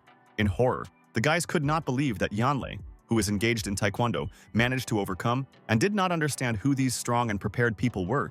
Not letting up, the girl threatened to call every Kunkun fan and promised that they would destroy him, threatening the hero with internet hate and punishment. Angrily, Jiang said that they could only squeal about and without, and asked if they were afraid that their idol would find out about everything and punish them. Feeling superior, the girl assured them that she was not afraid of anything, and that the idol loved and supported them, threatening Jiang. Understanding why fans behave so cruelly, the hero said that he has no need to feel sorry for them, and he is not going to interfere in their petty intrigues. Back then, he ordered Zhao to contact the Cultural Affairs Bureau and forbid Kun from appearing in public to stop fan conflicts. Not letting up, fans called the character a clown and did not believe that his request would be approved, continuing to shout threats and demand attention. Worriedly, the old man asked him not to joke like that, but the guy assured him that soon the man would see for himself the seriousness of his words. Suddenly, someone called the girl, and she maliciously answered the call, showing confidence and showing that control over the situation remains with her. When she heard that Kun's performance was cancelled and all of his CDs would be withdrawn from sale, she was beside herself with anger, wondering how this could have happened. Terrified, she didn't know what to do, and couldn't believe that their idol was actually banned from performing in public. As she collapsed on the stairs in shock, she couldn't believe how this was possible, and she was surprised that the young man hadn't lied to her. Admitting her mistake, the fan argued that artists should not be held accountable for their fans' actions and asked Jiang not to punish him. But the hero said that if a guy doesn't control the actions of his audience, then it's better for him to retire and stop being an idol. Bursting into tears, she insisted that she was just a little girl who had made a mistake, and she didn't understand why he was doing this to them. By pretending, she hoped that the fake tears would force others to take her side and support her position. But when she saw Jiang, along with the old man and the guard, walking away and ignoring her, she knew that the plan hadn't worked. An agitated Yanlei asked her not to be sad and said that his heart was breaking from her tears and worries for her favorite idol. Calling him names, the girl shouted that it was his fault for everything and asked why he couldn't cope with the hero because the guy was engaged in taekwondo. After learning that the character touched her, the fan threatened to call friends from the club and cripple the offender in order to achieve retribution for his goddess. After entering the restroom, Jiang sat the old man down on the sofa and excitedly inquired about his state of health while the man was breathing heavily. Taking his hand, the hero realized that due to the lack of yang energy, he had a heart attack and urgently needed help. Realizing that he needed to act immediately, he asked Zhao to hand him some acupuncture needles to stabilize the old man's condition. Pulling out one of the needles, he deftly inserted it directly into the man's forehead, unquestionably confident in his abilities. Gradually, the old man opened his eyes and began to wake up, blinking and realizing that his body was once again filled with vital energy. Pulling out the needle, the guy looked at the surprised man who was worried about his health and asked where the young man got such medical knowledge. The hero assured that now his life is not in danger, and decided to work out a few more points on his hands to consolidate the effect. Suddenly, he heard the screams of a girl demanding to stop all actions immediately and fearing for the health of her grandfather. Shocking everyone, she deftly knocked the needles out of Jiang's hands, showing strength and determination. Blocking the way, the granddaughter demanded that Jiang stop and threatened to call the police, asking what he had done to her grandfather. The old man wanted to explain himself, but she didn't want to listen, thinking that he was suffering only from neurosis and trusted the wrong people. Angry, the man shouted that the young man had saved him twice and demanded that his granddaughter apologize, but she folded her hands and called the guy a charlatan. Enraged, the old man assured her that the boys were not deceivers and continued to try to convince her granddaughter to believe in the young man's honesty. Reassuring him, Zhang told him that they had things to do and had to go, and that his granddaughter could take him to the hospital to check on his health. Claiming that the guy was too smart for a crook, the girl told him to leave quickly, showing her disbelief and annoyance. Shocked by her words, the old man had another seizure, his hands trembled, and the capillaries in his eyes turned red. Clutching his heart, he fell on the sofa, and his granddaughter excitedly began to dial the ambulance number, calling doctors for rescue. In the car, while going about his business, Zhao reported to the commander-in-chief that his comrades from the army were waiting for them nearby to go to the Fen family's company. Suddenly, the car braked sharply, and Jiang was alarmed to notice that something was happening up ahead and obstructing traffic. In an instant, the hero's transport was surrounded by many other white cars, creating a dangerous situation on the road. The fighters went outside, and Yanlei, pointing to his boss at the character's car, said that their abusers and competitors were sitting there. While preparing his fists, the man argued that those who dared to go against his comrades should be punished accordingly. Taunting the hero, Yanlei went to the window and bragged that all his comrades had come to help, demanding that Jiang get out of the car. But the character replied that if the fighter hurries and disappears from view with the others, he will forget this trick and will not take revenge on them. Surprised by his words, Yanlei decided that the young man's sanity had left him and continued to threaten violence, not understanding the strength of the enemy. Suddenly, as if out of nowhere, a huge military van appeared next to the cars, drawing the attention of everyone on the street. When it stopped, It shone its lights and honked, looking much more massive and larger than ordinary cars standing on different sides. Grabbing one of the fighters by the shoulder, the soldier called them daredevils, making it clear that their actions will not go unpunished. Holding Yanlei by the neck, the soldier wondered how ordinary fans would have the audacity to threaten those who served. But the guy asked them to show off their abilities. While preparing their fists, the military surrounded them and told them that if they wanted to fight, they would not refuse them, showing their determination and strength. The frightened soldiers screamed and tried to break free from the powerful grip of the soldiers, realizing that it was impossible and dangerous to resist them. After beating opponents, the army noted their weakness and reported to the captain that they did not even really have time to warm up before the battle. A stranger watching from a nearby car smiled maliciously and called the fighters scum, but they didn't hear him. When he came out to them, he laughed and asked them if they couldn't handle a bunch of weaklings, and the military looked around in amazement. The battered fans who saw Master Ye said that the genius warrior of the Cultivator Union would punish all the soldiers. Taking a fighting stance, the cultivator stated that he would have to personally deal with them to get justice. As he charged, he swung his arms like arrows, demonstrating the speed and accuracy of each strike. Using a combat move, Ye threw the military man's body to the side, causing the others to be truly shocked by his strength. As Jiang watched from the car, he wondered how such a young man managed to become a cultivator and develop inner energy. Delivering precise blows, the fighter easily knocked the military down, showing superiority in technique and possession of his strength. Maneuvering deftly between the fighters, he used energy so skillfully that he almost instantly gained the upper hand over everyone. Swinging his arms, the cultivator not only exuded strength, but also skillfully dealt with his opponents. Feeling superior, Ye was glad that the opponents were unable to withstand even one of his serious blows. Admiring fans asked him to punish his enemies by promising double pay for the students of their dojo as a reward. Hearing about the generous payment, Ye's eyes flashed with a thirst for battle and he willingly agreed to help, threatening to tear off the soldiers' limbs. Rushing into battle again, he shouted that the military was to blame for offending the people of the Cultivator Union. Suddenly, Zhang grabbed his arm and asked if he really had such a high level of internal energy. After straightening his tie, the character said that he knew about his skills, and Ye couldn't understand how the young man even got here. Without hesitation, the youth gave a crushing slap, and the cultivator was shocked by the existence of a person with such strong inner energy. With a sharp movement, Zhang threw the fighter to the side of the van, and the fans froze, their mouths wide open in horror. Ordering the military to stop pretending, the character demanded that they get up and continue to carry out the order. As he left, he reminded the soldiers that he had forbidden using internal energy against humans, but this guy was an exception. As they rose, the army men felt a powerful surge of energy and waited for the moment of reckoning, and the fans shook with horror, noticing their strong aura. Rolling up their sleeves, the soldiers surrounded Ye, calling him a madman who almost crippled them for fun. Beaten and frightened, the cultivator begged for forgiveness and promised not to harm him, if only he would be allowed to leave. Under the bright sun, the Fen family's luxurious villa was revealed, striking the grandeur and tranquility of the surrounding view. Entering with Zhao and the military, Jiang apologized for the delay, explaining that there was some unexpected interference along the way. A delighted Fen introduced her father to the hero recommended by Mr. He, assuring him that he was capable of providing them with protection.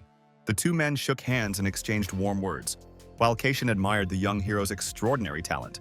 Suddenly, the guards declared that Jiang's men were not suitable for them, calling the soldiers mindless jocks without the right skills. The members of the Cultivator Union were sitting on the couches, claiming that only they were qualified to act as the family's guards. Smiling, Wang said that the military was not capable of protecting Fen, and insisted that he was the best candidate for the post. Embarrassed, the girl apologized to the hero, explaining the fighter's rudeness by saying that her father assigned them a percentage of the company's income.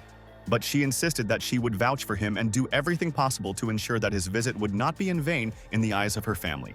Stepping forward, she stated that she respected cultivators, but it was Zhang's people who protected her at the banquet, not them. When Wang heard the hero's name, he was indignant, saying that he only kissed Fen and used people, while the girl insisted that it was an accident and there was no choice. Hearing this, the father sternly thanked the young man for saving his daughter, but admitted that he doubted the capabilities of his team. He also pointed out that their enemies were extremely strong, and it was impossible to defeat them quickly. But Fen claimed that Zhang's people were able to protect them. Unexpectedly, Vaughn put forward his own battle proposal, and if the character loses, then his people must leave forever, giving them a place of protection. After giving the middle finger, the cultivators ridiculed the hero's abilities and waited for him to immediately give up without a fight out of fear. Enraged, Fen yelled at Wang that she hadn't asked him to interfere and demanded that her family's affairs be left alone. Smiling maliciously, the cultivator replied that it was only for men and told her not to interfere in their squabbles. Standing behind Mr. Feng, he glared at Jiang, waiting for his decision and hoping to challenge the youth to a fight. The hero looked stern and cold, and the military behind him seethed with disdain for the arrogance of the cultivators. The other observers also looked on in mockery and disbelief, waiting for Jiang to refuse the challenge at any moment. Worried, Fen said that Wang was constantly strengthening his inner energy and that he was afraid that Jiang might get hurt. But the guy assured him that he wasn't forcing anyone to fight. With a slight smile and firm determination, the young man straightened his tie and said that he accepted the challenge and was ready to fight. The shocked master and his daughter decided that the hero had gone mad, thinking that an ordinary person could not compare to the best cultivator Wang. Without retreating, the character put forward a firm condition to the opponents that if they lose, they will have to leave here forever. Laughing and feeling superior, Vaughn readily agreed to the ultimatum as he was absolutely certain of his victory. Enraged, the guards demanded Wu Fen's permission to fight, as both youths expressed their willingness to start the fight immediately. Having agreed, the master motioned for everyone present to proceed to the backyard for sparring. On the street, the opponents faced each other, and Wang warned that he would not spare them, and the hero asked to show all his skills. Applying the technique, the cultivator began to absorb the energy of the earth and air, focusing all the power in his body to strike. The shocked companions did not believe that such a young man possessed Quan Shu's abilities, and they were sure that Jiang would not be able to defeat him. Glaring viciously at the youth, Vaughn hoped to make a mockery of him in front of all the guests, fully confident of his success. Counting to 7, the cultivator flew up and moved like lightning, quickly performing various combat techniques, as if aiming. With frantic jerks, he rapidly closed the distance, preparing to deliver a powerful blow to the opponent. The huge fist stopped right in front of the young man's face, who was standing perfectly still and didn't even try to dodge. Wang's eyes widened in shock, realizing that the blow hadn't gone through since he hadn't been able to reach Jiang. The hero easily stopped his hand, and the cultivator could not believe that the opponent was able to resist the 7th Quan Shu technique, considering it something incredible. Smiling, the youth noted Vaughn's unusual and powerful technique, but he honestly said that it was completely useless against him. The shocked guy didn't have time to say anything because Jiang declared that it was his turn and abruptly rushed to attack. In the next instant, blood gushed out of Vaughn's mouth, startled by the speed and strength of the opponent's punch. In one move, the hero threw the cultivator's body into the sky, sending all the spectators into a real shock from the demonstrated strength. Everyone was shocked by this turn, and Mr. Fen noted the character's abilities, and the girl sincerely rejoiced at his victory. The shocked members of the association, realizing that Wang was the best among them, were terrified of what might happen to the others. Rolling up his shirt sleeves, Jiang calmly asked the master if this was enough to confirm his competence. Raising his hand, one of the cultivators conceded defeat and stated that they wanted to withdraw their candidacy on behalf of the association. Looking after them, the members of the union were confident that they could win, and they were not going to back down in front of the young man and his team. They claimed that their master, who they said wasn't as showy as vanquished Wang, would be arriving soon. Seeing that the leader had arrived, the fighters immediately went to greet him, hoping to get support. When they saw Mr. Ye with a broken arm, they anxiously asked what had happened and if he was okay after the incident. Frowning, the cultivator replied that he was fine and asked if it was true that someone was trying to take their place as guards. Pointing their fingers at the military and Jiang, the fighters claimed that these guys were looking for death, brazenly hiding behind Master Ye's back. Seeing his old friend, the hero laughed, and the latter could not believe his eyes, standing motionless with his mouth wide open in amazement. While the master was terrified, the union asked him to teach the hero a lesson and show why the colors of their uniforms have a scarlet hue. Enraged, Ye slapped one of the fighters and shouted that he would better explain it to them, pushed to the limit by their stupidity. Approaching Jiang, he began to apologize and admitted that they were no match for him, which shocked the entire union with an unexpected confession. Shouting at the others, the cultivator urged them forward and demanded to leave immediately, while the hero just watched and smiled silently. The guards and workers were shocked, not believing that even the people from the union were afraid of the youth, considering him to be incredibly strong. Overjoyed, Fen said that no one would dare oppose the candidacy of Jiang and his loyal people now. One of the partners raised his hand in protest, asking how they could pay someone who didn't know anything about their company. Others, supporting their colleague, insisted that the percentage of income was too high and the terms of cooperation needed to be discussed. Hearing the objections, Fen was furious and barely restrained herself from being rude and tried to find the right words. Rushing forward, the girl's father demanded an immediate end to the dispute, because disagreements interfered with the case and heated up too quickly. Going out to the center, he reminded that everyone here was united by trust and lack of condemnation of each other for past actions. Fen loudly stated that since he had promised 10% of the income, he would give it to Jiang and the soldiers without further argument. Indignantly, he asked if his and their lives were not worth money, and announced that the decision was final and he did not intend to discuss it. Extending his hand to the hero, the man emphasized his trust and asked to take care of the safety of the family, relying on his experience. With a slight smile, Jung assured the master that they were safe, and they sealed the agreement with a firm handshake. Realizing that they could have made more money in the West, the soldiers were outraged and turned to Zhao, perplexed by the commander's decision. Calmly, the fighter explained that the hero was using the Fen family as an excuse to fight his enemy Shu, and the soldiers were delighted with this plan. Zhao motioned for them to keep their voices down, otherwise Jiang might get into trouble, and they immediately fell silent. Turning to them, the young man asked why they were standing idle, and the partner ordered to immediately start setting up security points around the perimeter. Turning to the soldiers, the commander ordered them to hurry, and they saluted and hurried to carry out the order quickly and clearly. Worried about his wife, Jiang decided to call Shui, hoping to hear her voice because his anxious thoughts did not let him rest. Noticing the commander's behavior, the partner cautiously asked if the girl was still not responding, and then looked at Jiang.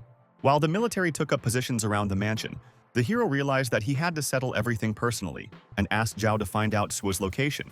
Meanwhile, the girl looked sadly at the phone, remembering that her husband called 100 times, and now he decided to stop, and it hurt her. A stern woman called out to her, asking why she was staring at the screen, and reminded her that an important meeting was about to start. Sighing, she thought that she had come to Jianan to meet her classmates, but she was suddenly caught up in the work. Along the way, she met a friend of Lu's who asked for a favor, significantly changing her plans for the coming weeks. Knowing her classmates' ability to manage companies, Liu asked for her husband's help and promised her a high position as the firm's vice president. There were rumors among the staff about Shui's status and background, and many were actively discussing her appearance at Zhou's company as she approached the reception. Some of the girls claimed that Tsai was supposed to take the place, but she didn't have the necessary connections as a new employee. Seeing the girl, some colleagues tried to keep the conversation quieter. Others, on the contrary, laughed, which greatly offended and depressed her. Inwardly, she was angry but restrained, realizing how important the position was, but at the same time, realizing how difficult it would be to prove her competence. In the meeting room, the boss announced that the meeting was dedicated to discussing their joint project with a major Pinxi site. He stressed that their $3,000 air shirt should last on the main page of the site for at least 10 days. Demonstrating the product, the boss assured that in this way, the company would increase its profit several times or even exceed last year's income. Seeing the confused faces of his colleagues, he wondered why no one spoke out and asked if they were hiding something important from him. Then, he was informed that it was not possible to attract Pinxi, and even arrange a meeting with a representative was impossible. Zhou folded his hands and acknowledged that the task was difficult, but reminded that it was for difficult projects that he hired the entire team. Confident, he insisted that if everyone put in the effort, they would succeed, even though the atmosphere in the hall remained tense and anxious. Zhu cautiously suggested not to limit herself to one Pinxi, fearing that customers would doubt the need for such a pricey item. Looking at her with disdain, Zhou said that the girl did not understand the market and was too skeptical of their promising project. Without deviating from the goal, he assured that the price was quite reasonable, and with the right promotion, the product would become a hit, and Zhu's doubts only hindered the case. Tensely, she asked what percentage of the profit the boss was going to give up to Pinxi, and Pinxi replied irritably that it wasn't much. Whispering to each other, colleagues felt that the company was too small, the product was impractical, and the boss was too arrogant, not listening to their opinion. Unable to withstand the whispers of discontent, Zhou violently slammed the table, demanding silence and full attention to his words. Angrily, the boss demanded that the others speak out, if they had the guts to speak openly. Standing up, Ms. Tsai said that she supports her boss and believes that the project will pay off if you entrust it to an experienced person. Pointing at Zhu, she announced her as the best candidate, which shocked the girl and caused many in the audience to exchange glances. Without letting up, the woman reminded the boss that his wife had talked about Zhu's ability to manage companies, strengthening his position. With a snide smile, Kai asked her to let the girl sort things out on her own and listen to the other employees' opinions. Realizing that they didn't want to take on a difficult task, the others raised their hands in unison, supporting the idea of shifting everything to Shui. Horrified, the girl tried to protest, but the words were confused, and she didn't know how to explain that she wasn't ready to take on such a responsibility. Sensing her confusion, Kai asked venomously if she didn't have the right skills to do the job at all. The woman clarified whether she is a useless girl who keeps in the company only because of her connections. Feeling superior, she demanded that Zhu, who immediately took a high position, prove her qualifications by noting the unfairness of the appointments. Realizing the hopelessness of the situation, Wei asked not to provoke her and said that she would lead the collaboration project with Pingxi. The next day, she went straight to the huge office of the company to meet with the manager and discuss cooperation. At 10 in the morning, she walked inside and smiled pleasantly at the girls at the reception, showing a friendly and confident mood. Introducing herself as a representative of the Secret Vigor brand, she clarified that she was scheduled to meet with the CEO of advertising. The receptionist replied that Mr. Guang was not present and offered to talk to Xiang Xian, but Yue decided to wait. Whispering to each other, the administrators were surprised that Shui was actually waiting for the CEO and doubted whether he would come at all. Closer to lunch, the partner offered to order food in Lakeland, but the friend refused, saying that the order would arrive too late.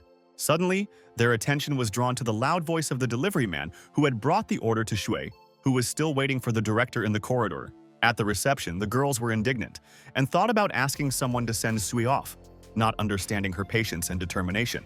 Hearing the whispers, the representative warily turned around, assessing the situation and intending to act calmly. Noticing her look, the administrators immediately pretended to be busy, as if they were dealing with extremely important company issues. After taking her order, Sue made her way to the counter, showing confidence and politeness without showing annoyance to others. When she came over, she said that she accidentally ordered a few servings and suggested that they have lunch together, causing joy among the girls. Laughing, Yue asked to be treated as a gesture of her goodwill to smooth over the awkwardness and build trust. After wishing her a good appetite, she went back to the couch, still waiting patiently for the CEO to arrive. Noticing Zhue's kindness, the girls decided to inform Guan of her arrival themselves, knowing that it would be difficult for her to do so on her own. Meanwhile, the director, holding the girl by the hair, demanded that she stop communicating with any men other than him. The sudden call caught him off guard, and as he made his way to the phone, she clutched the blanket in relief, feeling mixed emotions. Guan's face instantly changed from angry to friendly when he saw that the call was coming from the front desk and happily answered it. The phone said that the head of the brand Secret Vigor is waiting for a meeting with him all day and asked to allocate time for negotiations. When Guan hung up, he frowned again, knowing that this wasn't part of his plan, and he was surprised that the girl had managed to convince the hostess to contact him. As he dressed, he thought that as long as he didn't get tired of girls, he would listen to them, and if he got tired, he would find an excuse to get rid of them. After a while, he heard a knock on the door, and it was Zue who had already come to his office in hopes of holding a successful negotiation. Frowning at the table, Guan informed her that he didn't have much time and asked her to get straight to the point without further ado. She greeted him happily, handed him a folder of documents, and thanked him for making time for her in his busy schedule. Seeing Zhu, the CEO stared at her as if spellbound, completely ignoring the gist of her words, absorbed in her appearance. While she talked about the research of a new product, he took stock of her figure with a malicious smile and distracted himself from the case. As Guan stared at her, he thought about how to get her into bed, forgetting about business matters and ethics. After stopping her story, he sternly stated that he didn't want to listen to such things, but Zhuo desperately asked for time to explain. Having come up with a clever plan, Guan suggested, under the pretext of her long wait, to go to the nearest restaurant to continue the conversation there. At the cafe, Sui handed over the folder, saying that it contained all the details of the project, and asked Guan to read them carefully. Touching her hand, the man said that there was no need to hurry, and pushed them away, not wanting to get into the essence of the matter. Maliciously, he held out a glass of wine, insisting that Sue drink it, but she politely declined, saying that she didn't drink alcohol at all. Like a snake, Guan approached the girl's face and said that he could teach her, but she sternly replied that she had come to discuss business.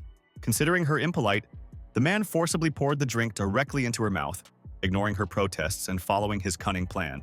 Holding Shu's hand, he demanded that the girl finish her drink, not noticing how unexpectedly a group of uninvited guests entered the hall.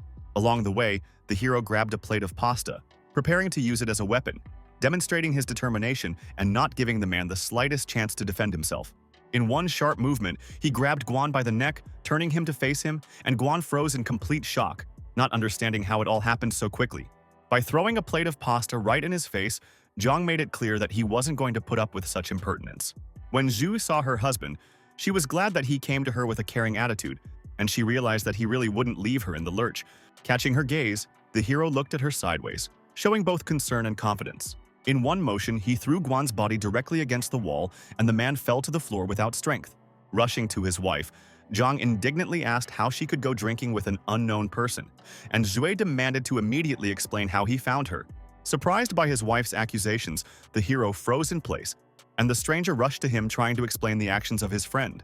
Earlier in Shu's house, the military informed the character that they had captured all the spies, and the maid and the criminal were kneeling in front of him. A security guard ran in shouting and reported that a group of armed men had broken in looking for Zhang. Upon seeing it, the character looked at the entrance with disdain. looking forward to seeing unexpected guests. A group of armed men led by a young man entered the hall with decisive steps, instilling fear in everyone around them. Seeing an acquaintance, Jung was very surprised that Lee had traveled so far and wanted to understand the reasons for his unexpected visit. Brows furrowed, they silently assessed each other, exchanging glances of understanding, trust, and willingness to work together. Knocking their fists together, they gave an unexpected greeting, symbolizing mutual respect for each other. Overjoyed, Lee explained to the character that he had gathered his own people to help, and Jiang was glad that his former partner was still willing to support him. Throwing an arm over his shoulder, the guy suggested that they go to the Golden Mountain restaurant, which belongs to their group, to discuss past events and joint plans. Now justifying himself to Sue, Lee explained to Sue that they had accidentally heard a familiar voice while passing by, and all the incidents were pure chance. As he shouted, Guan asked who these people were and why they were causing a commotion, not realizing that he was trapped and completely out of control of the situation. Angrily, Zhang said that the girl was his wife, and no one had the right to force her to drink while showing their concern.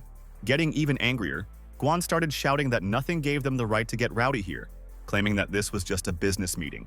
Approaching him, the hero asked in surprise, and the general director continued to insist on his own, and insisted that this was not how the young man was concerned. Zhang grabbed him by the front of his jacket in one sharp movement, and the other man, startled, insisted that they were civilized people and that there was no need to resort to violence. Strictly, the hero replied that he would do without it, but promised the CEO immediate entertainment for himself.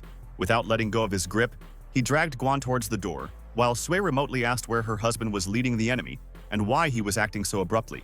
Without explaining anything, Zhang slammed the door in his wife's face, indicating that he was making all the decisions on his own. Going into another hall, he threw Guan to the floor in front of everyone, showing strength and confidence, and made him fully realize his defeat. Horrified, the CEO asked what the young man was up to and why he was acting so boldly, not realizing that he himself was clearly not in a winning position. Zhang then asked for all the wine available in the hotel, explaining that he wanted to chat with this gentleman, and Zhao shouted to the barmaid to hurry up. While opening the bottle, the character asked Lee's people to help him make everything go smoothly, confident in his plan. With a smile, the captain shouted that such actions should not even be mentioned to the commander, and gave the order to immediately help the young man. With a wave of his hand, he told the boys to hold Guan, and they walked over to him, ready to follow any orders from their boss. Shouting that he was the CEO of Pixie, the guy threatened that he would make everyone responsible for what they had done. Slowly trying to crawl back, grabbing him tightly, the boys inserted the watering can directly into his mouth, making it impossible for him to breathe freely and subjecting him completely to Zhang's will. Then, the character began to pour wine from bottles without stopping, as the CEO did recently with his wife, feeling a thirst for revenge. With a sneer, Lee spilled a whole case of wine into Guan's mouth, dutifully obeying his partner's request. Empty bottles clattered to the floor, creating chaos and noise, but also emphasizing the strength and determination of the youth and his team. Before leaving, Zhang said he would pay for the drinks and told his partner to leave while he poured the last bottle to the choking man. The commander's next move sent Lee into shock, and he sighed heavily, eyes wide with surprise, not knowing what was going to happen next. In one movement, the character threw Sui around his neck, and the girl demanded to let go of her, realizing that the situation was completely out of control. To calm her down, Lee said that when couples fight, they settle their issues in bed while the unconscious Guan foams at the mouth. When the hero went outside, the girl continued to break out, threatening to file for divorce, demonstrating her dissatisfaction. After taking a few steps, Zhang gently lowered his wife to the ground, showing respect for her wishes while also showing control over the situation. Looking into her eyes, he admitted that her behavior annoys him because she first ignores him, and then goes to drink with a stranger. Taking him by the cheeks, Zhui sternly asked him who allowed him to kiss another woman, reminding him that he was still her husband and should respect their marriage. She also noted that she herself had not yet kissed him, and some strange girl dared to do it, causing her a sense of injustice. Without another word, she kissed her husband passionately, leaving him shocked, even opening his eyes wide in surprise. Lee, along with the rest of the staff, watched them like sly foxes, spying on them as if they were watching a movie. A little embarrassed, Zhui fell on her husband's shoulder, quietly noting that she was terribly sleepy, showing vulnerability and trust in her chosen one. The cars went along the tall buildings to the hero's house, but on the way, the captain had a question for the commander-in-chief. While his wife was sleeping on his lap, Zhang asked his partner what he wanted, knowing that he was obviously not here for a simple meal, but for an important purpose. Emphasizing the young man's insight, Lee said that the authorities of Jinan already know about his arrival and asked him to introduce the hero officially. Jiang replied with disdain that he knew how much he disliked everything related to business and fame. Showing a reluctance to engage in formalities, the partner then explained with a smile that the powerful Fang family had reserved an entire restaurant to welcome him, assuring him that everything would be safe. Deciding to give in, the hero asked not to offer such a thing again and agreed to a meeting, and Li said that he would meet him tomorrow at 100 delicacies. The theme building had a special atmosphere that combined luxury and austerity, giving the impression of the importance of the upcoming meeting. Locked in one of the hotel rooms, the couple wanted to be alone. Their belongings were scattered everywhere, creating a slight chaos around. Among the items was a phone with a picture of Kun with a sword on the avatar. It belonged to an ardent fan. Turning to her lover, the girl said that she had not yet had time to take a shower, wanting to refresh herself after a hard day. Suddenly, the doors opened and two unfamiliar dark shapes appeared in the opening, instantly attracting their attention and causing the couple to be alarmed. With a stony face, Jiang, accompanied by Zhao, apologized for the unexpected intrusion, feeling uneasy about the situation. Turning around, they went back down the corridor, and the guys in a panic began to get dressed. Kun asked them to stop immediately. Running out after them, he began to threaten and demand that the guys keep everything they saw a secret, threatening to tear off their tongues. Turning around, Zhang asked if someone had said something, and Kun, understanding the benefits of their height, decided not to get into a conflict and showed respect. Running forward, the girl recognized the young man and, pointing at him with her finger, said that this was the same person from the airport. Beside herself with anger, she reminded the guy that it was he who threatened to kick him out of show business, although the check turned out to be a simple mistake. Pretending to be a victim, she added that Jiang had assaulted her and demanded her lover's revenge, demanding justice. Calling out to his bodyguards who were surrounding the character and Zhao, Kong demanded that they immediately attack them. Smiling maliciously and pointing a finger at the hero, he also demanded to cut off his hand for allegedly insulting his girlfriend. Sternly, Zhang asked if Kun knew what he was facing for intentionally injuring himself, emphasizing the danger of consequences. Laughing, he said that the law only applies to ordinary people, and he is from the powerful Fang family, and said that they invited a commander with merit. After that, the guards with weapons rushed at Zhang, who didn't even move, showing confidence, strength, and willingness to face any threats. Looking at the enemies, the hero ordered Zhao to deal with them without excessive violence, showing control over the situation and self-confidence. Deftly using combat techniques, the partner instantly neutralized the guards, scattering them in different directions, surprising everyone with his skill. The terrified Zui and Kun couldn't understand how one person was able to deal with multiple opponents so quickly in a single strike. Begging Zhao not to touch him, the guy offered to become his bodyguard, promising in exchange to double the amount of payment, hoping for protection. But the fighter with a malicious smile was glad that his skills were appreciated, and Kun decided that the guy agreed to accept his offer and was happy. As Zhao swung to strike, he asked him how he thought and waited for him to respond, testing his reaction and intelligence. As he slashed at Kun's cheeks, he instantly knocked him down, demonstrating his skill and complete superiority over his opponent. Exhausted and battered, the young man collapsed against the wall, barely breathing, overwhelmed by the strength and skill of the fighter who had left him no chance. Meanwhile, the Fang family happily greeted Director Li and his people, showing respect and delight, unaware of what was happening in the hotel. With a smile, the woman asked why the other gentlemen hadn't come with him, wondering at their absence at an important meeting. Hearing this, the guy asked in bewilderment if the family hadn't already met his boss, and they realized with horror that they hadn't noticed the moment of his arrival. Suddenly, a security guard appeared and reported that Fan's son was injured, causing instant shock and panic among everyone present. Other guards carried Kun in on stretchers, who complained to his mother about the attackers and asked for just revenge for the injuries inflicted on him. He begged her to take revenge, and the girl screamed in horror, realizing that she was shaved bald. Mrs. Fan excitedly rushed to her son. Viciously, she gave the guards the order to track down the two attackers and punish them, showing authority and determination to protect her child. Stopping his wife, Fan said that their task today was to meet VIP guests, and only after establishing a relationship with the leader would they be able to take revenge. Returning to Director Li, he modestly asked if he had contacted the master, hoping that his people would receive the guests properly. But unexpectedly, the commander replied that it was no longer necessary, since Jiang had just left and the meeting would not take place. In shock, Fan couldn't understand how the guests could leave if they didn't even see him, while the director calmly got up from the sofa to leave. Sternly noting that Kun had nerves of steel, Li reminded him of his audacity, and the man realized with disbelief that his son's abusers were the very guests they were expecting. As the commander left, he said that he had tried to persuade Jiang to come to the meeting, but since they had threatened him, let them deal with their own problems. As he ordered his men to leave, he headed for the door, and Fan fell to his knees, realizing that the situation was out of control and it was over. Watching the scene, The woman worriedly asked why the director was leaving and leaving them without help, expressing alarm. Not understanding what was happening, she asked her husband if he had already met with the commander-in-chief, noting that their son was waiting for a meeting to take revenge. Enraged, Fan slapped his wife's face for her words and angrily asked what she was talking about, knowing that their family was in trouble. The woman asked blankly why her husband had hit her, and Fan explained that Kun had had a fight with their guest, and now they were in danger. As the woman stood open-mouthed in shock, he knew that at all costs he had to fix everything and save their situation. After hearing on TV that group leader Shine had donated 500,000 yuan to the Sunshine Company, the man knew that he had to meet Shui. The news reported that the young man was recognized as the loving ambassador of Jinan City, which further motivated Fan to meet him. Meanwhile, unsuspectingly, Shu happily played hide-and-seek with the children, laughing and enjoying the moment as if the entire world around him had disappeared. Suddenly, a secretary came up behind him and called out to him, informing him of an important matter that required immediate attention and decision on his part. Apologizing to the children and the film crew, he said that he had to step aside for a while to settle an urgent matter, leaving them.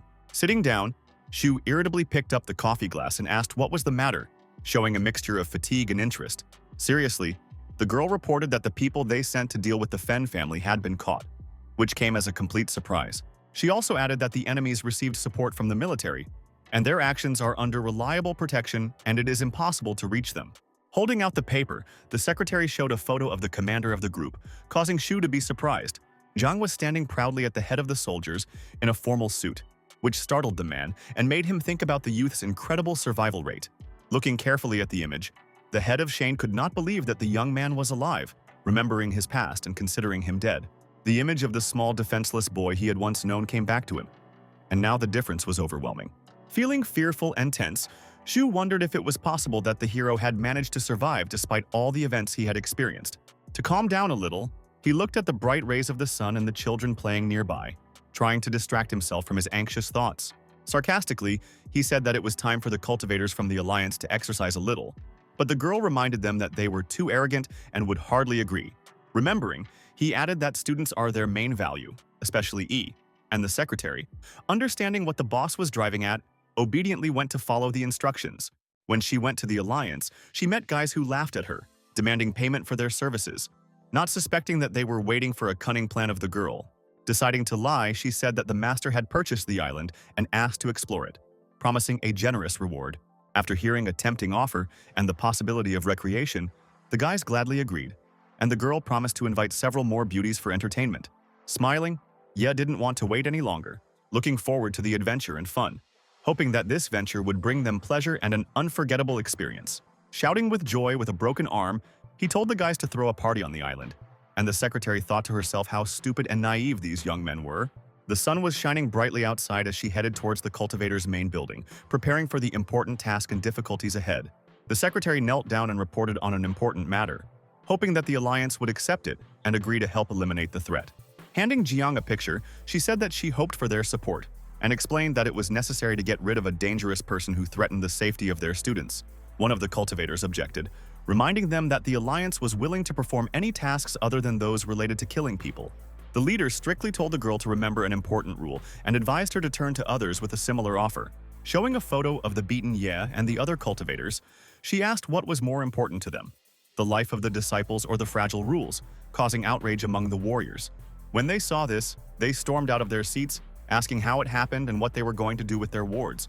Expressing alarm, as she left, she gave them time to think until tomorrow, looking forward to the final answer and hoping for a positive decision from the Alliance. As they chatted anxiously, the cultivators didn't understand how their disciples were caught and whether they would be able to remain part of the cultivation world under such circumstances. Resolutely rising, the leader agreed to complete the task, showing his willingness to save his charges. Determined to stop him, the fighters tried to dissuade Elder Kanghai, fearing for his safety and the consequences of the Alliance's possible actions. As he took off his uniform, he didn't say a word, showing determination and inner strength, leaving everyone on edge. Without turning around, the old man said that he was withdrawing from the Alliance from now on, and his future actions would not affect the others.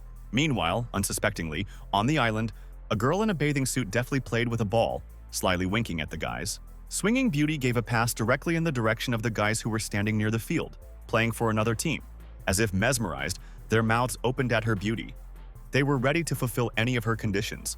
After receiving the ball in his face, Ye was happy that he caught his sister's serve, ignoring the blood from his nose and completely immersed in the excitement of the game and emotions. Suddenly, something strange caught his attention and he froze, looking up in surprise.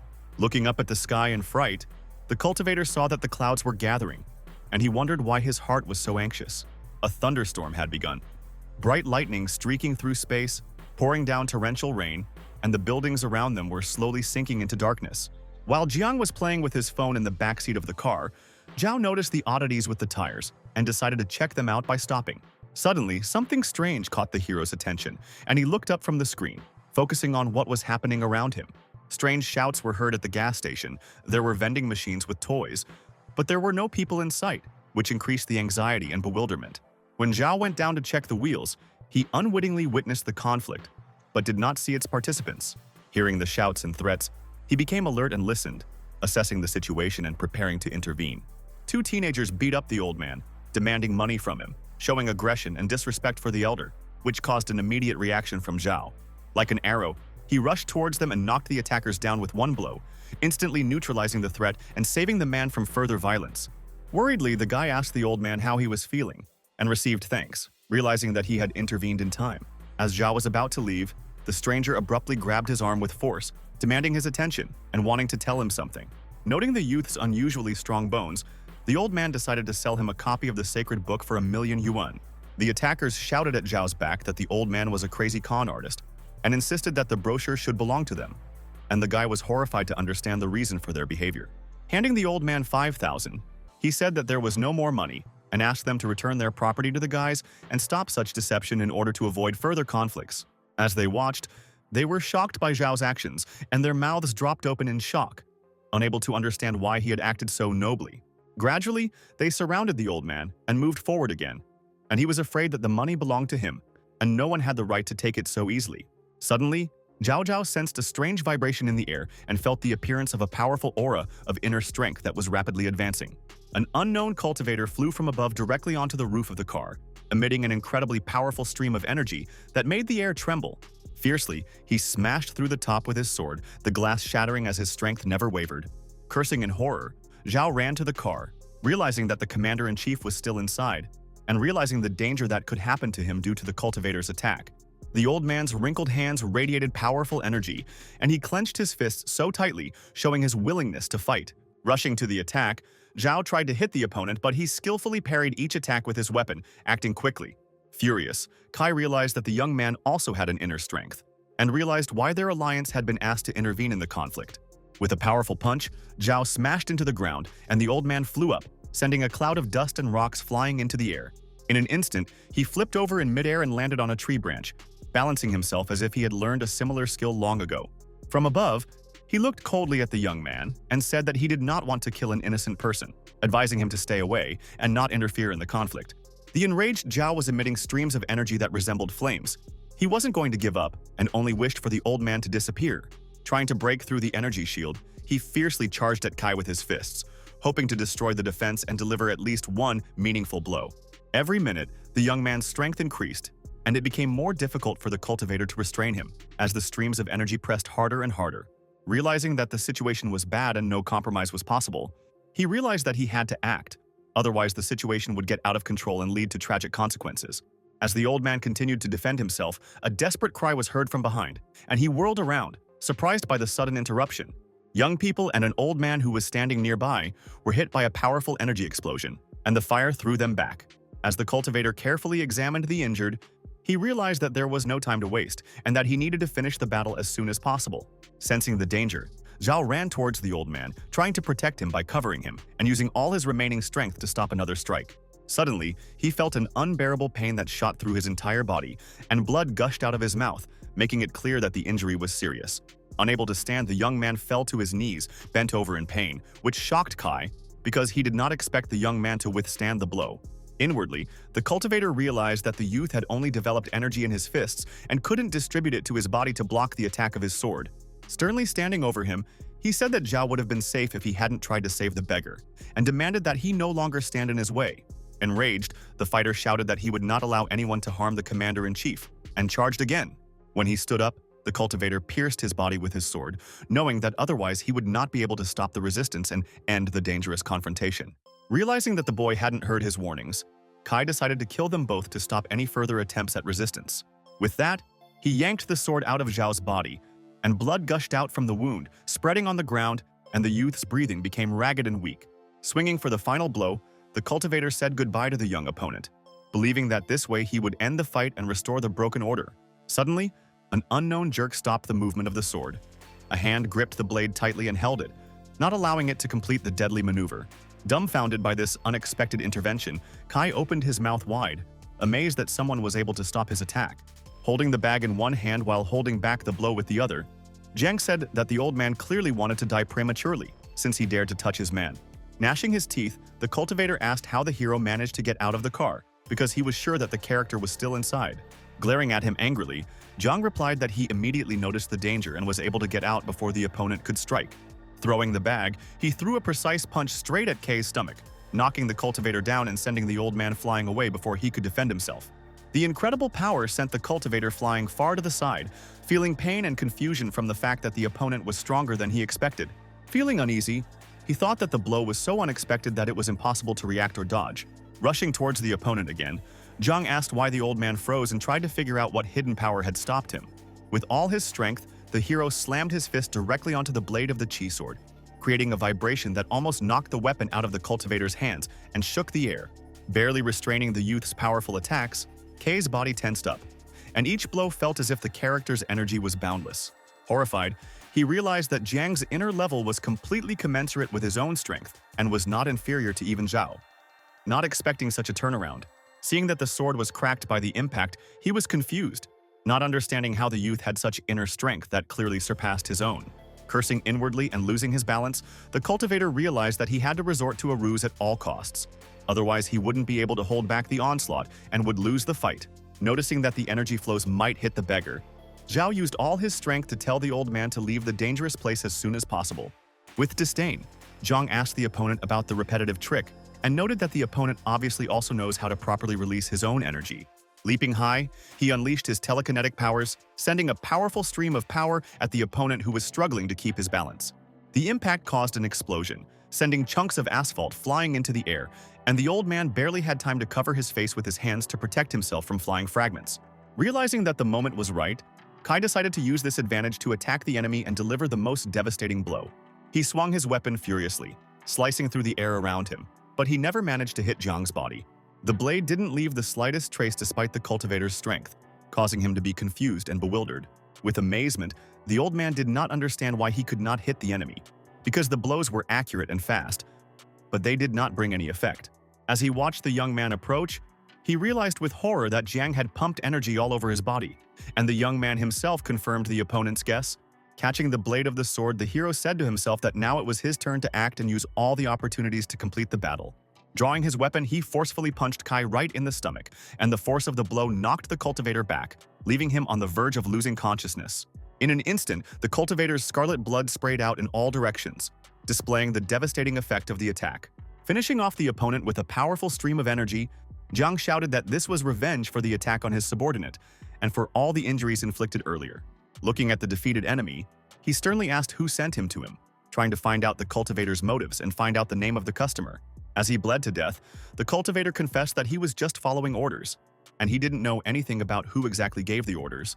Bright lightning streaked across the overcast sky, reflecting the chaos of the battle and the tension that hovered around them, as if the elements themselves had intervened in the battle. Before leaving Kai to die, the hero told Zhao to follow him carefully, as the guy was seriously injured. Lying on the asphalt and losing his strength, the cultivator apologized to Wu Dao, his grandson, for not being able to protect the path of his martial art and preserve the honor of the family. When his grandson was young, he taught him the principles of the alliance, among which the most important thing was not to kill innocent people and preserve humanity. Bursting into tears, the boy would ask his grandfather if he had enough skills to master martial arts, worried that he wouldn't be able to join their union. Confused, Kai began to wipe the tears from the baby's eyes, trying to calm him down and convince him that he will become strong and will be able to learn to cope with all difficulties. Picking him up, he assured the boy that Wu Dao was the best, and that sooner or later his skills and strength would be sufficient to protect himself and his loved ones. As he died, he thought about the fact that he had never been able to save his grandson, feeling the bitterness of defeat and disappointment in himself. Raindrops dripped down his pale face, mixing with the blood and dirt, slowly approaching the end of his life. On the island of Wudao, meanwhile, he looked up at the sky and did not understand why it was suddenly raining, feeling that a disaster had happened and his grandfather was in danger. After returning home, Jiang would peer through the window into his wife's room, carefully scanning every corner. When Zhu woke up, clutching her head in horror, she thought about how she had kissed her husband while drunk. And now she didn't know how to explain it. Embarrassed, she didn't know how she would be able to look Jiang in the eye, because her offense was so embarrassing that shame was taking over her entire body. Seeing his clothes in the closet, Sui knew that the hero had returned home, and the tension in her heart increased because she did not know how to behave further. In a panic, she lay down on the bed, knowing that now everything was over, and did not know what to do next, trying to hide her emotions and fear of her husband. When she heard Jiang enter, she decided to pretend to be asleep, holding her breath and hoping that he wouldn't notice her confusion. While she lay terrified on the bed, pretending to be asleep, the young man sat down at the table next to the bed with toys in his hands, preparing to act out a small scene. When Zhu heard about Mummy Pig, she was very surprised, not knowing who her husband was talking about, but she didn't open her eyes, afraid to show her real emotions. While playing, the guy talked through a possible dialogue with his wife, and she gradually, understanding the meaning of his actions, opened her eyes slightly, feeling angry and dissatisfied. Using the piggies to represent himself and Zhui, Jiang acted out the scene of her resentment, trying to show what her reaction would look like. After that, his toys kissed, which caused Zhu to have a storm of emotions, as she couldn't believe that her husband would use them for such scenes. Unable to stand it, she jumped up in bed with rage and screamed, accusing her husband of childishness and not understanding that such jokes humiliate her. She also added that she didn't really want to kiss him, and that alcohol did everything for her, trying to justify her awkward behavior. All of a sudden, Jiang clutched at his heart and twisted from the sharp pain that shot through his muscles, causing such a sharp reaction. As she scooped up her husband, Zui anxiously asked what had happened, trying to understand the reason for his poor condition while trying to control her growing excitement. Seeing the blood on his clothes, the girl asked where it came from, and the hero, deciding to lie, said that he just fell and hit himself so as not to frighten her even more. Worried about his condition, Sui wanted to go to the hospital as soon as possible so that the doctors could check on her husband and make sure that his injuries were not critical. Frowning and remembering that Jiang was very strong, she sternly asked how he managed to get hurt from a simple fall, calling him a liar. As she glared at him, he looked at her with a smile, knowing that her anger was fueling her feelings and emotions even more. Abruptly grabbing her hand, the hero took Sue by the waist, holding her close, feeling her body tighten, and her heart beat faster from the closeness and excitement. Suddenly, he threw his body against hers, and she cried out in surprise and incomprehension at this behavior. They collapsed on top of her and onto the bed, and Jiang noticed that his wife looked very tempting, feeling a mixture of passion and excitement. Suddenly, he grabbed her by the nose, and she opened her mouth in surprise, not expecting such a cheeky joke and a sharp but playful manner of expressing feelings. With a smile, Jiang admitted that it was Zhao's blood. His partner was injured, and he got dirty while helping him get to the hospital, trying to calm Shui down. Horrified, she asked how it was that the situation that happened at the banquet was repeated and someone attacked them again. Stroking her cheek, the hero asked her not to worry, but to stay at home for a while to recover her strength and not be in danger. Agreeing, she noted that she could not help her husband in any way, but insisted that he take care of his own safety and be careful in the future. As if remembering something, Jiang apologized to her for what had happened at the party, admitting his guilt and trying to restore trust in their relationship. As he approached her to kiss her, he noted that he hadn't thought about her feelings and asked if Shui would forgive him, expecting an honest and sincere response. The girl's eyes were shining, and she asked for forgiveness in return, realizing that her husband was trying to protect her, and his actions were dictated by care, not neglect. Knowing that Jiang wanted to save her, she knew that she shouldn't have reacted like that and gone to Jianan without saying a word or warning him. Standing up, the character happily asked if his wife forgives him, and she replied that everything will depend on his behavior. Passionately, he took her leg and asked her if that would be fine with her, expecting her to consent to the display of his feelings. Pushing her husband away, the girl sternly replied that no, demonstrating her own will and boundaries, not wanting to rush. Not understanding her behavior, Jiang asked if it wasn't a good time to have a baby, trying to move the conversation to a more intimate topic. Feeling the passion, the girl kissed her husband, demonstrating agreement and mutual attraction while softening the conflict and tension between them. Suddenly, the phone on the nightstand rang, interrupting the intimate moment and drawing their attention to external events that required immediate response. On the screen were 3 missed calls and a message from a colleague that there was a problem and the commander's help was urgently needed. When Jiang called back, he asked sternly what had happened, and the subordinate said that something strange was happening with the guys, and they needed to hurry to the Fen house. Upon arrival, he learned that all the military personnel had suddenly experienced mass poisoning, and no one could understand how it happened. Looking irritably at the dishes on the table, the character asked Wu Fen if they had sent the food for examination, and the girl replied that the results would come soon. Inwardly, he wondered whose hand it was, since all the spies had been found, and he didn't understand who might have planted the dangerous food. Suddenly, he called out to the girl. The security guard came running, saying that the results of the examination had arrived, which they were looking forward to. Explaining that everything was checked, the employee said that the military simply ate the spoiled tofu and the pills would help them. But Fen noted that no cheese was served. Suddenly, one of the soldiers raised his hand and shouted that he had an idea about what was happening and the possible source of poisoning. There were open boxes of tofu nearby, and the soldier said that they had bought it at a discount, unaware of the quality problems. Embarrassed, he explained that he didn't know about the bad product, otherwise he would never have bought it, and guiltily lowered his gaze in front of the commander. The young man looked annoyed, because such negligence could lead to serious consequences for the entire military group. Furiously, he shouted that the soldiers had sawdust in their heads, telling them to immediately form up and perform 300 rounds of frog jumping. Fearing the commander's wrath, the soldiers lined up to salute and immediately began to carry out the order, trying not to make mistakes. As they struggled to jump, Zhang apologized to Fen for them, knowing that the situation was out of control and that it wasn't her fault. The girl asked that the employees buy from Keishan and not from Pingxi, which is under the control of Shine, and the hero was very surprised to learn this information. Confirming her words, Fen said that there are 2 trading platforms, and in order to compete, Pingxi lowers prices, which affects the quality of products. She also added that this struggle has been going on for several years, and recently competitors have become more active. Right now, everything depended on whose platform would win and who would take the lead. So Jiang concluded that it was necessary to defeat Shine through the company's websites. Then he promised to help if his participation was required, and Fen agreed, reminding that the hero is one of the shareholders. Suddenly remembering something important, the girl took out the ticket she was supposed to give Jiang from her pocket. Holding it out, she explained that there would be a banquet here in a few days to celebrate the development of the enterprise, and he was coming. Confusedly, she realized that there was one more request, and wondered how the young man would react if she asked him to be her dance partner at the festival. Suddenly, to her surprise, Jiang held out his hand, showing 2 fingers but not explaining his gesture, and she stared in disbelief. After asking for another invitation card, he said that he wanted to take another person with him, and she replied that they could go through 1 ticket each. When he left, he thanked her and said that he would definitely come with his companion. And Fen was upset when she heard this and did not tell her about her desire. The next day, the weather was beautiful, and the house was flooded with bright sun rays, creating a festive mood. Inside, the party was in full swing. Guests were relaxing, having fun, laughing and discussing the latest news, enjoying the holiday. One of the guys approached Fen and wanted to ask her to dance, but she apologized with a smile, saying that she was not feeling well. Looking at the couples dancing, she thought sadly of Zhang and wished that he was the one who invited her to dance. As she smoothed her hair, she realized that she had probably already been rejected, and since Zhang was married, his companion would surely be someone else at the banquet. At the entrance, the butler asked the hero and his companion to show the invitation cards, checking the documents and making sure that they were eligible to enter. Holding out the ticket, Zhang waited for permission to enter, trying to express calm and confidence without showing that he was worried. With a smile, the butler invited the gentleman to go inside, confirming his right to attend the event and allowing him to enter with a female companion. In the guise of a girl, the disguised Zhao anxiously asked if Shui would be jealous if he found out. And Zhang, while denying the possibility, knew that he might be attacked.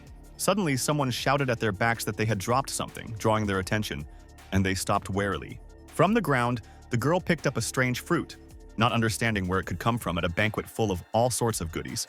When the guys turned around, she saw Zhang and asked in surprise what he was doing here, not expecting him to come to the event. Not recognizing her, the hero asked in surprise who she was, and Zhao reminded that it was a girl who was dressed in a school uniform at the airport. Pointing, she said that she remembered him because the guy had given acupuncture to her grandfather, whose condition had become extremely unstable. Indignantly disguised as a woman, Zhao said that they were not scammers and did not want to harm the old man, trying to calm the girl down. When she recognized the young man, she remembered that he was Jiang's accomplice who was with him that time. Confident in her assumption, she reproached him for dressing up as a girl, but claimed that they were not scammers, and the guy was horrified to realize that their plan was discovered. Turning around, she called for the security guard and the waiters, saying that 2 crooks had entered and asked them to be escorted out immediately. Suddenly, something strange caught her attention, and she was momentarily distracted, not understanding what exactly went wrong. Leaping, Zhao Yi swiftly approached her, trying to grab what was in her hands. not giving her time to react. Snatching a strange fruit, he jumped back, and the girl, screaming, covered her face with her hands, afraid of the unexpected maneuver of the guy. Feeling uneasy about his partner's behavior, Zhang's face changed. He felt uneasy, and he wanted everything to be over as soon as possible. While the girl froze in fright, the guards approached them, asking what had happened here and who had called them. While Zhao hid the item in her dress, she yelled for security to get the crooks out of here, creating even more confusion. Realizing the awkwardness of the situation, the hero stared at them intently, determined to take action to protect himself and his partner. Grabbing the disguised man's leg, he insisted that the girl was lying and that the guards should not listen to her, trying to explain the situation. Making up a legend, Zhao told the guards that the girl was in love with her boyfriend and was offended by her small form, so she was taking revenge on them. The guy's heart was pounding wildly, but he got into the role and imitated a woman's voice, claiming that the girl had come to annoy them on purpose. Enraged, she began to shout that he had a fake uniform at all, plunging the guards into shock and complete bewilderment.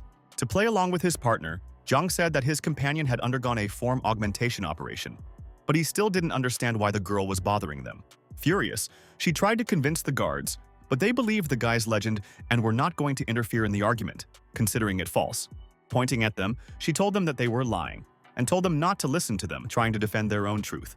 Approaching her, one of the employees explained that they did not need scandals, and asked Sun to leave the room to restore order and calm. Showing his invitation, Zhang explained that they were invited here and demanded proof from the girl to officially confirm her presence. In a panic, she searched in her bag for her ticket, wondering where it might have gone in the small clutch. Grabbing her by the arms, the guards dragged her to the door, and the boys, happy that their plan had worked, watched her go with a smile and a sense of victory. Realizing what they had just done, they looked at each other askance, startled by the sight of themselves in each other's eyes. Realizing that none of them were attracted to men, the boys threw up and went their separate ways, emptying their stomachs. Wiping his mouth with a napkin, Zhang told Zhao to hurry inside, because they had a very important matter today that required full concentration and attention. Meanwhile, Mr. Fen thanked Shu for his donations to Jianan City and shook his hand, expressing his respect and appreciation for the help provided. When the master left, the boy said that anyone in his position would have done the same, emphasizing the correctness and naturalness of Fen's actions. Tensely, he told his secretary that he was going to take a break at the hotel and told her to put guards at the entrance so that there would be no unexpected problems.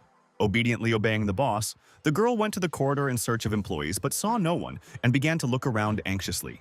Noticing the strangers, she sternly asked them who they were and what they were doing here, warily studying their behavior and appearance. Standing proudly in front of her was Zhao in disguise, along with Zhang, causing a mixture of surprise and slight fear with his appearance. There was an awkward silence, and when she recognized her boss's rival, her face changed, not knowing how to react to the unexpected appearance. Catching her eye, the hero just laughed, showing confidence and ease, ignoring her surprise and displeasure.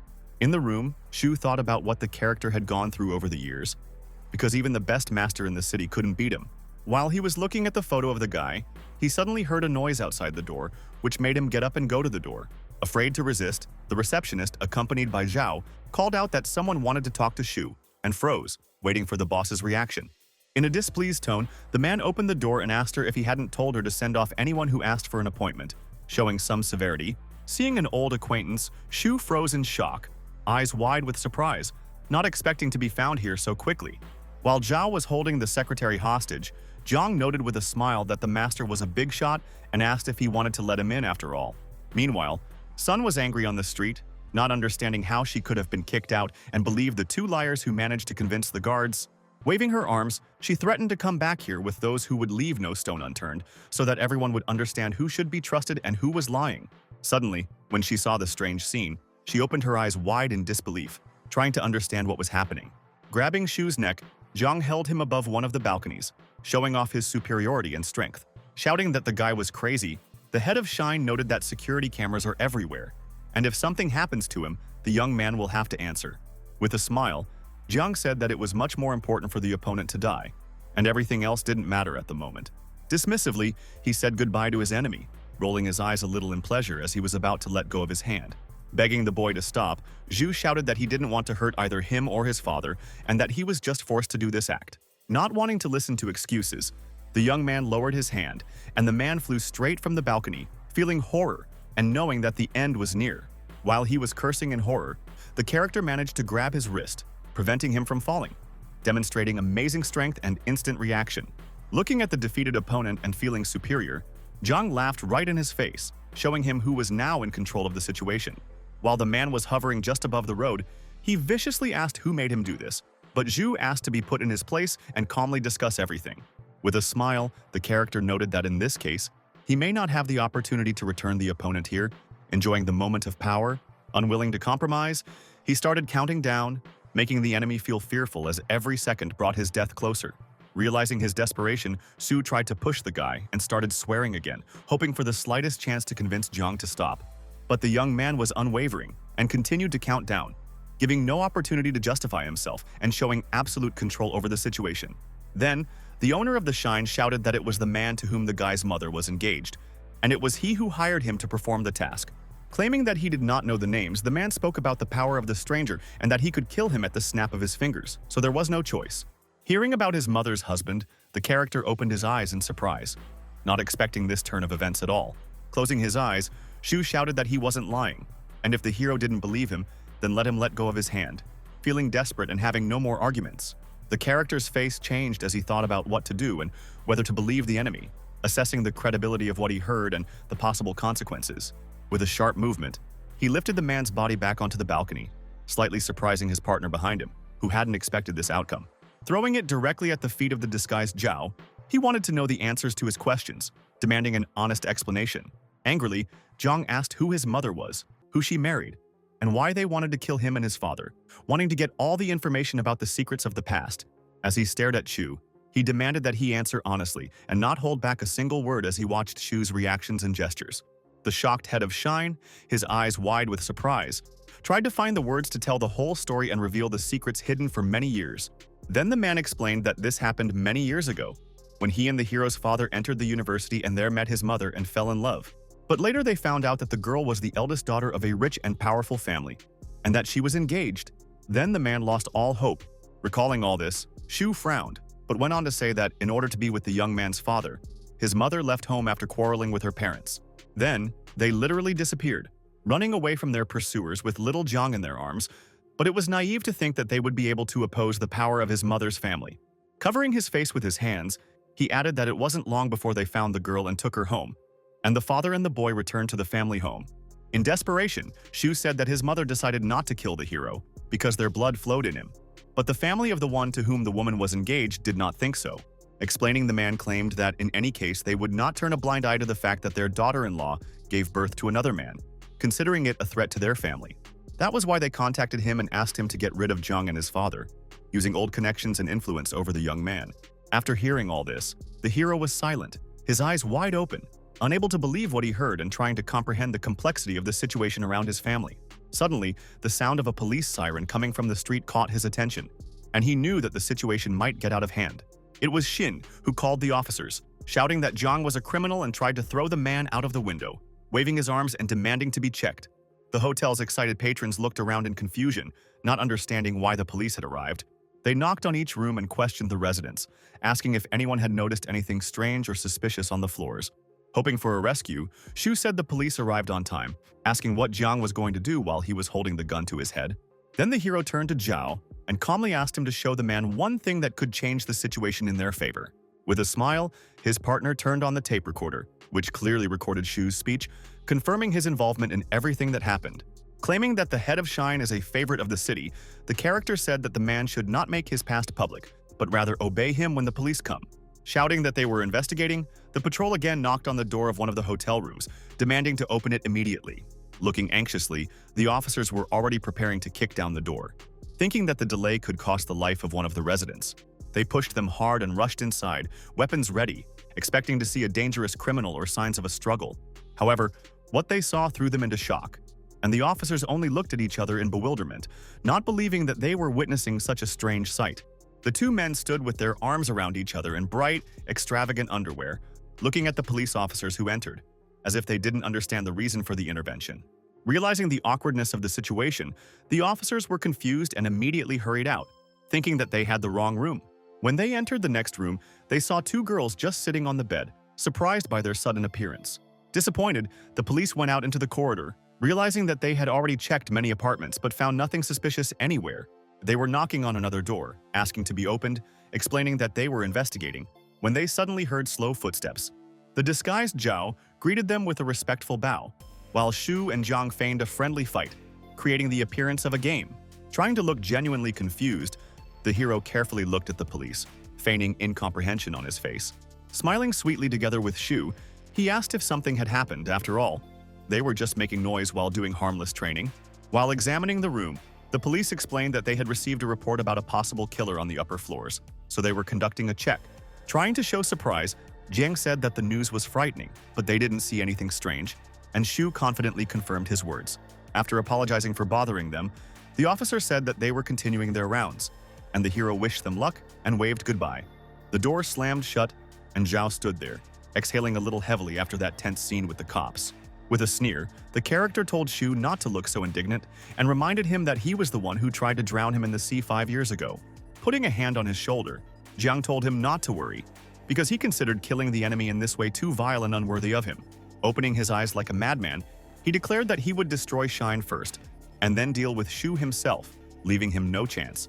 After telling Zhao to follow him, they left the room, leaving the angry and depressed man alone, not wanting to waste any time on him. Realizing how powerless he was, the head of the company fell to his knees in the middle of the room, feeling the utter despair and helplessness of the situation. Seeing this, the alarmed receptionist ran over with the guard, but Shu only smiled bitterly at Jiang's words about the destruction of Shine. Irritated, the man asked where Guan was and demanded to bring him immediately. But the girl said that the fighter was in the hospital treating his stomach. Enraged, Zhu shouted at the entire corridor that if the guy wanted to save the company's life, he had to come immediately. On the street, Sun, listening to the police accuse her of lying, tried to prove that she herself had seen a man almost thrown from a high balcony. Abruptly, she folded her arms across her chest and froze in place, eyes wide, as if seeing some horror. When the girl suddenly sat down, the officers anxiously asked if everything was all right, and she said that she had thalassemia and sometimes hypoglycemia. Hearing this, the police officer doubtfully asked if the disease could cause hallucinations, suggesting that all this was just her imagination. Angry, she was shouting that she was fine and not making up anything, asking to ask passers-by, when suddenly the phone rang. Noticing that she was getting a call from the hospital, she anxiously picked up the phone, feeling anxious for the life of a relative. A broken voice informed her that her grandfather was dying, and Sun, stunned by the news, continued to sit motionless on the ground. After entering the banquet hall, Jiang discussed with Zhao that there wasn't enough shine to eliminate Pingxi, and supporting the Jiangnan families would greatly improve their chances. Seeing their appearance, a surprised Fan asked in disbelief, and the two youths lowered their heads in embarrassment, as if ashamed of their appearance. To put on a convincing display, Zhang introduced the companion as Zhao Xiaohua's sister, and the girl said hello softly, apologizing for her mistake. After thanking her for the invitation, the hero asked if the Jiangnan families who could help him defeat Pingxi had come, and how many of them were there. Fen said there were a few, but almost all of them had already made their choice and decided their positions. Only the Sun and Lu families were hesitant. The hero then asked her to introduce them to these families, and she readily agreed to guide Jiang and Xiaohua. Showing them the way, Fen turned to her secretary and asked if Sun had shown up, but the woman checked the list and said that the girl wasn't there today. Assuming that perhaps their grandfather was in trouble again, she thought about it, and the hero was wary, realizing that this name was familiar to him. Believing that the Sun family would not come, the young man suggested starting a conversation with the Lu family, hoping to win them over to his side. Seeing Fen's strange reaction, he asked what was wrong, and the girl, leading him to the guest, said that the hero himself would understand everything when they met. On stage, the host greeted the guests, talking about the development of the enterprise, and announced that the winner would receive a rare purple master jade. The crowd became animated as they discussed the prize. Some considered it generous, while others doubted that such a gift could attract strong families. Fan and Li, one of the most powerful and influential couples, arrived at the event, and their appearance immediately caused a stir among the guests. It was reported from the stage that even Ms. Liu came, although she almost never appears in public, which surprised everyone present. With a glass in hand, Li greeted her, noting that the prize was really unusual and looked like a worthy reward. Noticing that the woman came alone, the girl asked if she wanted to dance with her husband, but the guest replied that Mr. Fan's strength would not last long. Exasperated by the sarcasm, Li barely restrained herself, drawing the attention of her companion, who tried to calm her down with a gesture. The man ordered her not to embarrass herself and said that Shine had invited cultivators to win the jade and hand it over to Lu, so there was no point for her to participate. Pointing at the woman, Fen warned Jiang that she was called the Slayer, and it was hard to get along with her, because she was only interested in rare jade. With interest, the young man asked if she would support them if they won and gave her the prize. Fen suggested that she would, But things were complicated by the invited cultivators. Zhang turned to his disguised partner and asked if they could handle it, and Zhao laughingly assured them that winning the dance battle would definitely be theirs. The host announced the start of the competition, and couples going out to the center of the hall began smooth movements, immediately captivating the audience with their dance. After the first lap, Li was breathing heavily, barely able to keep her feet, leaning on Fan and realizing that her strength was already beginning to leave her. At this time, the cultivator and his partner moved gracefully, drawing the eyes of the audience with the precision of their movements and impressive synchronicity. Smiling, the young man was confident of victory, but suddenly he noticed a strange couple whose movements made him freeze and open his mouth in shock. Zhang and Zhao, in disguise, circled the ballroom in a deft twist, performing colorful routines and striking others with their bold dance moves. As they moved smoothly, a cultivator from the neighboring pair carefully observed their every move, trying to catch the slightest nuances. The confident guy thought that if he was invited by Shine, then there was no way ordinary amateurs could win. And Zhao was annoyed by his arrogance. Watching his partner's daring stunts, Jiang felt that the new personality was surprisingly in tune with his style. As they continued to move forward deftly, performing the elements of the dance, the cultivator swung his arms sharply, never taking his eyes off the competitors. Suddenly, the fabric on Zhao's clothes began to crack from the tension. And just a second later, the dress completely tore right in front of the audience. When she saw such a sudden and ridiculous turn, she froze in complete amazement, watching the scene on stage in a daze. Realizing that Zhao was not a girl at all, but a man, the crowd erupted in rage, and the two kids felt terribly uncomfortable in the center of the hall. Calling the guy a pervert, the cultivator told him to immediately go away and stop flaunting his forms. Heaving a heavy sigh of shame and fatigue, the guy still did not intend to move aside, remaining standing in the same place. Stepping forward, Vaughn was sure that he was now the only winner as people whispered about the members of the association. Hearing the discontented whispers, the guy became nervous and began to look around, realizing what kind of people work in Shine. Barely able to contain himself, the guard coldly stated that such an appearance should not be a reason for judging a person. Shocked by Wang's behavior, the women began to leave, loudly declaring that they didn't want to know such an unpleasant young man. Seeing the cultivator's ridiculous actions, Jiang and Zhao burst out laughing as they pointed at him, not hiding their ridicule at all. Going to the center of the hall, the hero confidently declared that if no one objected, then the victory would fairly go to them. Seething with rage, Vaughn shouted that the pair of them had made one more move, and in the youth's place he was so cocky. Watching their exchange, Lu noted that the number of movements didn't matter at all, and that Vaughn's behavior was unacceptable. With a smile, she added that there was no point in depriving Zhang and Zhao of their points, because nowhere in the rules did it say that you can only dance with a woman. The jury members, stunned by her words, looked at each other in a complete stupor, not finding a single suitable comment in response. Unable to stand it, Cultivator Yi furiously shouted out that such a decision was extremely unfair and completely violated the logic of the competition. Rushing to Jiang's side, he shouted that it was because of him that he had lost his reputation, and now he was going to take a fierce revenge. Before he could finish speaking and approach, the hero abruptly delivered a low kick to the legs, instantly knocking the opponent off his feet. Feeling his own superiority, he calmly watched as Van plummeted and crashed face first into the parquet floor. The host and the rest of the jury members went up to the stage with the cup, and then solemnly handed the long-awaited prize into Jiang's hands. With a happy smile, the man announced who was the winner of the competition, and the audience immediately started cheering. Later, he and Ms. Liu went to one of the remote rooms to discuss further details of the collaboration.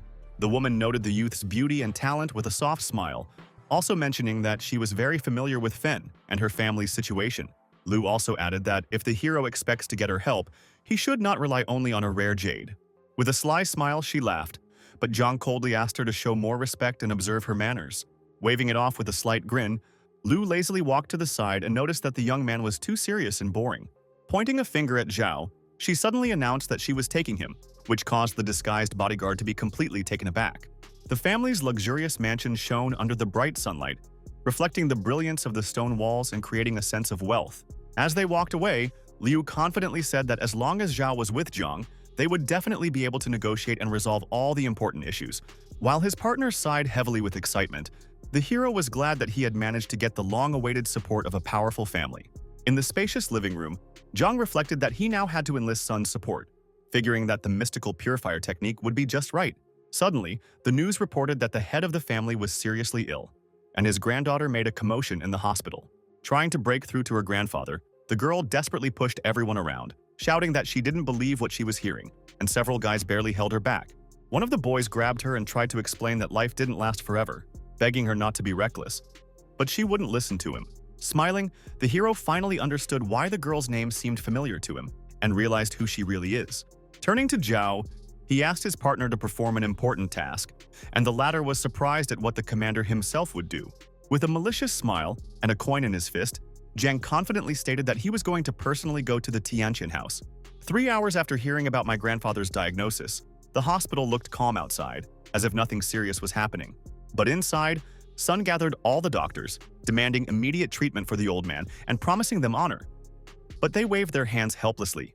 Embarrassed, the chief medical officer admitted that Sun had been avoiding examinations for a long time, so they couldn't even properly evaluate his tests.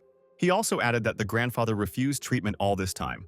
But the girl, shocked by what she heard, did not believe a single word of it. Gan came into the office, laughing in her face and telling her that the doctor was right.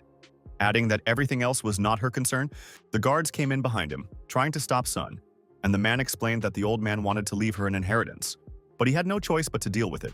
Smiling mockingly, he said that the girl herself was to blame because her empty promises made him act hastily. Jumping on a chair, he loudly declared that it was she who was mindlessly spending his money, imagining herself the owner of the company.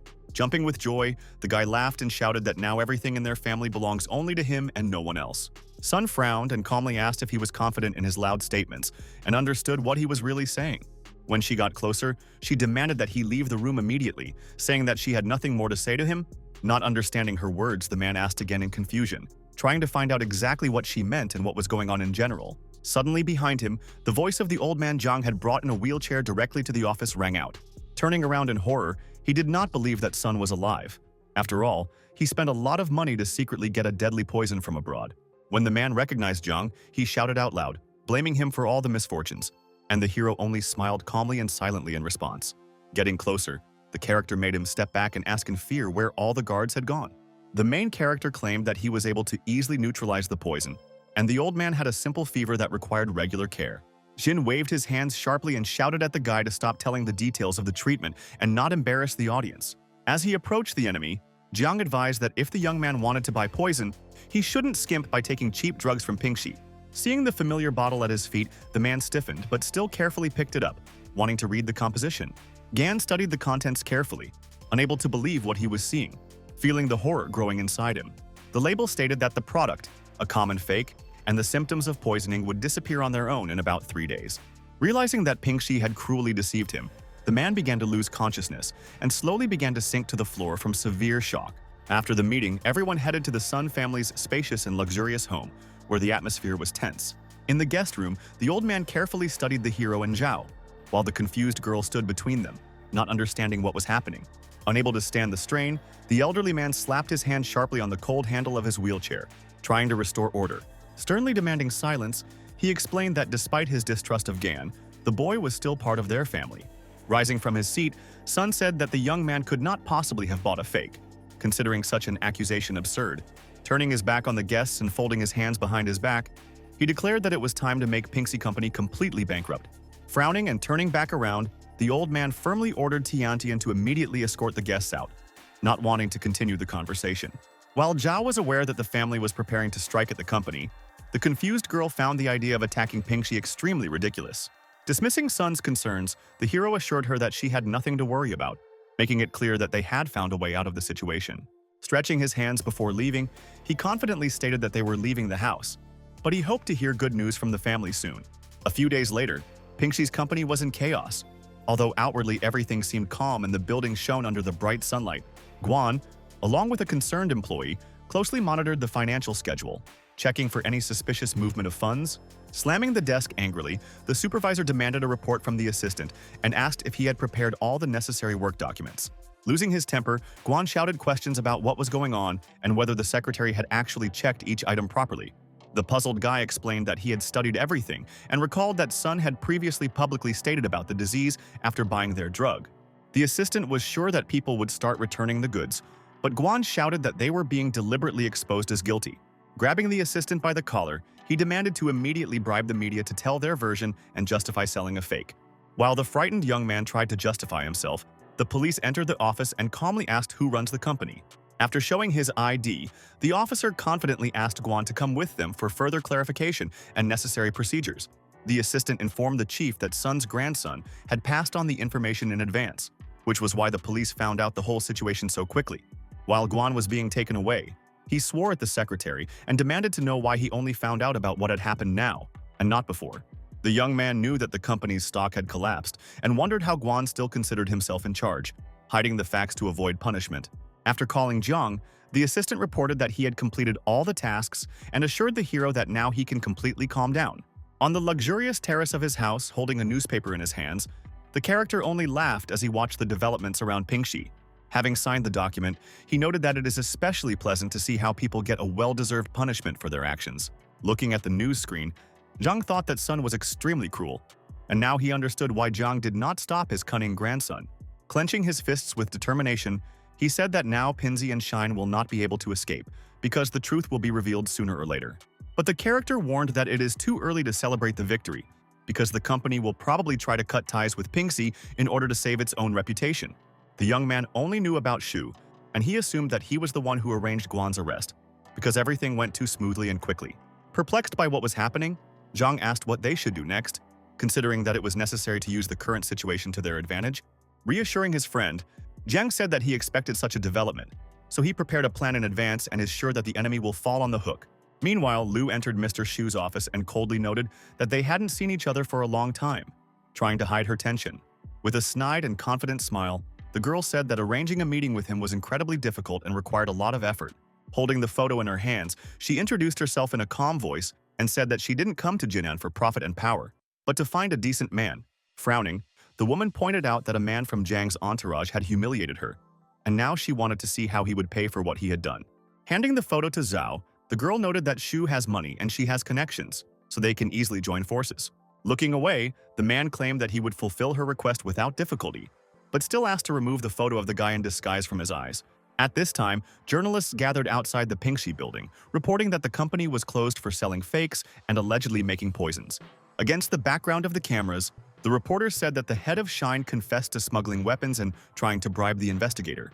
Hearing such news, the man felt his blood literally boil with rage and could not hide his shock. He snatched up the photo in exasperation and yelled at Lu, angry that she had dared to deceive him so unceremoniously. Folding her arms across her chest, she calmly said that she had only come to see him on behalf of Zhao, who was now standing behind her. Seeing him, Shu froze and couldn't believe that the Liu he was counting on was an ally of his direct and longtime enemy. A sudden wave of nausea hit the man so hard that he barely managed to stay on his feet. Realizing his own mistake, when Fen and Jiang entered the office, she noticed that this outcome was predictable, since Shu was only trying to sell fakes to compete with them. Confidently, the character explained that from this moment on, Pinzi will cease to exist in the city, although other structures will continue to work. Trying to keep his balance, Shu got to his feet, but he was staggering as if he was heavily intoxicated. When he had collected himself, he gave the young man a wild look and laughed so loudly that it was as if he had forgotten all the dangers. With a sneer, the man said that the guy should not consider him defeated because he had seen too much and managed to survive. Angry, he reminded her that he had been in this business for almost 30 years, threatening Jiang while Fen rushed forward to cover for him. Pushing the girl away, the hero calmly asked if the enemy really had some well-thought-out and pre-prepared plan. Holding out the phone, he suggested that Shu dial his own subordinates if he was still confident of his own power and influence. With trembling hands, he picked up the phone, although it was obvious from his eyes that the man didn't trust Jiang's words. In the phone, the cultivator reported that the Sun, Liu, and Fen families were protected by the help of his subordinates. In a panic, Shu yelled, asking how this was possible when he had previously ordered the elimination of everyone who stood on the hero's side. In a calm voice, the fighter explained that only one person would die, and it would not be Jiang's ally, but the man himself who stood up to them. Hearing the threat, Shu froze, unable to believe that his own fighters were now working against him and feeling the power slipping from his grasp. Enraged, he shouted that Jiang must have bribed the warrior and reminded him that the young man had already killed his partner recently. Silently, the cultivator handed the phone to the senior tutor, who had been nearby all this time, listening intently to the conversation. Realizing that there was nowhere to retreat, Sai decided to admit that he was alive, realizing that it was about him. In a stern voice, he declared that he was healthy, and the information Shu had was false and unreliable. Recalling that day, he explained that he was lying in the rain on the road, bleeding and losing consciousness. He was sure that he would not get up again. After a while, he woke up, slowly opening his eyes, feeling a slight pain and the smell of wet earth around him. The man said that he was shocked when he saw the cultivators carrying him on a stretcher. and did not understand what was happening. Later, hugging his grandfather, the grandson cried and admitted that they had made too many mistakes that needed to be corrected. Tsai also said that it was Zhang who saved Wu Dao, regardless of his mistakes, and did it selflessly, guided only by his humanity. Frowning, he stated that it was then that they decided to repay the kindness of the one who did not abandon them in a difficult moment. Hearing the senior cultivator's words, Shu felt fear tighten his throat and his eyes fill with utter incomprehension. Suddenly, the doors swung open, but no one entered, which only added to the heavy tension. When Shu heard the footsteps, he turned around and saw that Mr. Kai and Wu Dao had entered the office and were now standing behind him. As the old man approached, he coldly warned that reprisals were imminent, while Jiang Zhao and the girls watched from the sidelines.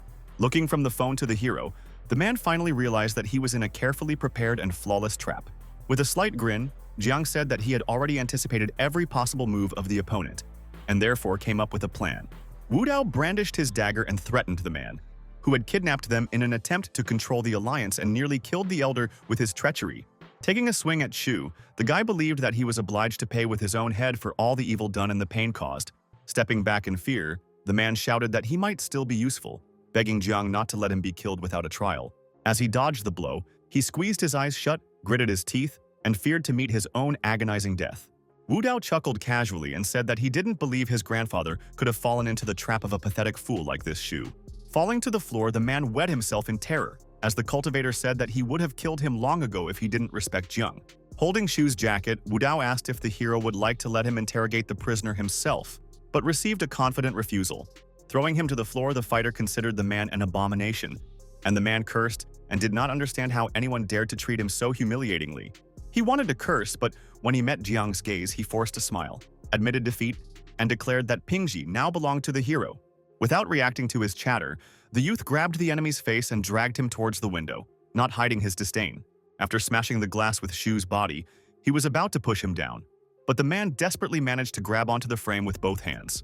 Hanging over the road and the noisy cars, he screamed in horror as he realized that his life was literally hanging by the thinnest thread. Enraged, the hero asked if the enemy thought of retribution when they killed his father and left him young to feed fish, hiding the crime. Holding onto the frame with the last of his strength, Shu begged not to throw it off, hoping to plead for some compassion for himself. Looking at him, Jiang confessed that after returning to Yunhai, he found all the enemies and destroyed them, leaving him as the last one. Remembering the past and the bullying at his father's funeral, he only wanted to finally get a fair and long-awaited revenge. Staring into the enemy's eyes, he almost decided to finish him off, but Shu shouted loudly, demanding that he didn't even dare. Outside the door, Mr. Kai told Jiang that Shu was a lost man, and if Jiang killed him, the others might speak ill of him, and his partner asked him to go rest. While Liu Yi was leading him away, the boy promised to visit the elder tomorrow, and the girl said that she would wait for him at her home. Standing at the door of the office where the massacre was taking place, the assistant suddenly saw Fen and wondered why she hadn't gone home yet. She said sheepishly that since Jiang had planned everything personally, she would like to sincerely thank him for the work he had done. Steeling herself, Fen admitted that she had been hiding her feelings for his wife. But now she considers Jiang a real hero. She hoped that the hero would be able to come to her late at night, but the assistant anxiously looked around and noticed that the commander was not in the mood. Obsessed with her feelings, Fen continued to believe that her master would come to her at night, and only laughed mysteriously in response. Suddenly, Wu Dao put his arm around her, reminding her that Jiang was married, and suggested that, instead of dreaming about him, they go out to dinner together. The girl glared at the cultivator, growled in annoyance, and he completely did not understand the reason for her rage. Fen dodged his hands and kicked him in the groin with the toe of her shoe, causing him to instantly bend over from the sharp pain. In the study, Jiang was asking why he would spare Shu's life if he could honor his father's memory by getting rid of the enemy. While Shu stuttered, the hero clarified the reason, because earlier he thought that everything was because of his mother, but he did not find any evidence of a connection. Hopefully, the leader of the Shine shouted that the guesses were correct, assuring that the reason was indeed different, as the young man had assumed. Wanting to tell everything, he suddenly stopped in mid-sentence, and the character asked with interest what he needed to know. Waving it off, Zhu said that he just made a slip of the tongue and decided to fully admit his own guilt, if only he would be spared. Standing up abruptly, the hero said that the parents met 30 years ago, and the man became the head of Shine 10 years ago. When Jiang stepped on his chest, he claimed that he had given himself away, because he could have made Shine a tool for his own retribution. As he stared at the enemy, he asked who in the shadows had ordered his father's death and why. And Shu knew that a confession, like silence, meant certain death. After weighing everything, he decided to tell the truth and begged Jiang to spare him. and the hero waited for the answer with growing impatience. Lowering his head, the man confessed that the powerful Helian family was behind everything that was happening, hiding in the shadows. Hearing this, and remembering the luxurious mansion, the young man felt like he had been struck by lightning and asked uncertainly, doubting what he had heard. It was rumored that there were 4 families in Beijing, hidden in the provinces and secretly controlling the life of the northern capital. No one knew where these people were, but everyone was influenced by them. And one such powerful family was the Helian. The hero wondered if all this was true or just an army rumor, and where these people were actually hiding. Zhang had doubts about their existence, and looked skeptically at Shu, who insisted that he was being honest. Falling to his knees, the man confessed that he had received an order from the young master of the family, since the young man's mother was to become his bride. Shu also said that Li Shufan was a false identity created by the hero's mother to escape, and he was never able to find out her real name. At that time, the family came to his office and handed him a photo that showed the character next to his smiling father. Then the strangers said that if he didn't eliminate the person with the photo, he would have to leave the position of the head of Shine, and Zhu was horrified when he remembered this. When the hero was little, his father told him that his mother was in an accident, but asked his son not to worry about what happened.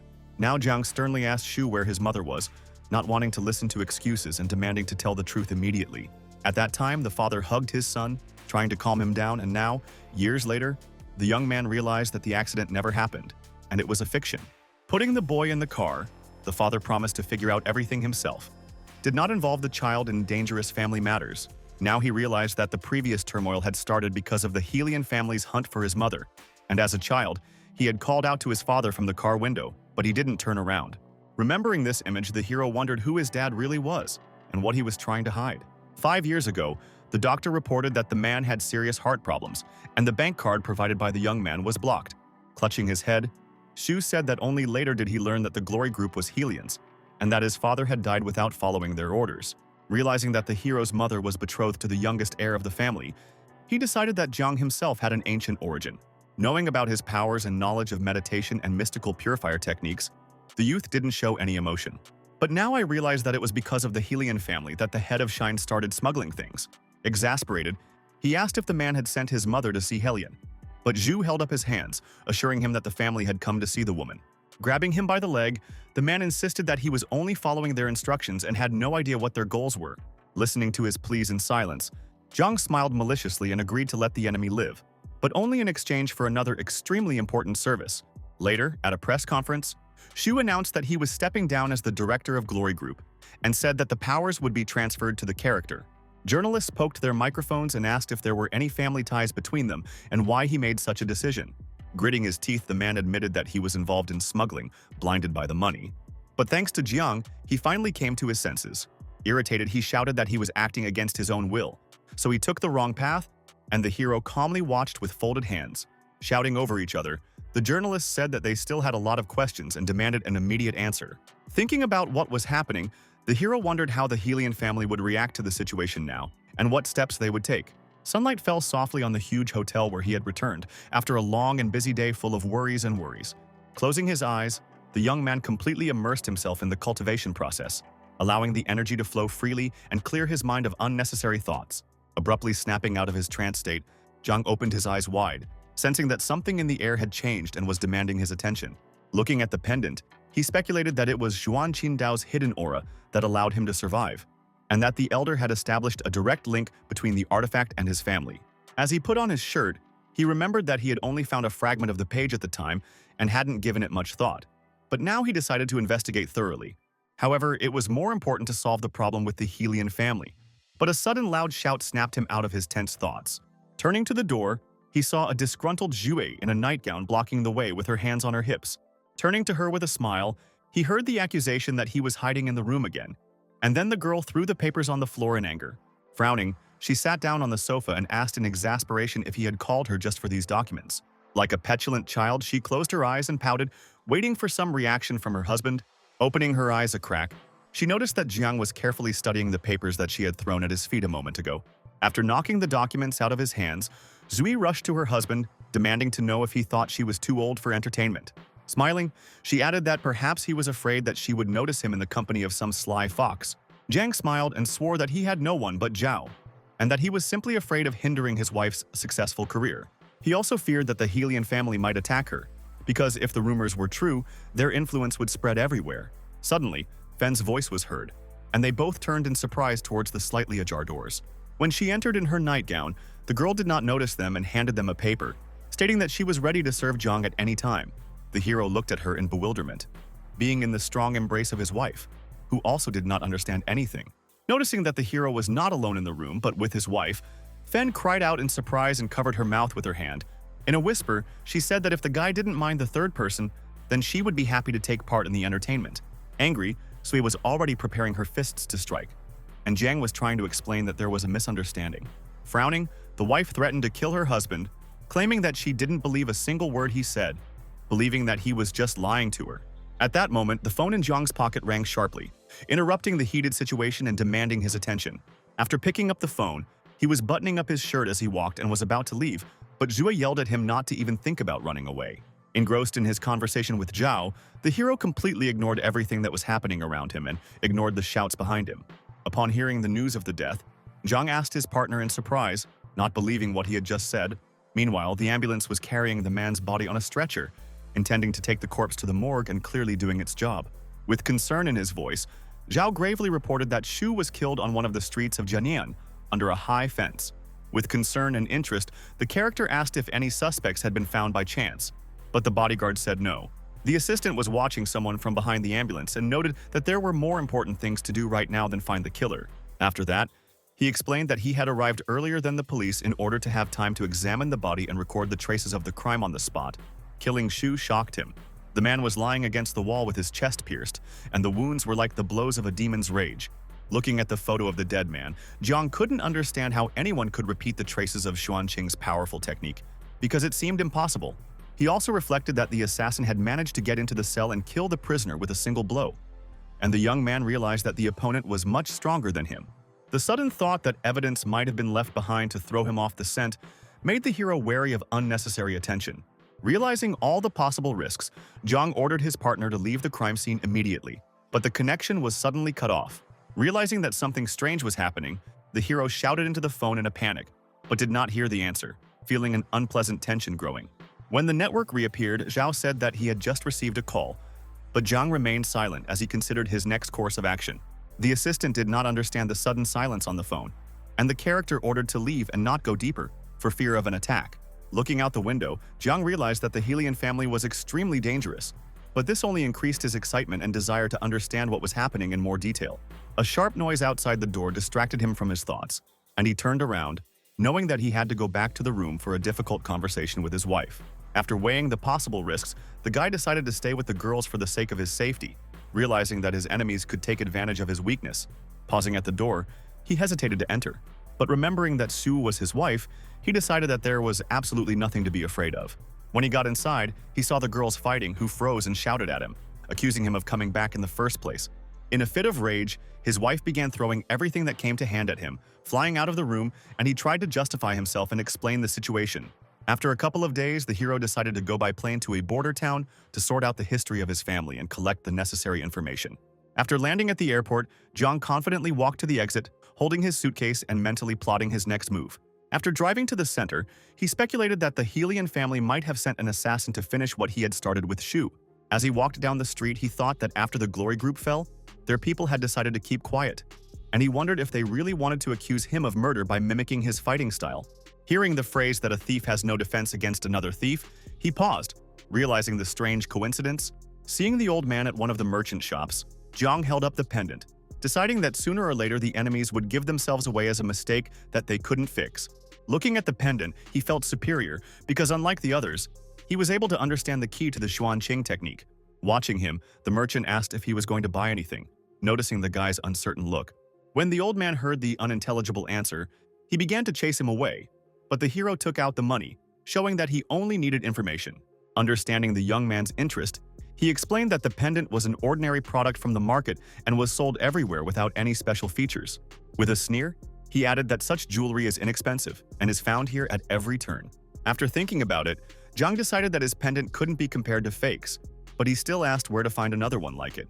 The merchant pointed to a tall building in the distance, saying that it was best to search there if the guy expected to find the original.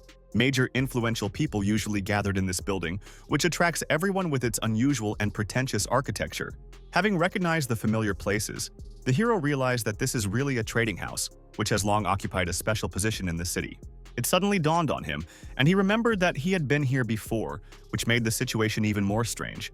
As he looked around the building from the outside, he realized that the locals were almost certainly not allowed inside. Only people of higher status could enter. After entering the exhibition hall, Jiang noticed that everything was almost the same as before, except for a few new exhibits. As he slowly moved forward, he looked around and realized that the surroundings had not changed much, retaining the old familiar details. Suddenly, the hero's gaze was attracted by a huge turquoise stone behind the glass, which stood out from the rest of the objects presented. When he recognized the Jade Mountain, he remembered hiding behind such a stone from assassins many years ago when he first joined the army. Suddenly, he was surprised to feel an extraordinary heat all around him, as if the air had changed and become denser. An unfamiliar energy emanated directly from the exhibit and gradually enveloped his body, causing an incomprehensible sensation and emotion. Realizing that he had never felt anything like this even in his cultivation, he was even more startled when the old wounds on his body suddenly began to heal. It was as if a fireball was ignited in his chest, and his spirit was filled with new strength. And the hero decided that he had finally reached the long-awaited breakthrough. At the same time, his body lifted off the floor, and Jiang felt as if he was floating in the air, completely losing his usual sense of heaviness. A thick haze appeared around them, slowly rising and swallowing up the space like a sign of awakened energy. As he descended, the character felt the power in his hands, realizing that the wounds had only partially healed, but the inner strength had increased dramatically.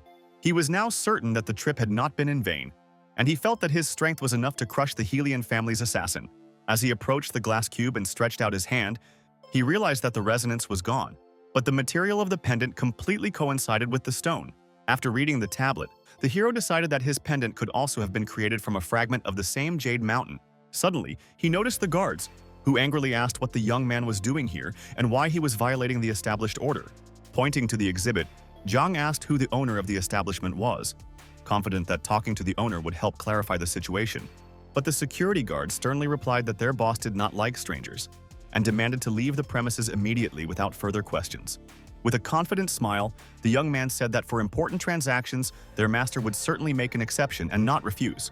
The enraged bodyguard charged at him, waving his fist and ordering him to immediately get out of the auction house. Deftly covering his face, Jiang ignored the impact and said that the building had become too big and too arrogant. Security guards took up stands and signaled the intruder, hoping for reinforcements that would quickly solve the problem. Watching their actions, the character asked if they didn't understand that there are times when it's best to stop and retreat. With his palm out, he channeled the energy, knocking down one opponent, who collapsed to the floor and groaned in pain. Then he used a fighting move and kicked the other one away with a powerful kick, not wanting to waste time fighting them.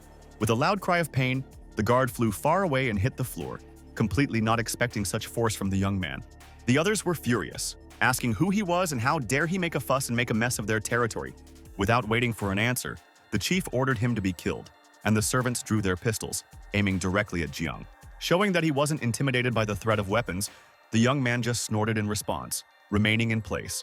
His energy flared brighter, and a powerful burst of force sent the guards flying, preventing them from firing a single shot. When they were exposed, they screamed in fear, not understanding why their bodies were paralyzed and did not obey their own commands. Suddenly, a woman's voice asked him to stop, and Jiang instantly froze, wanting to see who exactly was talking to him. On the balcony, a girl was watching his strength along with the other guards, and her gaze was filled with cold interest. Rushing forward with her saber, Huan, the owner of the auction house, fiercely demanded to stop the fight immediately and stop the destruction. Radiating energy, Jiang noted that her appearance could not have been more timely and even curious. Drawing her weapon, she screamed that he had broken into her territory and humiliated her people, so he deserved to be severely punished. Feeling the power in his hands, the hero only smiled maliciously and snorted, showing that threats do not affect him at all. Waving her saber and rushing towards him, the girl repeated that he would answer for his crimes and for the audacity shown here. Stretching out his palm, Jiang released small energy pellets that hit her, causing her to cry out in pain. They flew straight at the target, hitting different places and making it impossible for the girl to defend and dodge. Losing her balance, she began to fall, but the guy managed to catch her to prevent a collision with the floor. He grabbed her sharply and told her not to move, as if holding her hostage to stop the other guards. Enraged, the girl shouted that she wouldn't tolerate such treatment even if there was a great cultivator standing in front of her. Releasing his grip and radiating energy, Zhang tried to calm her down, indicating that he didn't want to push things to the extreme. Looking at her doubtfully, the young man asked if she really owned the place, noting that the staff was acting thoughtlessly. Looking back at the fallen guards, she asked him what all this meant, and he explained that they were the ones who attacked first. Furious, she wanted to argue, stammering and trying to find words to defend her staff and herself. But when she noticed the bullets, she looked at them and realized that they were standard equipment of their institution, which they used themselves. Stopping, she coughed and rolled her eyes, realizing that the situation had turned out to be a lot sillier than she thought. Noting Jiang's experience, Ms. Yuan acknowledged that he was an unusual person and directly asked why he was looking for her and making such a mess around. Not knowing how to address her properly, Jiang took out the pendant and asked if the girl was familiar with this rare piece of jewelry. When she introduced herself, she stared at the chain in surprise, clearly recognizing it and realizing that the jewelry had a special value. Pausing, she turned her gaze to the jade mountain behind the glass, as if comparing something in her mind and trying to verify the truth of what she saw. Noticing her gesture, Jiang also looked at the exhibit and waited for a response, knowing that she was hiding something important to him. From the expression on the girl's face, he could tell that she really knew more about this pendant than she was willing to tell, and was harboring some secret. With interest, the hostess asked where he found the pendant, deciding not to go into details about its true origin. But Jiang noticed her trick and said that she did not answer his question and was already asking her own, considering it a dishonest and ugly gesture. Saying that it wasn't important, she admitted that many people came to her because of such items, but the young man, not understanding her, asked her to clarify what the hostess meant. Folding her hands, she said that she had seen a lot of craftsmen, and reported that the desired item would arrive at the auction in 3 days. Perplexed, Jiang asked why she was so easily giving out important information without fear that he would decide to take it away by force. Looking at him confidently, Yuan stated that without Rhodes' blood, the youth still wouldn't be able to open or awaken anything. Startled by her words, the character couldn't believe that the pendant could help use the stone's energy even for those who didn't possess Xuanqing. With interest, he tried to see if she noticed that he was already able to use the power of the stone, but the owner insisted that the item should be obtained honestly. With a scornful smile, she asked if he had the necessary 300 million in cash, without which it was impossible to participate in the auction. Feeling superior, Jiang replied that if he were in her position, he wouldn't make such overconfident statements about money. As he flipped the cards in his hands, he wondered if the sum of 300 million really seemed significant to her. Knowing that he only had 100 million yuan in his account, he still considered such spending to be commonplace and didn't care. Shocked that the young man had such a huge amount of money, she was annoyed to admit that she had once again made a mistake in jumping to conclusions. One of the guards abruptly approached and whispered to her in a low voice that a subtle, strange movement had been noticed inside the rare mountain stone. Realizing that it was only used in one clan to test blood, she realized that the guy could be the heir. With a slight smile, Jiang calmly confirmed that he had actually touched the stone, completely not understanding why it was causing her to panic. Shocked, Jinan couldn't understand how this was even possible. After all, her aunt had been searching for the missing clan heir for years. Meanwhile, the hero was worried that he had offended her, but he really hoped for mercy, because he definitely needed to get to the upcoming auction. But in response, Juan only remained silent, thinking about what had happened and deciding whether to invite the guy to an event of this kind. Abruptly throwing the paper on the floor, she informed him that the auction would be held tomorrow night and he needed a lot of money to buy the exhibit. Deftly grabbing the paper in midair, Jiang displayed excellent reflexes and unexpected flexibility in his body movements. Realizing that he had received an official invitation, he nodded gratefully to the auction house owner for the opportunity. She was thinking that if the boy was indeed the heir, then according to their family's old promise, he should become her consort. Opening his palm, Jiang asked again if she had ever seen this pendant, because it was the reason he wanted to meet her and fought with the guards. Irritated, she replied that she would tell him everything later at the auction if he really wanted to know the truth about the jewelry's origin. Accepting her conditions, Jiang decided to do just that. And as he left, he thought that if he found the mountain stone, he would be able to finally heal and find traces of the Xuanqing technique. As she watched him go, she wondered what to do if he really was the heir and didn't even know it. Meanwhile, Zhao Zhao was happily waiting for his commander at the entrance of the trading house, worrying about the outcome of the meeting and hoping for its success. When Jiang left, they were silent for a while, and his partner waited patiently for him to decide to speak first. Finally, the character announced that he would go to the stone auction tomorrow night and use the secret account of the western region. Deciding to return to the hotel, he walked through the streets of the border town, and Zhao asked if the commander wanted to take a walk but was refused. The next day, by 8 in the evening, a lot of expensive cars of influential people stopped outside a huge auction house. Once inside, Jiang and Zhao carefully examined the surroundings, taking in the richness of the decorations and the atmosphere around them. A smiling receptionist greeted them warmly and invited them to follow her, greeting them as guests of honor and expressing respect. After guiding them through the long corridors, she would point them in the right direction, pointing out exactly where their auction locations were. All of a sudden, Jiang bumped into the old man he had seen at the market the day before and was surprised by his unexpected appearance in a completely new guise. The merchant pretended to have always worked here, as if meeting the young man earlier was just an accident. He pointed them to the lowest floor and told them to go up there, without explaining the reason for this decision, as if the seats were pre-booked. An enraged Zhao shouted, indignant that they dared send them to such places and whether they knew who his commander was. Radiating a frightening, fiery power, it surprised everyone present, causing them to retreat hastily and turn away from the powerful energy flow. Suddenly, Evil Huan came up with the guards, stopping the bodyguards' attempt to attack her people and make a scene in the middle of the hall. Afterwards, she asked Jiang if he had enough money, explaining that the stakes were high and worried that his pocket money might not be enough. With a smile, he said that he would not leave without the mountain stone and reminded her of her promise to reveal the truth about the pendant. But she replied that only the one who broke all bets is worthy to know the secret.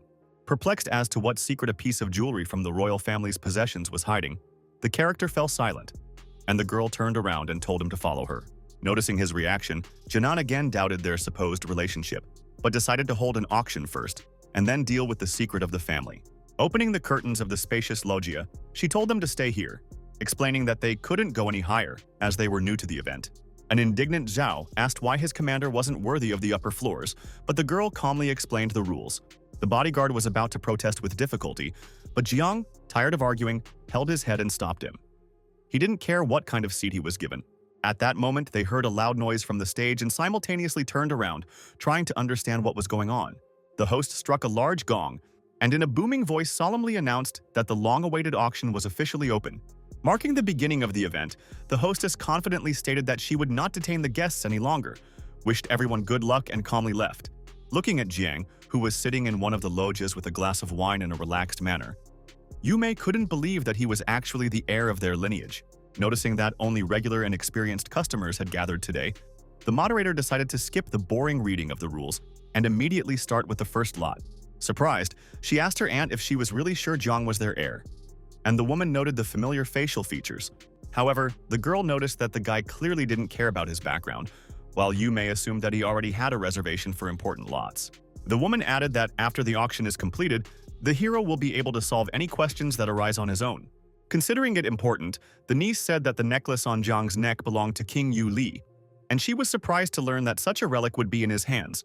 Remembering Lin Jin, Yume described how she protected her and her young son, and how harshly she had to pay for this act later. Given her aunt's power, Huan offered to steal the jewelry, but the woman sternly warned that it was impossible to touch it. You need to be the chosen one. As she watched Jian, she warned her niece to be wary of this youth, as he could definitely pose a serious threat.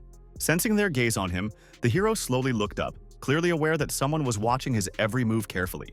Seeing his reaction, Yume noticed the boy's shrewdness but continued her conversation with her niece, standing on the top loggia and keeping her eyes on the scene. Not understanding her aunt's concerns, Huan wanted to protest, but the woman confidently said that it would soon become truly dangerous to be around someone who owned the necklace. Suddenly, Zhao Yi loudly announced that it was time for the last and most valuable item of today's auction, thus attracting the general's attention. Presenting the mountain stone to the buyers, the host said that the initial bid for this unique item is 1 billion. Shocked buyers could not believe that such a treasure was actually put up for auction. Confident that someone would definitely take it away, hearing about the skyrocketing stakes, Yuan said that if Jiang took the stone, it would be disastrous for the enemies, and Aunt thought that the gods were clearly on his side. Suddenly, Naylan placed a bid of 30 billion, but the servant of another family begged the youth to cede the lot to them, explaining that the head of their family valued the stone highly. Unwilling to back down, the guy just laughed, ordering him to come in person and raise his bid to 50 billion instead of passing it through another person. Enraged and wanting to preserve the honor of his family, the servant raised the bid to 60 billion, not understanding the possible consequences of such a decision. Ordering them to watch their language, Naylan said that their family would definitely take the stone, and confidently raised the bid immediately to 80. Realizing that this was the limit of their abilities, the servant was horrified because the head of the family would definitely not be able to pay more than this amount for the lot. The host anxiously hoped that someone would still raise the bid, otherwise the incredibly valuable gem would go to Naylan's family without a fight. At this moment, Jiang calmly said that he was betting 100 billion, which instantly attracted the attention of everyone in the hall. The people around him were perplexed, trying to figure out what kind of family the youth represented, and realizing that Nalan had actually dropped out of the battle. The shocked host announced that the gentleman from the second-floor loggia was betting 100 billion and asked if anyone was willing to bet with him. Enraged, Nalan still raised the bid to 110 billion, trying to avoid losing in front of everyone else. Calmly, without a trace of tension, Zhang raised the bid to 200 billion, as if it didn't matter to him. Shocked, Nalan couldn't believe that someone dared to compete with him for the stone, and demanded to conduct a financial audit of the youth. Hearing this, Ms. Juan reminded him that he knew the rules of the auction and asked if he was really willing to take such a risk. The servant begged the master to stop, because if Jiang had the necessary funds, their family would have to pay the entire amount claimed. With a calm smile, the man asked Jiang to give up the stone to Nalan, assuring him that their family would be forever grateful for such generosity. Raising his glass, the hero replied that he had never even heard of them, which means that he absolutely does not need gratitude. Enraged, Nalan shouted that he didn't care about the consequences, confident that he could get around the youth, and ordered the sky lantern to be lit immediately. The delighted host admitted that he hadn't seen such an event in decades, and anxiously asked if Mr. really understood what he was doing. She asked the man again if he wanted to see the hero's financial account, warning him that the consequences could be very unpleasant. Enraged, Nalan only put forward the test condition after the sky lantern was lit, while the servant desperately tried to stop him. The owner of the auction asked the guest if he was against the procedure, and Jiang replied with a slight smile that he did not understand the reasons for objections. With a wave of her hand, and determined not to waste any time, she ordered the fund-checking ceremony to begin, and ordered the sky lantern to be lowered down. The huge red lamp was slowly lowered before it was lit, allowing the bright red light to illuminate the entire auction hall. Clearly impatient, Nalan asked if it was now possible to finally find out how much money was actually in the young man's account, wanting to set a trap for him. In a calm tone, the hostess gave permission for the inspection, showing that she was absolutely sure of the procedure and the buyer of the mountain stone. With a show of calm, Jiang took out a gold card from his pocket and handed it to one of the auction house's employees. Amazed participants looked at each other, because many had never seen such a thing, and even decided that the young man gives out an ordinary discount card for a credit card. Angry, Zhao shouted that it was a premium card of the underworld, not a discount card at all, but the hero only calmly asked him to calm down. A table was quickly set up next to the hostess, on which there was already a special terminal for checking large amounts of money in a bank account. She explained that this device can only determine the amount on the card within 200 billion, and then proceeded to verify it. Nalan looked at Jiang with defiance and impatience, wanting to know the status of his account as quickly as possible. But the young man just laughed. Putting the card to the phone, the hostess thought that the future fate of the guy depends on the result. But the screen stubbornly remained blank. Perplexed, the girl frowned, not understanding why the terminal refused to display any data, and looked extremely surprised. Assuming that the card didn't pass, Nalan started laughing out loud and happily shouted that Jiang was a fraud who simply couldn't have that kind of money. Lowering his head, the young man pretended to deeply regret his action, increasing the confidence of others in his mistake. Feeling superior, the servant ordered him to immediately apologize to his master for his impertinence. But all of a sudden, Jiang said that he was only sorry that the device didn't detect amounts over 200 billion, which shocked everyone present. Shocked, Nalan couldn't believe how the young man had such a huge fortune, and the hero calmly thanked him for his interest. Taking off from the balcony and radiating powerful energy, the character admitted that although he has a little talent, he has enough money for a little bragging. The enraged boy became even more enraged, and his servant offered 150 million in exchange for the stone, threatening the young man's family with war. Calling the man a dog who dares to bark at him, Jiang said that he had never heard of their family and did not want to know. Beside himself with rage, the butler roared that the hero would definitely answer for his words with his own life. While the bright lantern illuminated the entire area, he charged at the youth, intending to take a cruel revenge for the insult. Yume couldn't believe the old man's words and didn't understand why he thought that her family didn't exist. Suddenly, a powerful cue tore through Alfred's body, and the man screamed in pain and fell to the floor. At this time, the master looked on in horror at the suffering of his servant, not expecting such a turn of events. After assessing the strength of the key, Jiang noticed that if he had been in the servant's position, he wouldn't have lasted even 1 minute, fully understanding the deadly power of this strike. Yume was watching from the top floor, and seeing such a scene, she only snorted in displeasure, as if this was no longer a surprise to her. As he felt an unknown force shoot through his entire body, Nathan lost his balance and began to sink rapidly to the floor in pain. Not understanding what was happening to his body, he tried to resist the energy and beads of sweat dripped down from his face. Alfred lay lifeless in the middle of the hall, his body still bleeding profusely, staining the marble floor. With the alliance of their 3 families, she was ready to forget what had happened. but only for the last time, realizing the scale of the possible consequences. The strangely familiar words of the hostess made Jiang think, and he tried to remember where he had heard something like this before. Without stopping threatening, Nathan dialed his uncle's number and shouted loudly into the phone that he was surrounded at the Yuan family auction and asked for immediate help. Everyone present was shocked to learn that the ruler of the Southern Gate was already on his way here, and Juan asked if the man really wanted to turn a scandal into a war. Rising from the floor, Nathan stated that he had no complaints against the Yuan family, explaining that it was Jiang who forced him to do this, and he would make the young man answer for everything. Yume restrained her niece when she saw that she wanted to interfere and asked her not to get involved in this dangerous conflict under any pretext. After hearing the threats against her, Jiang also asked her to stay out of it, saying that Nathan would not wait for him to die and that he was able to deal with him on his own. Turning to him, the hostess replied that he was their esteemed guest, and she would not allow anyone to threaten him on the auction grounds. Suddenly, the ruler of the Southern Gate, in a formal suit and with a thick beard, appeared accompanied by his guards. Seeing his uncle, Nathan happily rushed to meet him, hoping for his support and help in punishing the offender. Pointing at Jiang, he argued that this brash fellow was the one who dared to offend their family's honor and should be punished. Looking sternly at the hostess, Ian wanted to hear an explanation, but the girl calmly said that the man's nephew was the first to break their rules. Then the man explained that he did not intend to violate the laws of the auction, but only wants to teach a lesson to those who dared to hurt the dignity of their kind. Enraged, Nathan demanded that the young man be handed over to them immediately, threatening to join forces with the Ma family and start a major conflict. After going downstairs, Mr. Sangye bowed politely to Ms. Juan, saying that the young man was completely correct in this situation. Glaring at the hero, he demanded to hand over the mountain stone, but Jiang calmly reminded him that he had bought it for 200 billion and offered to try to take it by force. Nathan shouted and told his uncle to get the men to grab the boy, not wanting to be insulted any further. But Mr. Ma, rushing forward, decided to be the first to test the strength of the enemy and engage them in a direct battle. Reaching out, he tried to grab the hero's neck in a death grip, but the character stood perfectly steady and didn't even budge. When she saw what was happening, she screamed in horror at the young man to be extremely careful, because the opponent was clearly not simple. With a sharp movement, the hero managed to intercept the man's hand, depriving him of the opportunity to strike and with the desire to win. Finding the weak spot, he squeezed the opponent's bones so hard that he almost broke his hand in one move, without any regret. Ma jumped back in pain, screaming loudly and unable to move his injured arm. Shocked by the turn of events, Jiang held out his palm and made a strange sound, intending to use a special force against his master. Showing off his skills, not understanding what was going on, the man wondered who he was. As being one of the top masters on the dragon list, he was perplexed as to how the young man had defeated him so easily. Taking the phone, Zhao informed his general that the infantry had already arrived and was ready to provide support at any moment. Ma frowned in shock, not believing that this was the same Jiang who was considered the strongest among the masters. The hero looked at the opponent with disdain and asked with a grin on his face, "Is this really all that the Ma family's dogs are capable of?"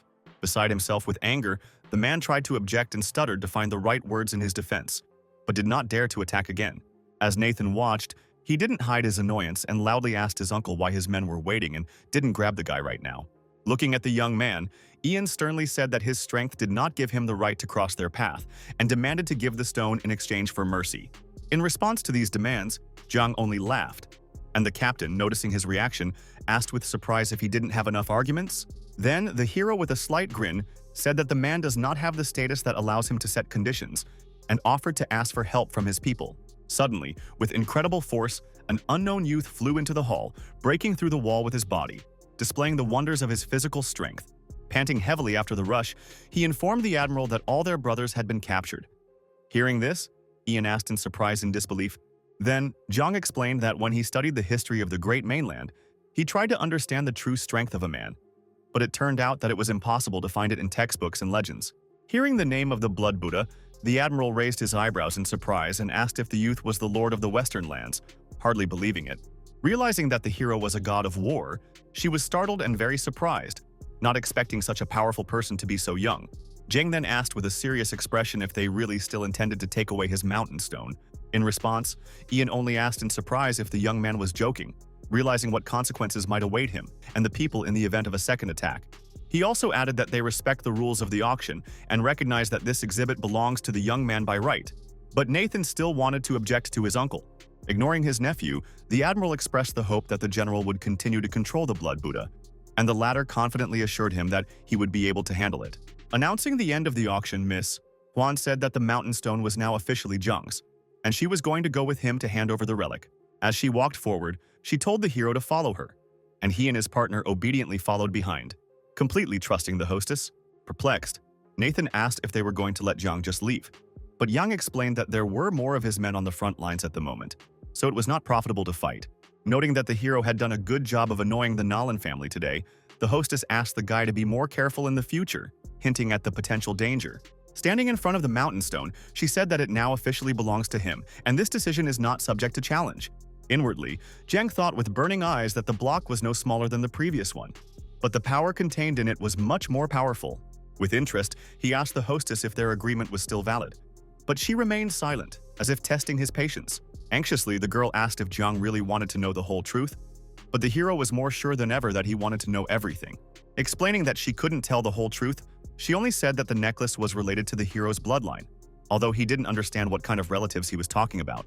Realizing that he might have relatives on a different line, he noted to himself that his parents were commoners and couldn't believe it was possible.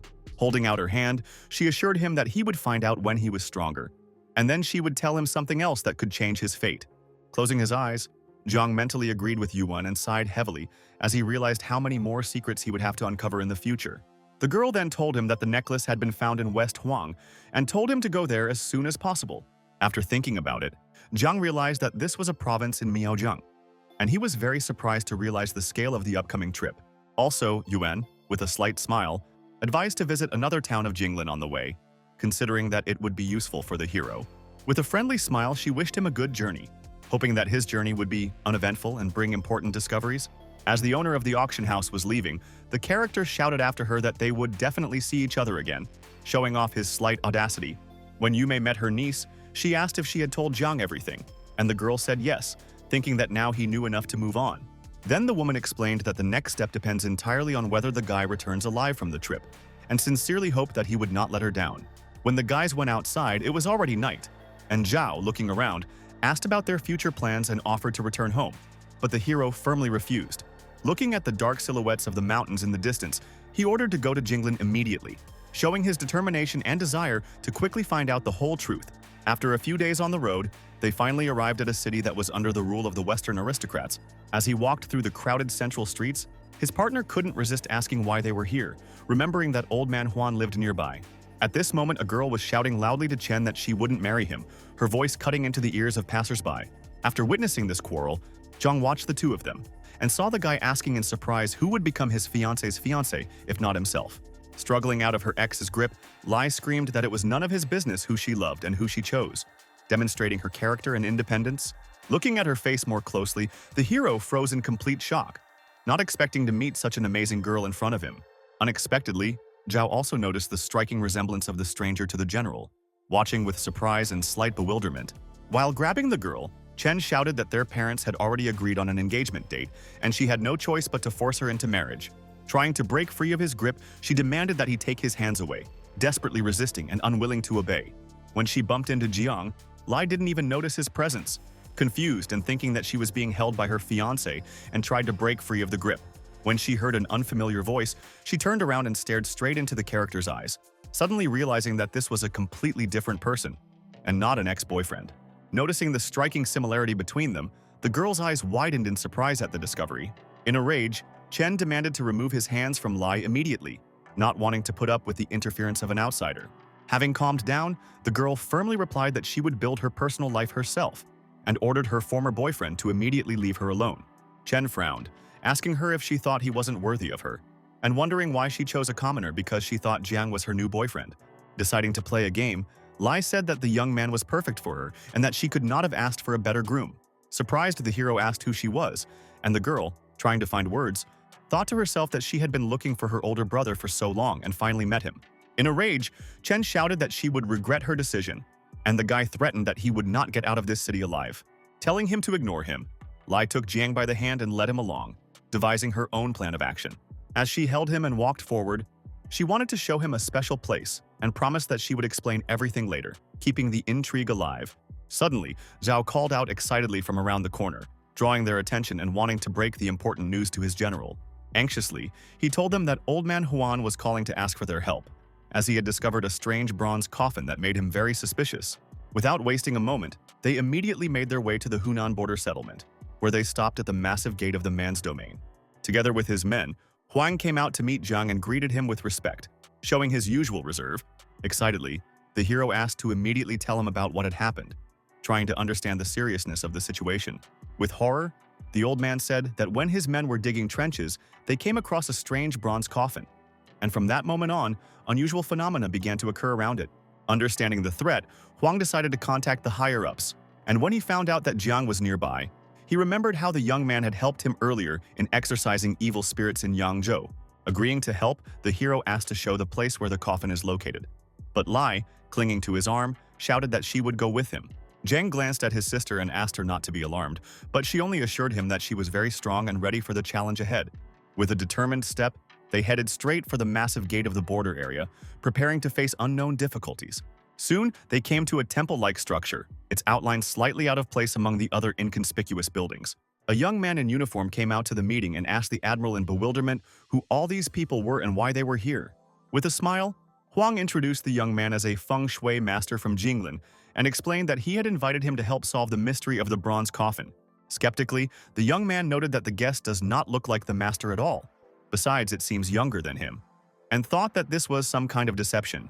Perplexed, Jiang and Lai watched the exchange in silence, waiting for further instructions and wanting to understand the situation. After shouting at his subordinates, the old man was furious, claiming that the guest was indeed the best of the Xuan sect masters, and began to apologize to him. But he insisted that the coffin might contain the king of the dead, and he thought it best to call in a shaman from the Mio family to be sure. As Jiang pondered, he realized that the dark aura was absorbing the goo that was feeding on his soul, and he sensed a growing danger. All of a sudden, a girl in a strange costume walked right in front of them, accompanied by her grandmother, which immediately caught his attention. Their appearance was so unusual that Jiang couldn't take his eyes off the pair, sensing the importance of meeting new people. With joy, the guy rushed to meet Aunt A, recognizing her as a familiar figure and hoping for support in solving a difficult case. Turning to Huang, he explained that she was a female shaman from Shanxi province who could help with the difficult situation with the bronze coffin. The woman strictly ordered to stop talking and asked to immediately take her to the find, indicating that there was no time for conversations. As they escorted everyone forward, they headed towards the place of unusual phenomena, feeling tense and waiting for the unknown. Suddenly, the girl who was accompanying the old lady turned around, and Jiang caught her sly gaze. But he didn't understand how it would turn out in the future. Realizing that she had to tread carefully, the stranger smiled slyly, thinking through a clever plan to attract the character in her head. Pretending to fall, she screamed and grabbed the hero's arm, looking for support and attracting his attention by her behavior. Surreptitiously, she managed to attach an unknown insect to his arm as part of a clever plan, hoping that the young man would not notice anything. But Jiang abruptly dodged without understanding this behavior of the stranger, and the girl flew straight to the ground, surprised by his reaction. Having managed to grab the wall, she indignantly asked why the guy did not help the beautiful lady, showing his dissatisfaction and annoyance. With interest, the character asked who she was in general, clearly surprised by her unusual and ridiculous behavior. With a smile, she replied that it was not important, but much more important that she liked the guy, thereby adding a slight intrigue. All of a sudden, an old lady who was walking in front, accompanied by the servants, shouted for Ayun to be faster and keep up. As she left, she asked for permission to chat with Jiang after the investigation, calling him handsome, much to Lai's annoyance. Noticing the girl's behavior, Huang noted that the hero did not understand hints at all, but he did not pay attention, being carried away by the upcoming task. They soon found themselves in a sort of garden, surrounded by the tall foliage of many trees that created a sense of mystery. After that, they came to a place where a bronze coffin was sticking out, causing everyone to feel anxious and apprehensive. One detail particularly struck Jiang, and he paused in amazement, looking at the unusual elements of the coffin that he had never seen before.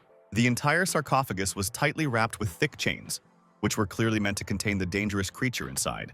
Opening his eyes wide, the hero could not believe that these were real dragon shackles, so massive and powerful, which were quite rare. Deciding to report his hunch, Jiang explained that they were used to bind the kings of the dead and suggested that one of them might be in the coffin. Horrified, old Lady A exclaimed that the spell was broken, and now the threat could not be underestimated. She also added that today would be the full moon of the 15th month, and the appearance of the king of the dead would not be hindered by any martial artist. Horrified, Huang asked Jiang what they should do next, but his warrior only noticed that the hero had swallowed his tongue in fear. Furious, The old man told Zhao to calm down and warned him that if he continued to behave like this, he would send him to clean up the barracks, and Zhang thought they should go back to camp. After that, they decided to hold an urgent meeting to discuss the strategy of further actions. And the old lady noticed that in the coffin, there is a king of the dead who can rise up. Claiming that she was a great witch, she told them not to worry and explained that with proper training, they could handle any threat. Looking disdainfully at the others, she said that she was ready to lend a helping hand, but she wanted to set a few conditions. Perplexed, Huang asked what exactly they were talking about, and the woman asked for help in obtaining the title of Chief Witch at the Mountain Gods Gathering. The old man apologetically explained that they couldn't interfere in the differences between Miao and Xinjiang, but she insisted that if the king of the dead rose up, no master would be able to stand up to him. The man looked questioningly at the youth, but the latter only told him to make his own decision, confident in his own strength against any opponent. Considering this a sign of ignorance, the old lady asked him not to waste his life because of simple pride, claiming that he was not able to cope with the king of the dead. Calling him servants, Zhao demanded an apology to his aunt, trying to emphasize the importance of the shaman and his own. Suddenly, a powerful fist flew straight into his stomach, and the young man bent over from the sharp pain and flew to the side, losing his balance. Zhang's partner viciously asked who this guy was and who gave him the right to talk to his general like that. Angry, the old lady prepared to leave, telling Ah Yun to follow her, not wanting to get involved in any further arguments. After calling Zhang handsome, the girl winked at him and said goodbye to him, expressing her sympathy and flirting. Turning around, the character saw a strange glowing line coming from the lady and felt that it was a sign of some kind of power or spell. As Huan asked what they would do next, Zhang wondered in surprise what the sign meant and what information it might carry. Resolutely, he gave orders to set up a patrol around the coffin and report to it immediately if anything happened, while he promised to think carefully about his plan of action. In the meantime, the girl and the old woman were moving further and further under the dense crowns of trees, hiding among the shadows and foliage. With a smile, Ah asked if Ah Yong had fulfilled her request, and the girl assured her that she had attracted Jiang and would soon have him at her mercy. The old lady expressed her fears, but the girl assured her that she had given the hero love and hoped for his reciprocation soon, without doubting the truth of her feelings. A little embarrassed, she told him that she would call on him today and make him one of her own, hinting at the intimacy of the upcoming meeting. It was dark in the tent camp. Night had fallen, and the dark energy seemed to be gathering around them, creating an unsettling atmosphere. Radiating an incredible amount of power, Jiang immersed himself in meditation, concentrating his strength and preparing for a possible battle. Suddenly, the tent's door opened and a girl walked in, breaking the calm inside. As if mesmerized, he stared at her without looking away, feeling the pull and an unusual sense of power. Yuna sat in his arms and told him that the king of the dead was in the coffin, and if he woke up, it would be the end of everything, so Jiang should go to the Great Witch. Remembering how the woman had planted the bug on him, Jiang asked if she really did it, and she was surprised at his sanity, since her trick had no effect. When she attacked him, she argued that his power should be hers, and at the same time pushed them to enjoy each other. Strictly, Jiang said that since she was a girl, he would give her a chance to get off him and leave before using force if necessary. Yuna asked with a malicious smile. And if she didn't want to leave, what would he do? And if he could handle her stubbornness? As she licked her lips, she hoped that he would punish her mercilessly, and she was ready to play this dangerous love game with him. Standing up abruptly, Jiang pushed her away, causing Yuna to slightly lose her balance and feel the power radiating from him and the surprise at this turn of events. As he rolled her onto her back, he told her that despite her gender, he would be able to put his hand on her if necessary. Demonstrating confidence, Yuna, determined to support his game, called him a bad boy, looking him straight in the eye, which further increased the tension between them. Suddenly, Huang burst in with a shout, announcing that the chains were broken and the coffin was open, and the situation had become critical, demanding immediate action. Perplexed, Jiang and Yuna stared at him, not understanding how seriously the situation had escalated and what the consequences would be for everyone. There was an awkward silence, and the embarrassed old man apologized for the unexpected intrusion, waiting for the youth at the entrance. Leaving the girl, Jiang put on his jacket and hurried with Huang to the coffin to see for himself what had happened. In the sarcophagus, wrapped in chains, lay a sleeping girl, as if frozen in time, and around her there was a strange and dangerous field. Shouting that people with strong auras should not get close, Lady A warned that the god of death might awaken, and it was necessary to proceed cautiously. Zhao tried to figure out what was going on with the dead one, but the woman said that the main thing was that the queen hadn't broken her seals, and they still had time to cast a spell. All of a sudden, the chains on the girl's body began to break apart by themselves, as if obeying an unknown force, causing everyone present to be terrified. In the blink of an eye, the queen woke up and flew above the coffin, completely free of the shackles, displaying a power that no one had ever seen before. Realizing that the situation was out of control, Ms. A shouted that everything was bad and it was necessary to take immediate action. Otherwise, the consequences would be disastrous. After telling the god of the dead to leave, the shaman tried to use magic, hoping to calm the awakened power. But her spells were powerless. Neither her power nor magic could affect the rebellious stranger, which only increased the fear and despair of everyone around her. Horrified, the old lady realized that this was definitely not the queen of the dead, but someone who had been sealed 1,000 years ago, making the situation extremely dangerous for everyone. Like a madwoman, the girl opened her terrible mouth and opened her eyes wide, demonstrating incredible strength, cruelty, and a desire to destroy everything around her. Everyone present froze with their mouths wide open in horror, not believing their eyes and realizing what a powerful opponent they would have to face. Rapidly approaching, the rebel was about to attack, and Jiang ordered everyone to retreat immediately, realizing the high threat. After listening to him, Huang waved to his men to leave immediately to minimize the loss and risk to the team. Exuding incredible strength, Bashti entered the battle with Jian, displaying incredible speed and power. Watching their fight, Lady A came to the conclusion that the hero had gone mad, and doubted that he would be able to handle such a dangerous opponent's strength. Suddenly, the space around him was filled with Jiang's energy, and he deftly dodged all the attacks, showing a masterful reaction. With his arm outstretched, he directed his energy at the opponent, preparing for a counterattack and gathering the strength for a decisive blow that could break the enemy's defense. His fist was filled with power, concentrating the energy for a powerful punch that would shatter the opponent's protective layer. Hitting the aura layer, he shattered it, and like glass, everything around him shattered, opening up an opportunity for him to finish the battle. A strange whirlwind rose into the sky, and though everything was shaking with energy, Bashti was nowhere to be seen, leaving only an empty coffin behind. The surprised Huan, along with the rest of the warriors, froze in complete shock, not believing that everything could have ended so simply and unexpectedly. Using his abilities, Jiang took to the sky to see everything around him and understand where his opponent had disappeared to. He looked around in silence, scanning the fog and space carefully, hoping to spot the faintest trace of Bashti. But what he saw left him in shock. Amidst the rising mist, a dead woman's hand with long black nails appeared from the coffin. Slowly reaching up, angry, Jiang radiated incredible energy and hovered in the air as if inside a shining dome, preparing for another attack. Surprised, he asked if his opponent was really trying to escape from him, since she was hiding in the fog and behaving so strangely and unpredictably. Like a ball of fire, he formed a blazing flame in his hand and declared that it was too late to escape, confident that he would not lower it again. A bright ball of energy that looked like lightning shot out from his palm and shot forward, slowly approaching Bashti amidst the mist. But suddenly she was gone, and only a faint trace of energy quivered over the tops of the bushes, the only sign of her recent presence. As the last of his power struggled out of the coffin pit, Jiang peered into the distance and realized that the risen from the dead had managed to escape from him. A worried Huan approached him and asked about his condition, but the young man assured him that he was fine, only regretted that he did not finish off the enemy to the end. Horrified, the old man asked what they should do now, since Bashti was heading towards Miao's territory. But Jiang insisted that he had seriously injured her, and that she was not a threat. Ms. A admitted that she had misidentified the monster and hoped that it would not cause any more serious problems for the man. Pointing a finger at Yuna, Jiang said that he didn't care about his rival and demanded that the girl immediately remove her poisonous caterpillar. Huang was shocked, not understanding what the hero was talking about, and the old lady explained that such love parasites are not removed too easily.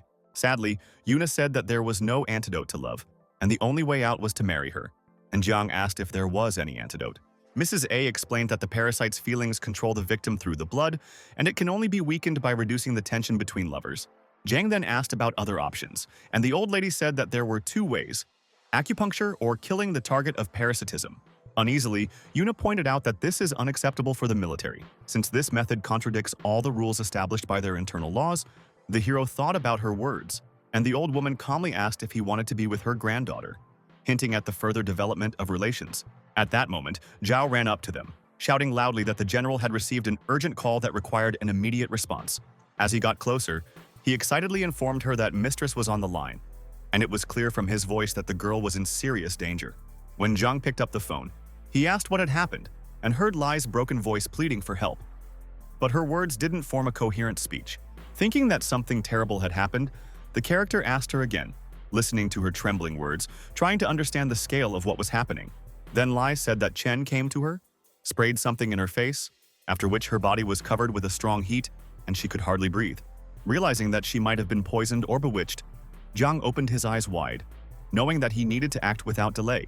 He then ordered Zhao to raise the shadow guard and immediately search for Chen, knowing that any delay would be dangerous for the injured girl. Rushing forward abruptly, he grabbed Yuna's arm so as not to waste any time, and dragged her along with him to the camp where Lai was. They reached the right spot a few minutes later, and Jiang opened the door without hesitation, feeling a growing sense of unease in his chest. When he stepped inside, he was stunned, because he hadn't expected to see the girl in such a state. Lying on the bed, the lady barely breathed, her strength fading, as if some invisible entity was slowly draining the life out of her. Picking up Lai in his arms, he desperately asked what had happened to her. And she, through her weakness, did not believe that her brother was really there. Observing her condition, Yuna noticed that the girl was sprayed with love goo, and the activated parasite destroys her consciousness. Hearing this, and seeing his sister rapidly weakening, Jiang was shocked and powerless, not knowing how to save her. In desperation, Lai asked not to let her die now, because she never had time to tell the truth about her attitude to the hero's family. Shocked by her words, he demanded to explain the details immediately, sensing that there might be something very important behind the hidden secret. However, Yuna stopped him, emphasizing that the lady was under the influence of a parasite, and they would have time to talk about it after her rescue. At that moment, Zhao burst into the room and reported that Chen had managed to escape, and his whereabouts were still unknown. Shocked by this outcome, Zhang demanded an explanation, because the shadow guards rarely lost their target, and this called their skills into question. Lowering his head, Zhao confessed that they had just learned about the hidden tunnel network under the city, which was run by the Wei family, one of the most powerful in the entire city. While Yuna kept up the barking, the character ordered the house to be immediately surrounded and warned that he would soon arrive there for further proceedings in the case. Their eyes met, and he wanted to ask Yuna for help, as he had already decided to use the riskiest method of rescuing his mistress. Resolutely, the young man offered to use his body as a vessel to extract the Lai parasite. But Yuna warned that he might die. Without a second thought, Jiang firmly stated that he accepted all the consequences because he wouldn't let his sister die. Taking out special needles, he inserted one into Lai's forehead, activating the 13th acupuncture technique to stop the influence of goo. He was about to repeat the procedure when a sudden energy pulse shot through his body, causing intense pain. When he opened his eyes, he saw chaotic visions of girls in front of him and realized that this was the result of the parasite's influence on his consciousness. His thoughts wavered between reality and illusion, and he struggled to keep control of his sanity as the rooster crowed. After concentrating, Jiang began to meditate, seeking to stabilize the internal energy and suppress the destructive waves of goo. Large beads of sweat were running down his face when Yuna suddenly called his name, bringing him back to reality from his strange visions.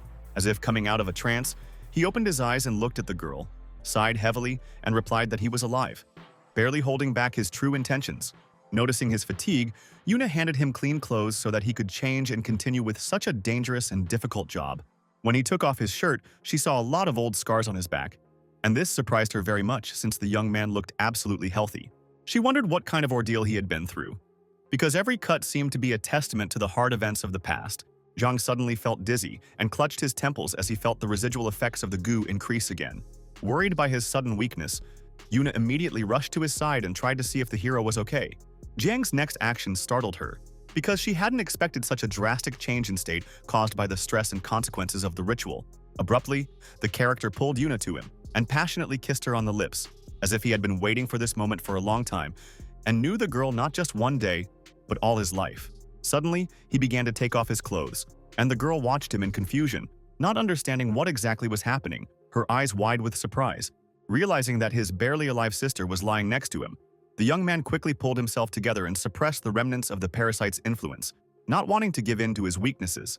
When he was dressed and turned away, he apologized sheepishly to Yuna for his inappropriate behavior caused by the energy breakdown. The girl just bit her lip sadly, admitting how hard it was for the hero to keep consciousness under the pressure of two active parasites. Jiang walked over to his sister's bed and asked her to keep an eye on Lai, and not leave her alone while he searched for the escaped Chen. After checking her temperature, he realized that her condition was getting worse, and promised that he would do everything possible to quickly find an antidote and destroy the offender. The Wei family's residence was considered the richest and most fortified in all of Miaojiang, distinguished by the luxury and high status of its owners. In the hall, Wei tried to reassure his father that Lei was acting for the sake of the family, while the old man himself was barely able to contain his rage. Enraged, the father asked if the son really considered the threat of the death of the family a blessing, and why he did not realize the seriousness of the possible consequences.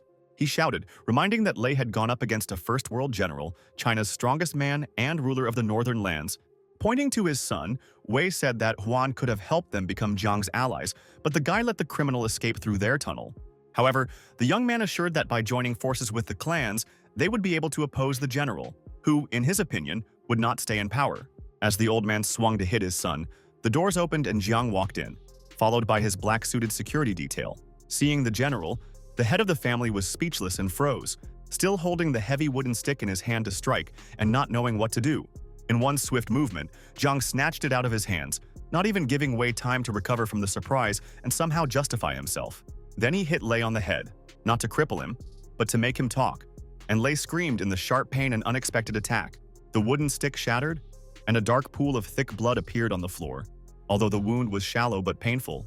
Grabbing the guy by the collar, Jiang coldly warned him that he wouldn't leave here until he told the whole truth without delay. Looking him straight in the eye, he demanded to know Chen's location immediately, not wanting to tolerate false excuses and fabrications. The terrified Lei shouted out that he would tell them everything, and confessed that the fugitive had gone to Blackstone City to seek help from the witch. Hearing this, Jiang said that the youth was extremely lucky, and ordered his men to immediately move out of the residence. Once outside, he clutched his heart, and a worried Zhao asked about his condition. But the hero assured him that he was just tired, and everything was fine with him. Realizing that the parasites inside him were becoming more and more active, he decided to go in search of the youth without delay. On the way, he stopped and looked out of the car window, asking a local salesman to tell him the way to the village of Black Stones. In response, the man explained that the road was temporarily blocked due to flooding, but traffic should be restored in a few days. After that, he suggested that the general wait out the night in their family cottage, where it was safe and peaceful.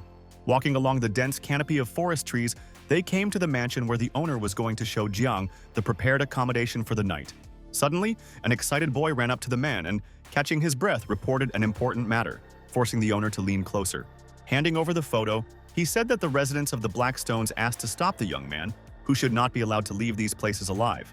Seeing the guest's face in the picture, the host realized that the wanted person was exactly the guy he had recently brought to his house. Squeezing the photo, the man ordered to gather people and said that he would personally deal with the stranger, who turned out to be a dangerous person. Turning around, Jiang noticed the change in his master's demeanor and realized that he would need to be extremely careful during the night. Later, in a darkened room, he meditated, listening to the silence around him and trying to catch the slightest signs of approaching danger. When the door creaked slightly and the handle turned, he froze, realizing that the expected moment of the night's surprise attack had arrived. Climbing up on a wooden beam, he decided to hide and watch what the intruders were going to do. Soon the door burst open, and armed men rushed into the room who began to carefully search the room for a target, while the hero watched them from above. The host saw the folded blanket on the bed and, alert, ordered his men to be careful, suspecting a trick on the part of the guest. With one movement, he pulled down the bedspread, hoping to catch Jiang off guard. But the empty bed only served to increase the alarm among the armed men. The two men looked at each other, trying to figure out where the young man who they thought should have been in the room at that moment had disappeared to. Suddenly, one of the bandits noticed the movement above and shouted to the owner, causing him to look up. And Jiang from above coldly asked if they were sure that they could defeat him. Jumping straight down, he gave the attacker a powerful shove in the chest, knocking him off his feet and demonstrating that he wasn't going to let himself be cornered. Understanding the rapid development of events, the leader realized the need to urgently apply an extreme measure. Realizing that the battle could turn into a defeat, suddenly, he remembered the glass pot on the shelf and grabbed it abruptly, hoping to change the course of the battle. Shouting in frustration, the man threw it directly at Jiang, hoping to gain a brief but decisive advantage in the fight. Sensing the danger, Jiang tracked the vessel's trajectory and prepared to repel the attack at the most appropriate moment. With a strong kick, he knocked the pot away, and it shattered, releasing strange insects hidden inside the vessel. Golden cicadas burst out of the broken bowl, and even the hero was surprised to see such an unusual means of attack. While looking at the insects, he asked if such small creatures really dared to oppose a general of his level. Although the ancient legends claimed that the cicadas possessed the power of the Tao, Jiang understood that their energy was not enough to harm him. The leader, along with his men, watched as the swarm quickly surrounded the youth, believing that the insects would soon be able to win. Taking a fighting stance, the character noted the courage of people who dared to speak out against a person who significantly outperformed them in experience. The attackers didn't believe that he had endured the attack calmly, and Jiang laughed, claiming that even a normal axe would have a better chance of injuring him. He gathered fire lightning in his palm and mockingly stated that since he was offered a place to stay for the night, he was willing to give his opponents a chance to survive. A powerful energy spread through the room from his hand, and the walls trembled as if they couldn't withstand the pressure. Raising his hand in the air, Jiang declared that now only fate and the ball lightning he created would determine whether anyone could survive. The leader didn't have time to make the slightest move. Panic-stricken, he froze in place and screamed in fear, realizing that it was impossible to avoid the attack. Hurrying down the stairs and out through the thick trees, he headed for the car, knowing there was no time to think. After sitting down inside, he felt a strong deterioration in his health, because after the attack of the cicadas, the effects of the goo parasite began to noticeably increase. As he pressed down on the pedal, he knew that he had to find a safe place to rest and someone who could help stop the magic from working. Meanwhile, on the streets of Miaozhen province, a guy harassed Tan Zeruo, loudly claiming that she was bound to become his wife by the will of their families. Nilan claimed to have great influence in the area, but the girl flatly refused to accept the unwanted forced marriage. Picking up speed as she ran, she suddenly stopped in her brown shoes, which clattered on the stonework of the road. When she found herself in a dead end, she saw a high fence in front of her and realized that getting out of here would be much more difficult than she had expected. The men of her persistent fiancé were already approaching, and Tan decided to pull up her clothes and try to climb up to escape. Suddenly, she saw a hero who deftly jumped over a high fence and landed nearby, catching her attention. Gently grabbing the girl's shoulder, he kept her from falling, trying to calm her down and make sure she wasn't seriously injured. Tan recognized Jiang and asked in surprise what he was doing here, but the young man coughed and barely managed to stay on his feet. Frightened, she began to ask what had happened to him, and whether the hero was under the influence of a dangerous parasite or poisoning. They skillfully evaded their pursuers and ended up in a small hostel in the center of Miaozhen. The building looked simple and didn't attract much attention. Already in the room, the girl anxiously asked if it was true that he was infected with a love goo that can suppress the will and cloud the mind. Inwardly, Jiang realized that the cicada's attack had accelerated the parasite's spread, and even Xuan Qing's technique now didn't hold back its influence. Getting up, Tanya said that she knew a doctor who could make the necessary medicines, and confidently suggested that we go to him immediately. Suddenly, Jiang grabbed her arm and the girl screamed in fright, not understanding what caused such a sharp and unusual behavior. He pushed her down on the bed, but she told him firmly that he needed to catch his breath, calm down, and regain control of his condition. As if distraught, he confessed that he was no longer able to resist the parasite and needed her help. He then lightly touched her shoulder, trying to keep her conscious and not allow the effects of the goo to completely overwhelm her sanity and will. Realizing the gravity of the situation, Tan stopped resisting and calmly allowed him to touch her so that he would recover. His eyes reflected the struggle and confusion as he felt himself losing control of his body, but he was desperately trying to hold on. Unable to cope with the spell, he abruptly grabbed the girl and kissed her right on the lips, shocking her with his behavior. Struggling to keep his feet, he began to take off his outer clothing, wanting to ease his breathing and reduce the pressure in his body. When he got there, he firmly stated that he was ready to take responsibility for the consequences of his decision, and, together with Tan, pass a possible test of parenthood in the future.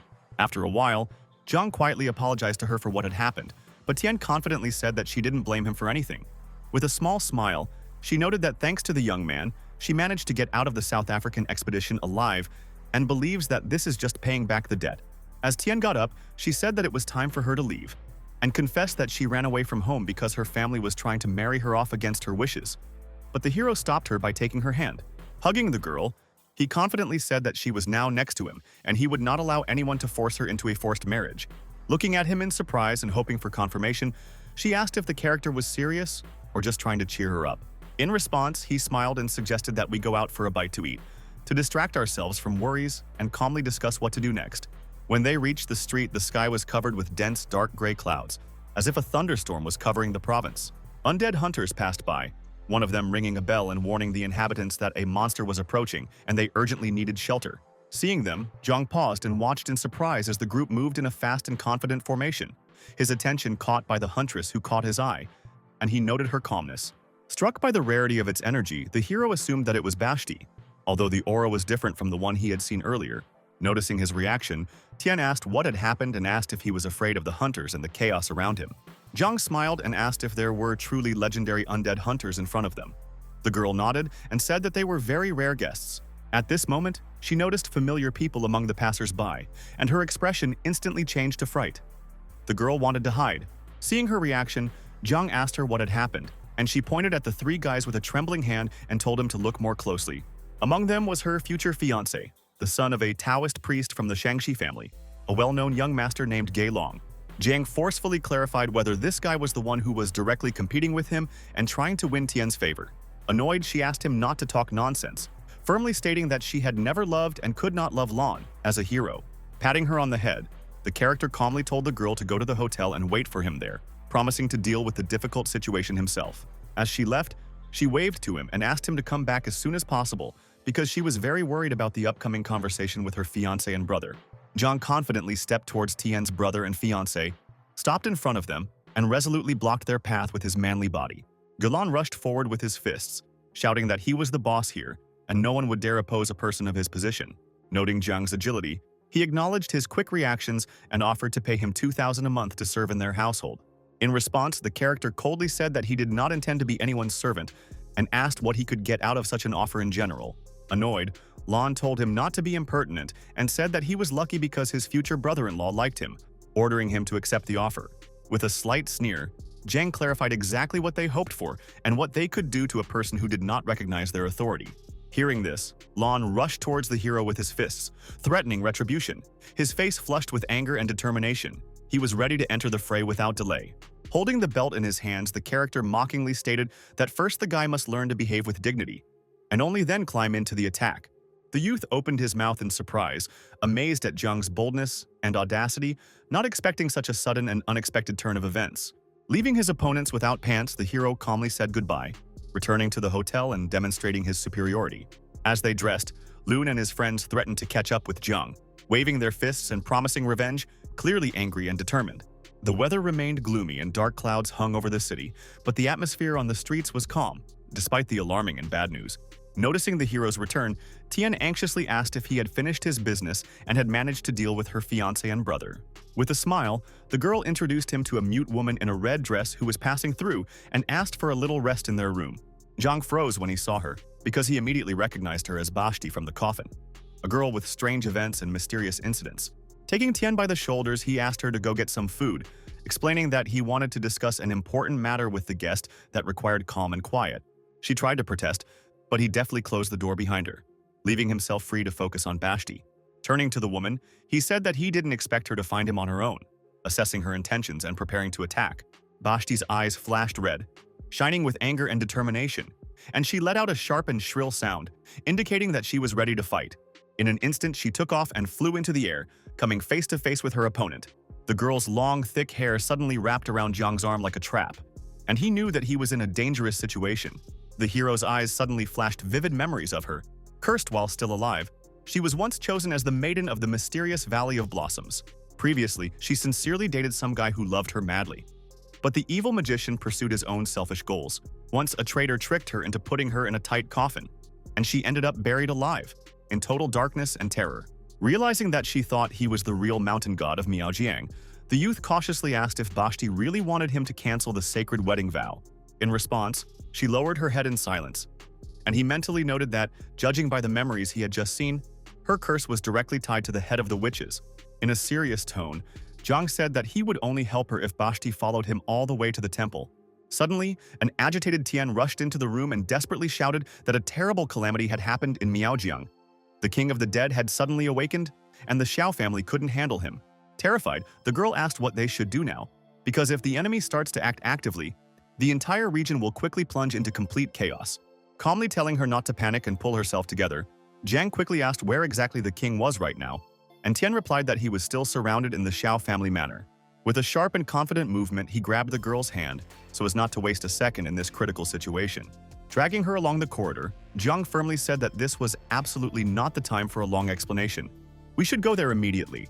The Xiao family estate, famous for its ancient history, was majestically located high among the picturesque mountains right on the shore of the boundless sea. Upon seeing the strict Lady Zhang, Tian immediately greeted her politely and respectfully, bowing slightly in respect. With bewilderment, the woman asked in extreme surprise what this girl was even doing here at such a dangerous time. Clinging tightly to the young man's arm for support, she confidently said that she had specially brought Zhang, because he was the one who would be able to defeat the formidable king of the dead.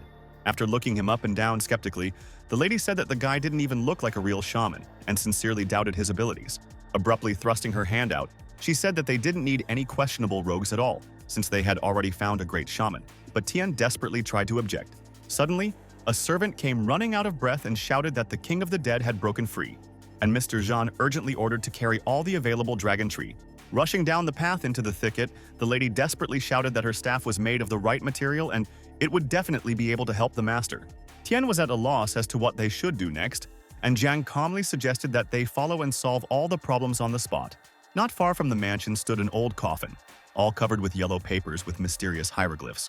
Jiang was standing in the middle of the excavation, concentrating on using his power and spreading powerful energy around. While the shaman was completely absorbed in his ritual, the hero and the girl quietly entered from behind. Jiang jerked his hand forward and ordered Tian to stop, and she asked him, puzzled, what had happened. Carefully observing the coffin, the hero said in a low voice that the king of the dead was about to be reborn. Abruptly, the lid snapped off its hinges, and a huge black beast with sharp fangs and glowing red eyes emerged from it. With its incredible power, it instantly killed Mr. Zhan, and blood gushed out of his mouth. Eyes wide with surprise, Bashti called out loudly that it was him, startled by the creature's power. While Lady Jian was desperately trying to stop the king of the dead, the hero asked the rebel in surprise if she recognized him. With one sharp movement, the beast knocked the staff out of the woman's hands and swiftly approached her. As the king of the dead furiously swung his huge paws to strike, the servant screamed in terror, fearing for the lady's life. As she fell to the ground and saw the beast's relentless approach, Jean thought that the end of her life was coming soon. Suddenly, the space was pierced by a lot of bright electric discharges, and the beast stopped and screamed in unbearable pain. The servants excitedly shouted that it was the mountain god's ability, and the woman turned around and asked Jiang in surprise if he was the one who did it. Walking forward, the hero resolutely told her to leave immediately. In an instant, he was face to face with the god of the dead, with absolutely no intention of backing down. Looking at the opponent, the character thought that even after a powerful discharge, the beast was still standing confidently on its feet. When he turned around, he saw Bashti standing next to him, and was very surprised by her appearance and determination.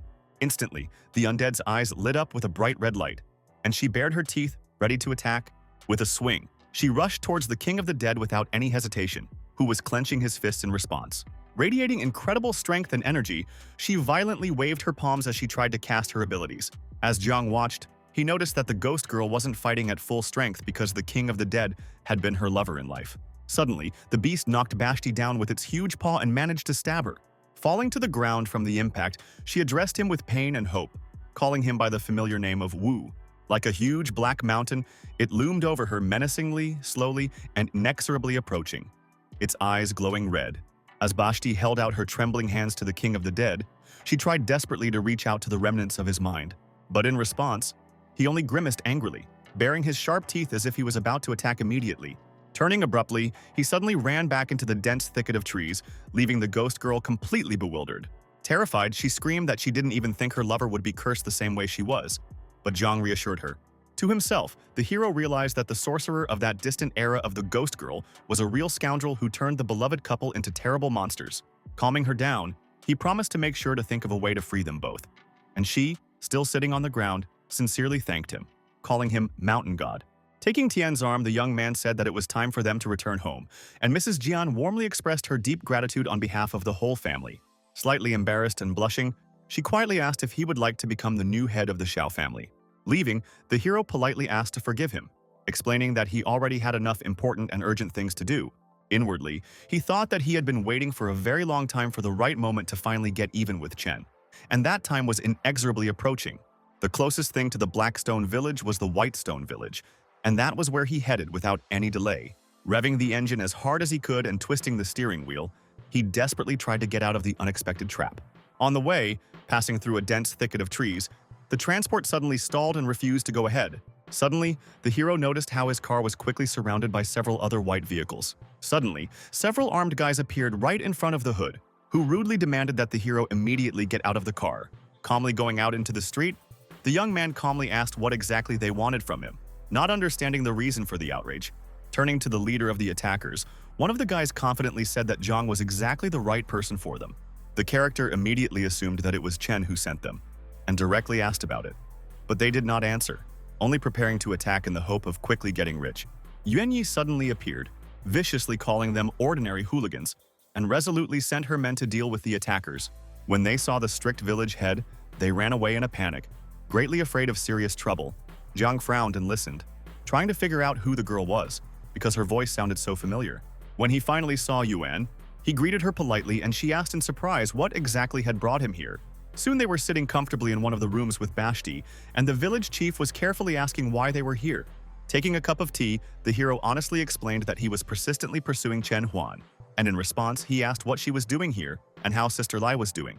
Sadly, the girl replied that his sister was fine, and she had inherited the post of village head, since her grandmother had tragically died from the effects of ghost poison. Turning sharply to Bashti, Jiang asked in surprise, suddenly realizing that he was referring specifically to the girl sitting next to him. He thought to himself that this couldn't possibly be the case, because he would definitely have noticed right away. But suddenly one of the locals hurriedly entered the room. In utter horror, he informed the village head that a big calamity had come. The warriors of Blackstone Village were suddenly attacking them. After urging her on, Jiang firmly told her to go there immediately, as he suspected that it would be necessary to resolve the conflict. As they entered a wide clearing, they immediately saw the head of the Blackstone Village surrounded by the other guys. With a malicious and mocking smile, Shibred noticed that they really hadn't seen Yuan for a long time. Beside herself with anger, the girl loudly shouted that they had lived peacefully for many years and demanded to explain what he wanted from their village in general. She coldly explained that he personally needed absolutely nothing, but their shaman Lan needed someone. Extending his hand forward, the old man in the long robe stated emphatically that they wanted Zhang to be handed over to them without further ado.